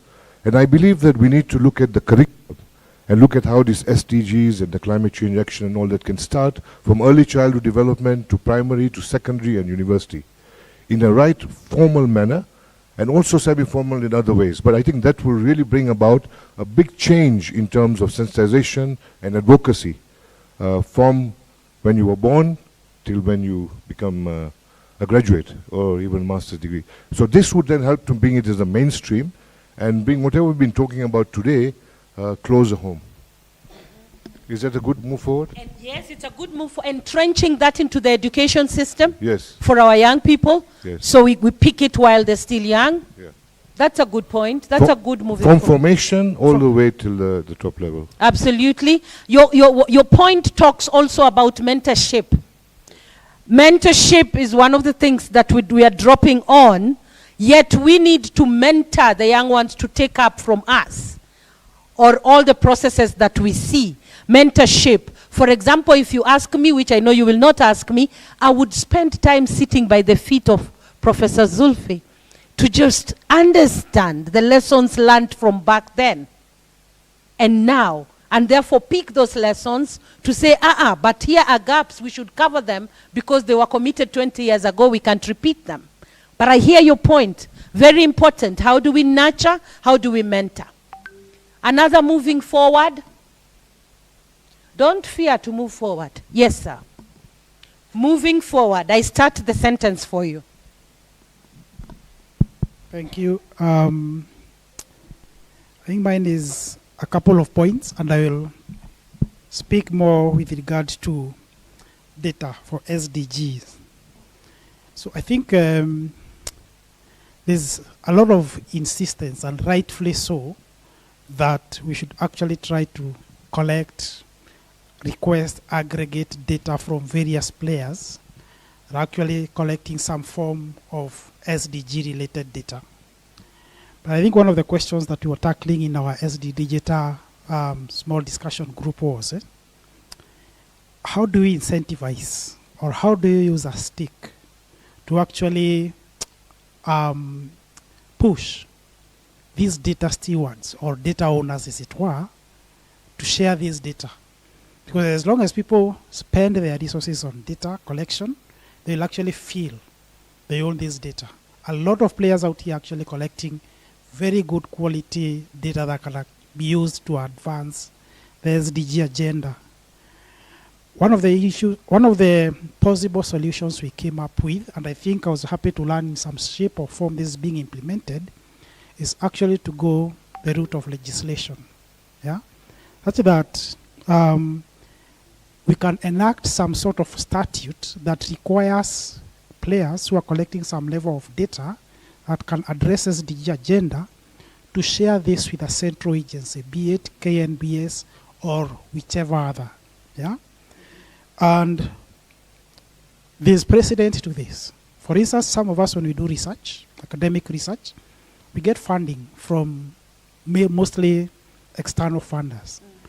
And currently, one of the conditions is that you actually have to share this data. Yeah. globally in some shape or form.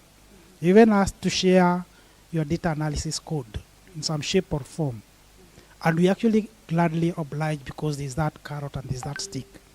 So how can we enact that in this country through some form of legislation or regulation to actually make sure that this is enforced and it becomes a reality?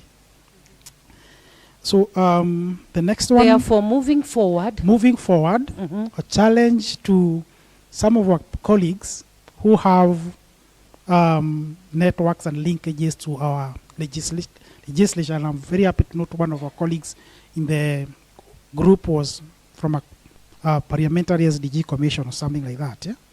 I think there's something that we need to advocate for that. Yeah. We should have some national level data sharing sort of regulation or legislation or standard of some form. Yeah.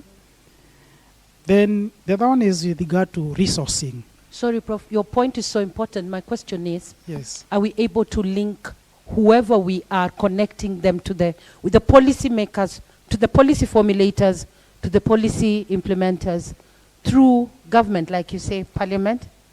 Yes, I think that's the route we should take, definitely. So we can have a debate about that. Right.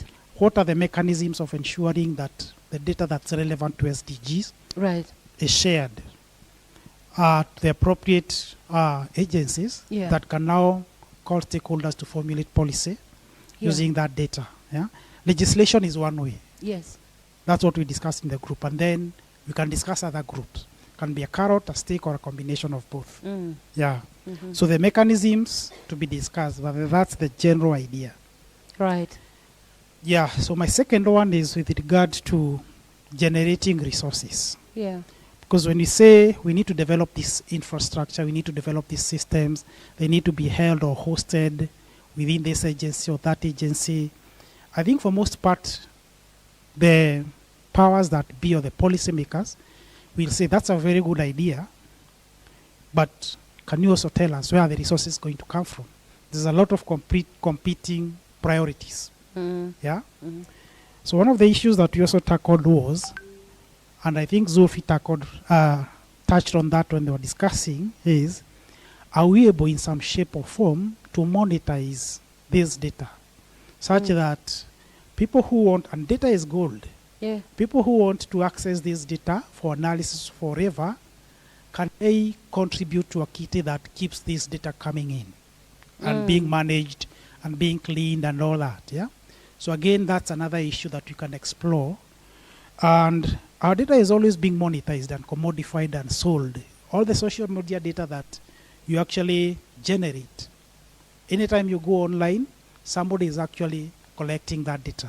Because you clicked a button on small print and said, I accept. So how can we translate that to a local setting to make sure that this data generation initiative becomes to some level eventually self-sustaining. Yeah, and then community level data. If you look at the policy brief on SDG data, we have some model that we've used in local communities, especially in Kilifi, to empower community level stakeholders like community health workers to generate data on an ongoing basis, data that informs local level, community level action that we've seen over the time really remarkably and measurably improve population health metrics. Can we borrow from such models? Sometimes back, I think long ago, there used to be reporting of some data, for instance, in civil registration, vital statistics, that is births and deaths data, by the local chief. Deaths that happen in the community would actually be reported to the local chief. Births that happen in the community would be reported to the local chief. But I don't know what happened to that. I tried to use that data sometimes back, but then it was not very good quality. How can we revamp that? There's need to actually try and do some of those sources. So thank you. Thank you very much. Thank you. Could we clap again for Prof?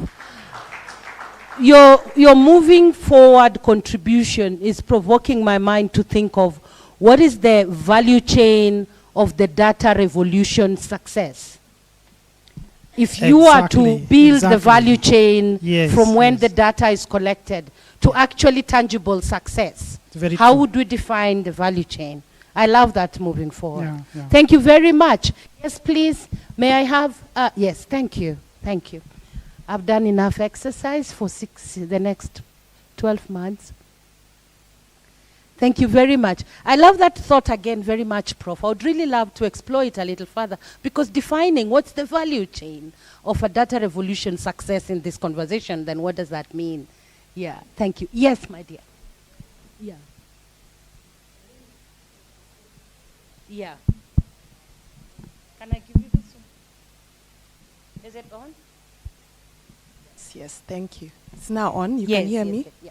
Yes, so my name is Dr. Helen Kilelo, and I'm from Moi University. I'm glad to have been here and to listen to the findings and the deliberations around SDGs. So moving forward, I would like to say that I would like to see more of the participation, especially coming from the county governments. There's a lot the county governments are doing. And even if we were to look at the legislations that they are passing in these governments, and with the name of ensuring that certain SDGs are fulfilled, there is a whole lot of wealth of information, the projects they are running. Whether we look even at the Council of Governors, do they have anything domiciled under that where we would be able to get data? There is something under that we can be able to get data. However, we need to move further and see, do they have data on SDGs and so forth? Moving on to the national level, even from Parliament itself, there is a lot we can get from policies that have been passed. How far are we in as far as those policies are? We can get into the different ministries, but in as far as policies that have been passed that are relevant to SDGs, there's a whole wealth of information. And then I also see we didn't really have a representation from the religious groups. Are we saying that they don't have any contribution to make to SDGs? When we look at mental issues, we are dealing with leaders are also handling these mental issues. I mean, as a nation, we have been dealing with Shakahola, and it's not even come to an end. That's something stemming from the religion, you know, from a religion, but also being handled by different groups. So I'm trying to say that moving forward, we can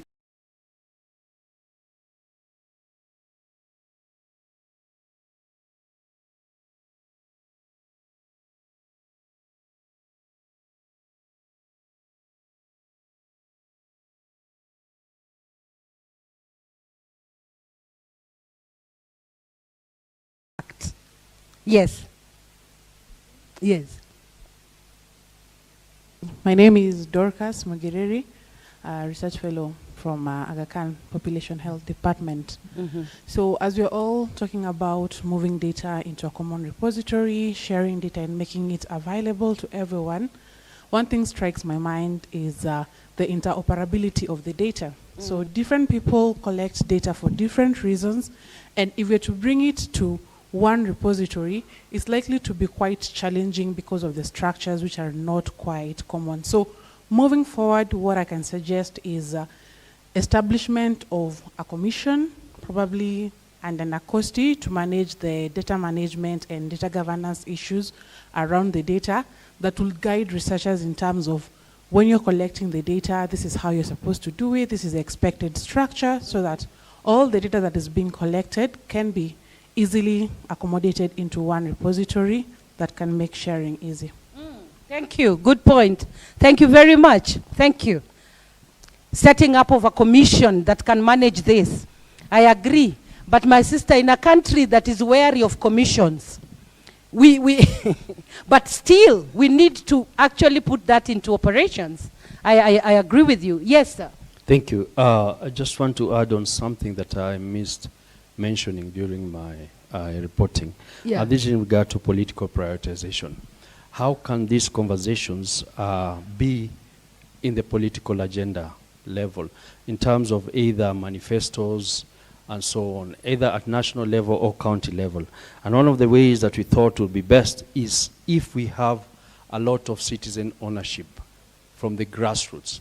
If citizens can advocate for these conversations, either at mental health. Are we talking specifically about the mental health? Mental health, issues of gender, issues of environment, and so on. If they own it from the ground up, then they can get the prioritization that is needed for budgeting and so on. The other thing that also came out was an issue of, it didn't come out, but let me add on way forward. It's about funding. There's a need also for us to look at alternative ways of funding, blended financing models that also perhaps will pay for certain outcomes. And this way we can engage organizations like the World Bank, where the government perhaps can guarantee certain, if for example, government doesn't have money to increase their budget allocation on mental health, but it can guarantee if we reduce mental health, either illnesses or we create an awareness at a certain level, then certain outcomes can be paid off by other organizations. If you look at models of blended financing going forward, we can even fill the gap that has been left by USAID and so on and so forth. So we're going forward, that's an issue I think we should be looking at. And I totally agree. And moving forward, my brother and all of us, elections are coming in 2027. A good time for us to see how we engage with political parties and their manifestos. How are their manifestos presented? Are they inclusive of mental health? Are they progressive in their gender equality aspirations? How are they looking at climate change? I think we have an opportunity to move that forward because everything is political. Even this biro pen is political. Do we agree? So to move it forward, and I love that point very much, is how do we entrench, how do we partner with political party processes, especially when the opportunity calls us to. Thank you very much for the point. I think Professor Lukoe had his hand up, or I think it was just a wish I had. Lydia has her hand up, speaking for young people, trust me. She has been looking at me and saying, you're ignoring the young girls. And I'm here saying I'm not ignoring. Lydia, moving forward. Okay, Mildred. Okay, hi everyone. I'm Lydia Chieng from Polycom Girls. So moving forward, just to add on, mentorship, very important, just ensuring that we get to the grassroots and ensure that young people are involved in the process, during the process and even after the process, yeah. That would be my moving forward. Thank you very much. My moving forward for you as young people is for you to be hawk-eyed as we are going towards electioneering periods and see whether all these areas of ours are included in these political campaigns of ours. Hey, may God help us. Amen. Thank you, Lydia. Please, my sister, yes. Thank you very much. My name is Jane Wangari from Groots Kenya. Yes. And I want to add on to your moving forward on engaging the our young. moving. We have to own it. Do you remember Professor Zulfi said ownership? Ownership. Yes, and I'm owning it as a young woman. Yes. Because I'm looking at it as if you want to make it interesting for the young people and you want this conversation to go into the electioneering period, and even beyond this house, how are we engaging young people beyond them sitting in these forums? Young people, you will not find them sitting the way we've been sitting since morning. It will be boring for them.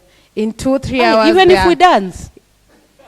So that's what I mean. Yeah. Engaging dance, engaging animations, engaging creativity, use TikTok, use social media to spread this gospel, because as long as we want to keep disseminating information and it reaching to the target communities, I like the challenge that you brought about on asking ourselves, what is the SDGs in your mother tongue? And I think we were all lost. But then how are we getting this conversation to the grassroots communities? Yet you who has learned English, Swahili, it got there. You don't know it. Yet you will go to your grassroots communities and you want them to understand what SDGs are.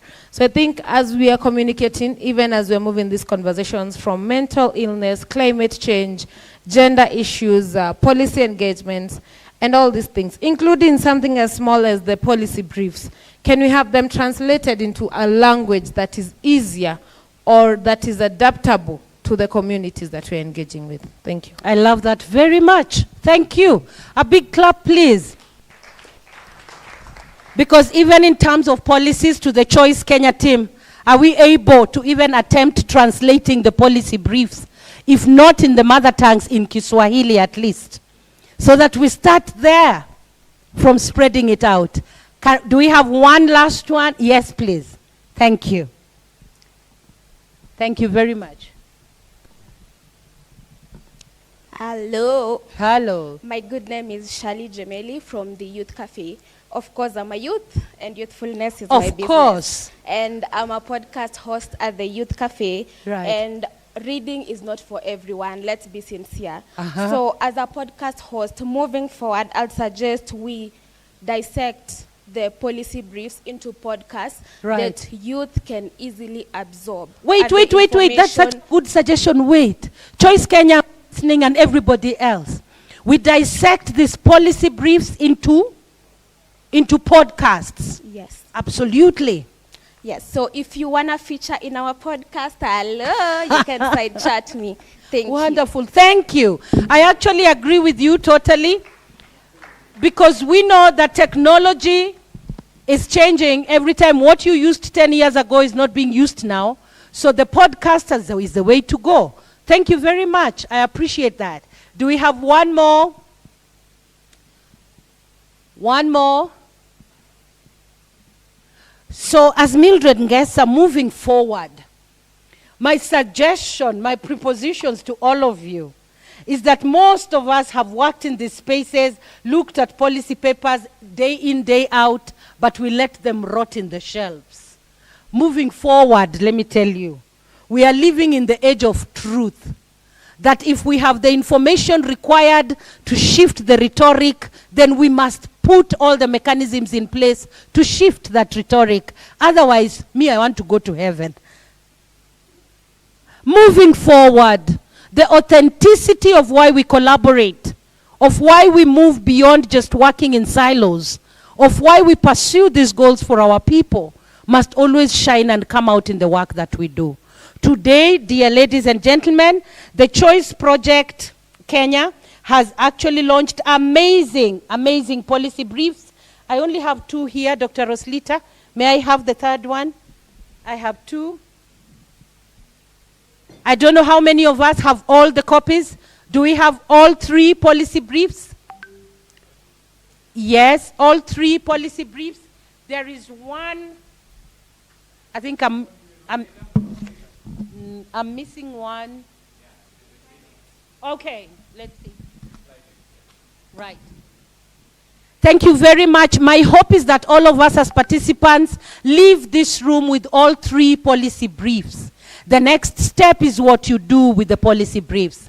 The Choice Project has put together the climate action for resilient and sustainable futures in Kenya. All of us working in the space of SDG 13 must know that it is important to pull onto this policy brief to understand what the thinking is in terms of challenges, in terms of opportunities, in terms of what we can put together to make things work.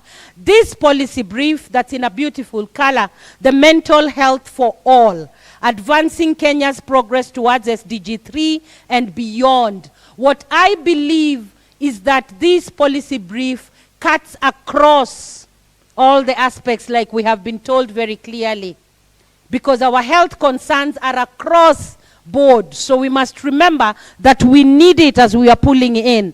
And then this policy brief, sustainable development goals, data in Kenya, is the conversation we have had. My question to you, and I repeat, is what is the value chain of data revolution success when you're thinking about it? How does that value chain look like so that the data revolution success can be achieved and attained? Ladies and gentlemen, it has been a productive day in my view, with proper and very important conversations. I know there is way forward that will come from the Choice Project. I know that there is a report that will be put together and be shared by the Choice Project. And with that, I would like to hand over the microphone to Professor Lukoe for the way forward and the closing remarks of what we have had today. Thank you very much. Thank you. Thank you very much, Mildred. I think she has thanked everyone. She has said all the nice things about all of us, but we have to say nice things about her as well, isn't it? Mildred has run this ship flawlessly, I must say. I thank you very much. You have engaged the people. You have internalized this work, sometimes better than some people who actually worked on it. So thank you very much.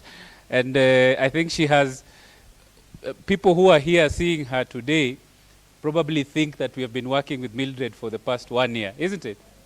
Right? So thank you very much, Mildred. Can we give her... So ladies and gentlemen, I'm a very, very happy person today. I'm very excited to have gone through the whole day today dissecting work that we have attempted to carry out over the past year or so, and it has culminated in a series of recommendations that extend the impact of this work way beyond where we expected it to go. So I want to thank all of you for making time and putting effort into getting this stuff done. I think by way of closing, I would only reiterate. I think I liked the idea. Firstly, these briefs, as well as the reports that we do annual reports on this work, will be on the website. There's a Choice website that cuts across all the projects. It will be on that website, and it should be available to everyone to read. I liked the suggestion that these outputs be translated, at least these briefs, be translated into our national language as well, at a bare minimum. I think that is something that we ought to go away with. And the third thing is, it ought to be translated into our national language, which is the youth language, isn't it? This is TikTok, podcasts, and Instagram. Those shorts on YouTube and so on. So I think this is a challenge to us. We are going to have to speak behind the tent with the youth who know how to do these things and get these things out. What are the key messages that I would like to go out? The key messages regarding data, which you have told us, are that we need to strengthen and streamline national minimum optimal data set and standard monitoring tool for different sectors reporting on different SDGs. So we have agreed that we streamline that, and it has been suggested that we might need to tweak some of our regulations and legislation to require that people contribute to that data routinely. Invest in sustainable and scalable data systems. I think we have agreed that it is indispensable that we have to invest in data systems that can collect the data that we need. Localize and scale up community-based data collection, very powerfully put by our civil society colleagues in the discussion. And then promote interagency data sharing and governance. Again, this has come out very clearly that there is no Ministry of Health data, Ministry of Environment data, Ministry of Education data. We should, if you're collecting data on the same group of people, we should share that data instead of attempting to replicate that. Enhance capacity and data utilization for decision making. Can we require that when our policy makers are making policy, that they tell us what data they're basing this on? And you know, why are you changing this law? Why are you changing this regulation? What is informing this? And then explore innovative financing and secure sustainable financing for data ecosystems. And we have heard about monetizing some of the data that we collect for people who want to access it for other purposes. The second set of action points that we are taking away and that we are going to have to translate into our 2 national languages is on climate. And we have talked about expanding climate finance with a gender focus. I think the gender lens cannot be forgotten. And we have seen instances where there is differential impacts of climate change based on gender. And so we need to, when we're talking about financing, we must have a gender focus. And then strengthen data collection and monitoring, back to data again, thinking about innovations, technology, and so on to collect climate-related data. And then promote public health-centered climate adaptation, so that we have a public health approach to climate adaptation. We are not just thinking, in silos about climate as something that is separate from our health. And then implement community-led, gender-specific interventions. All right, the story is told of this nice philanthropist who went somewhere in Western Kenya and found that women were walking long distances to go and fetch water and spending a huge proportion of their day fetching water to come and use in their homes. And so this very good philanthropist went to those villages and dug a borehole and said, now you don't have to go for hours to fetch water. Then he came back after a few months to see the utilization and the huge impact that his water had brought in the lives of the women. And the women told him they were not using the borehole. Okay? They were not using the borehole. Why? Because the fetching of the water in the river was not only for fetching water, but had other social uses, including sometimes staying away from abusive men and spending time sharing and supporting each other. So we have to think about those kinds of things as we intervene. Support for carbon markets and regulation. I think Kenya has been passing a series of legislation and policies on carbon credits and so on and so forth. I think the task force recommends, the think tank recommends that we take that up. And then finally, actively involve youth in climate change adaptation and mitigation. And that has come up, and the young people have spoken, and the future belongs to them. These climate conversations is to safeguard this earth for the young people. So we have to involve them. Finally, on mental health, the key messages that we are taking home from this think tank work have been discussed again. Funding. So the question of funding, it is a shame, it's a crying shame that when we are putting together money for interventions in our health system, we only think about 0.01% of our health budget going to mental health. And all of that goes to pay Mercy's salary and 2 people in the division of mental health and nothing else, right? If we are going to do any interventions as government, we have to go and solicit for funding. I think it's a crying shame, and we should hold our legislators accountable for that. Further integration of mental health into primary health care. Again, we noted that there is integration, but it's not going deep enough. So we have to push for that to happen. Intensify awareness campaigns that improve mental health literacy, absolutely, and forums such as this are part of that, increasing mental health literacy. When you go home and you remember the name of Professor Atuoli, link it to mental health. If you do that, I'll be very happy. Strengthen data collection, tracking, and monitoring. Back to data again. You see how important data is. Capacity building for healthcare workers. Because we think healthcare workers know about mental health, but many don't.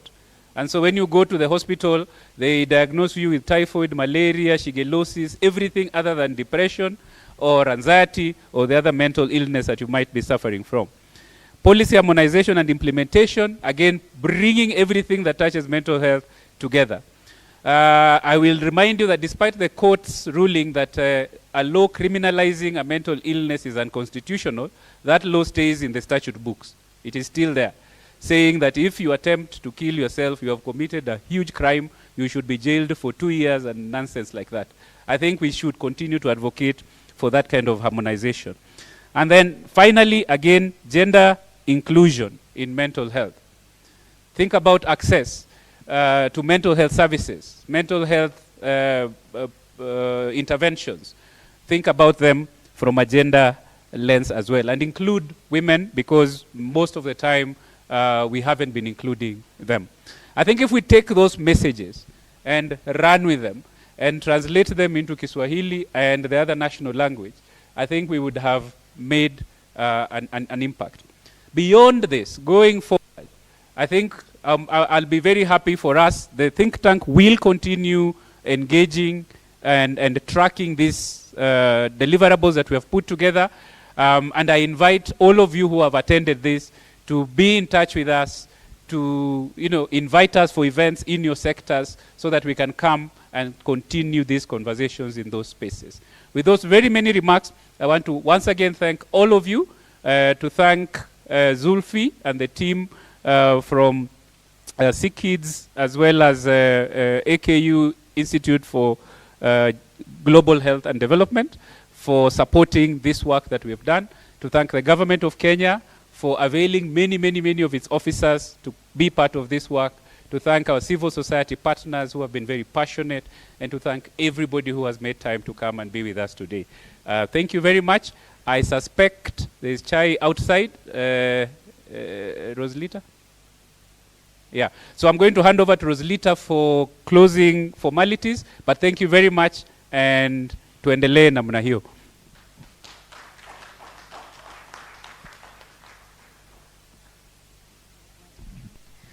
Okay, I really don't have much to say because Prof has exhausted everything.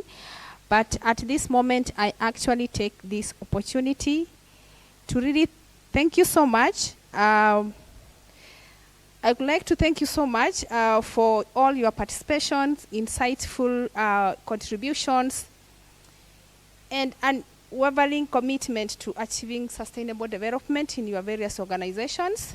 And we really don't take this for granted. Let's hope that the way forward that have been proposed here are going to be implemented.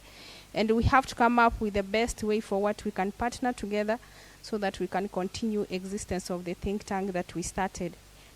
So as we walk out I would also like to give gratitudes to the technical team for the great work that they have done, and our administrators. And I cannot really forget to thank Ryle. Where is Ryle?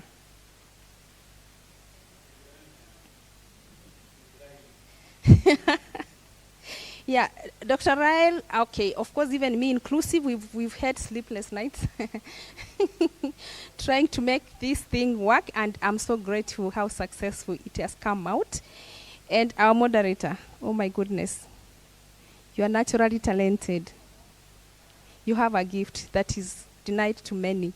So you've done a great job, and we really look forward to working with you in the future. And I'm sure everybody here is excited with her work. Please, can we give a loud? Okay, so thank you so much, Professor Buta.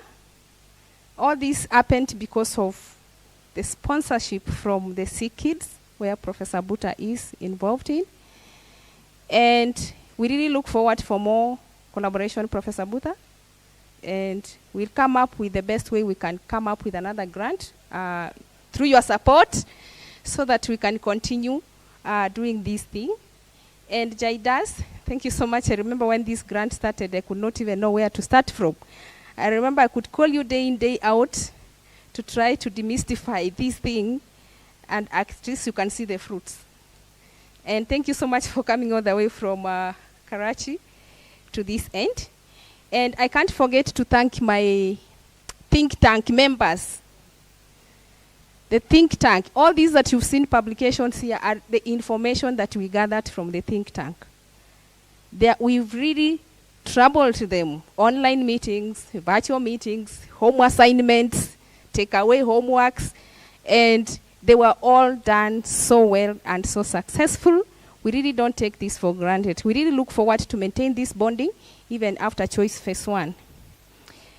Also, all the CSOs and all individuals that we gave a very short notice, we really thank you for having made it here.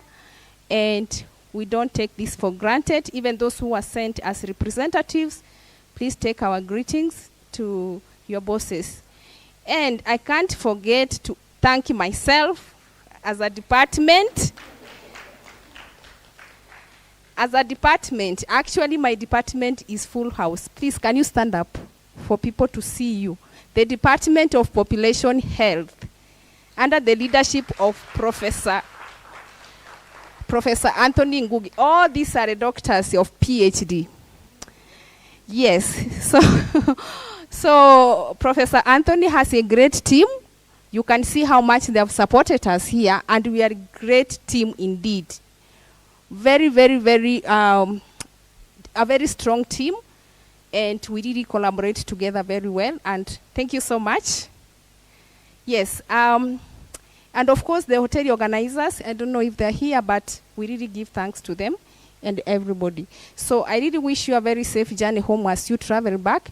But before I forget, we have Media House with us here, and they could like to conduct some interviews as we walk out for tea break. So Professor Buta, kindly, I'd like you to be one of the interviewee. They're around. Where? Hey. Okay.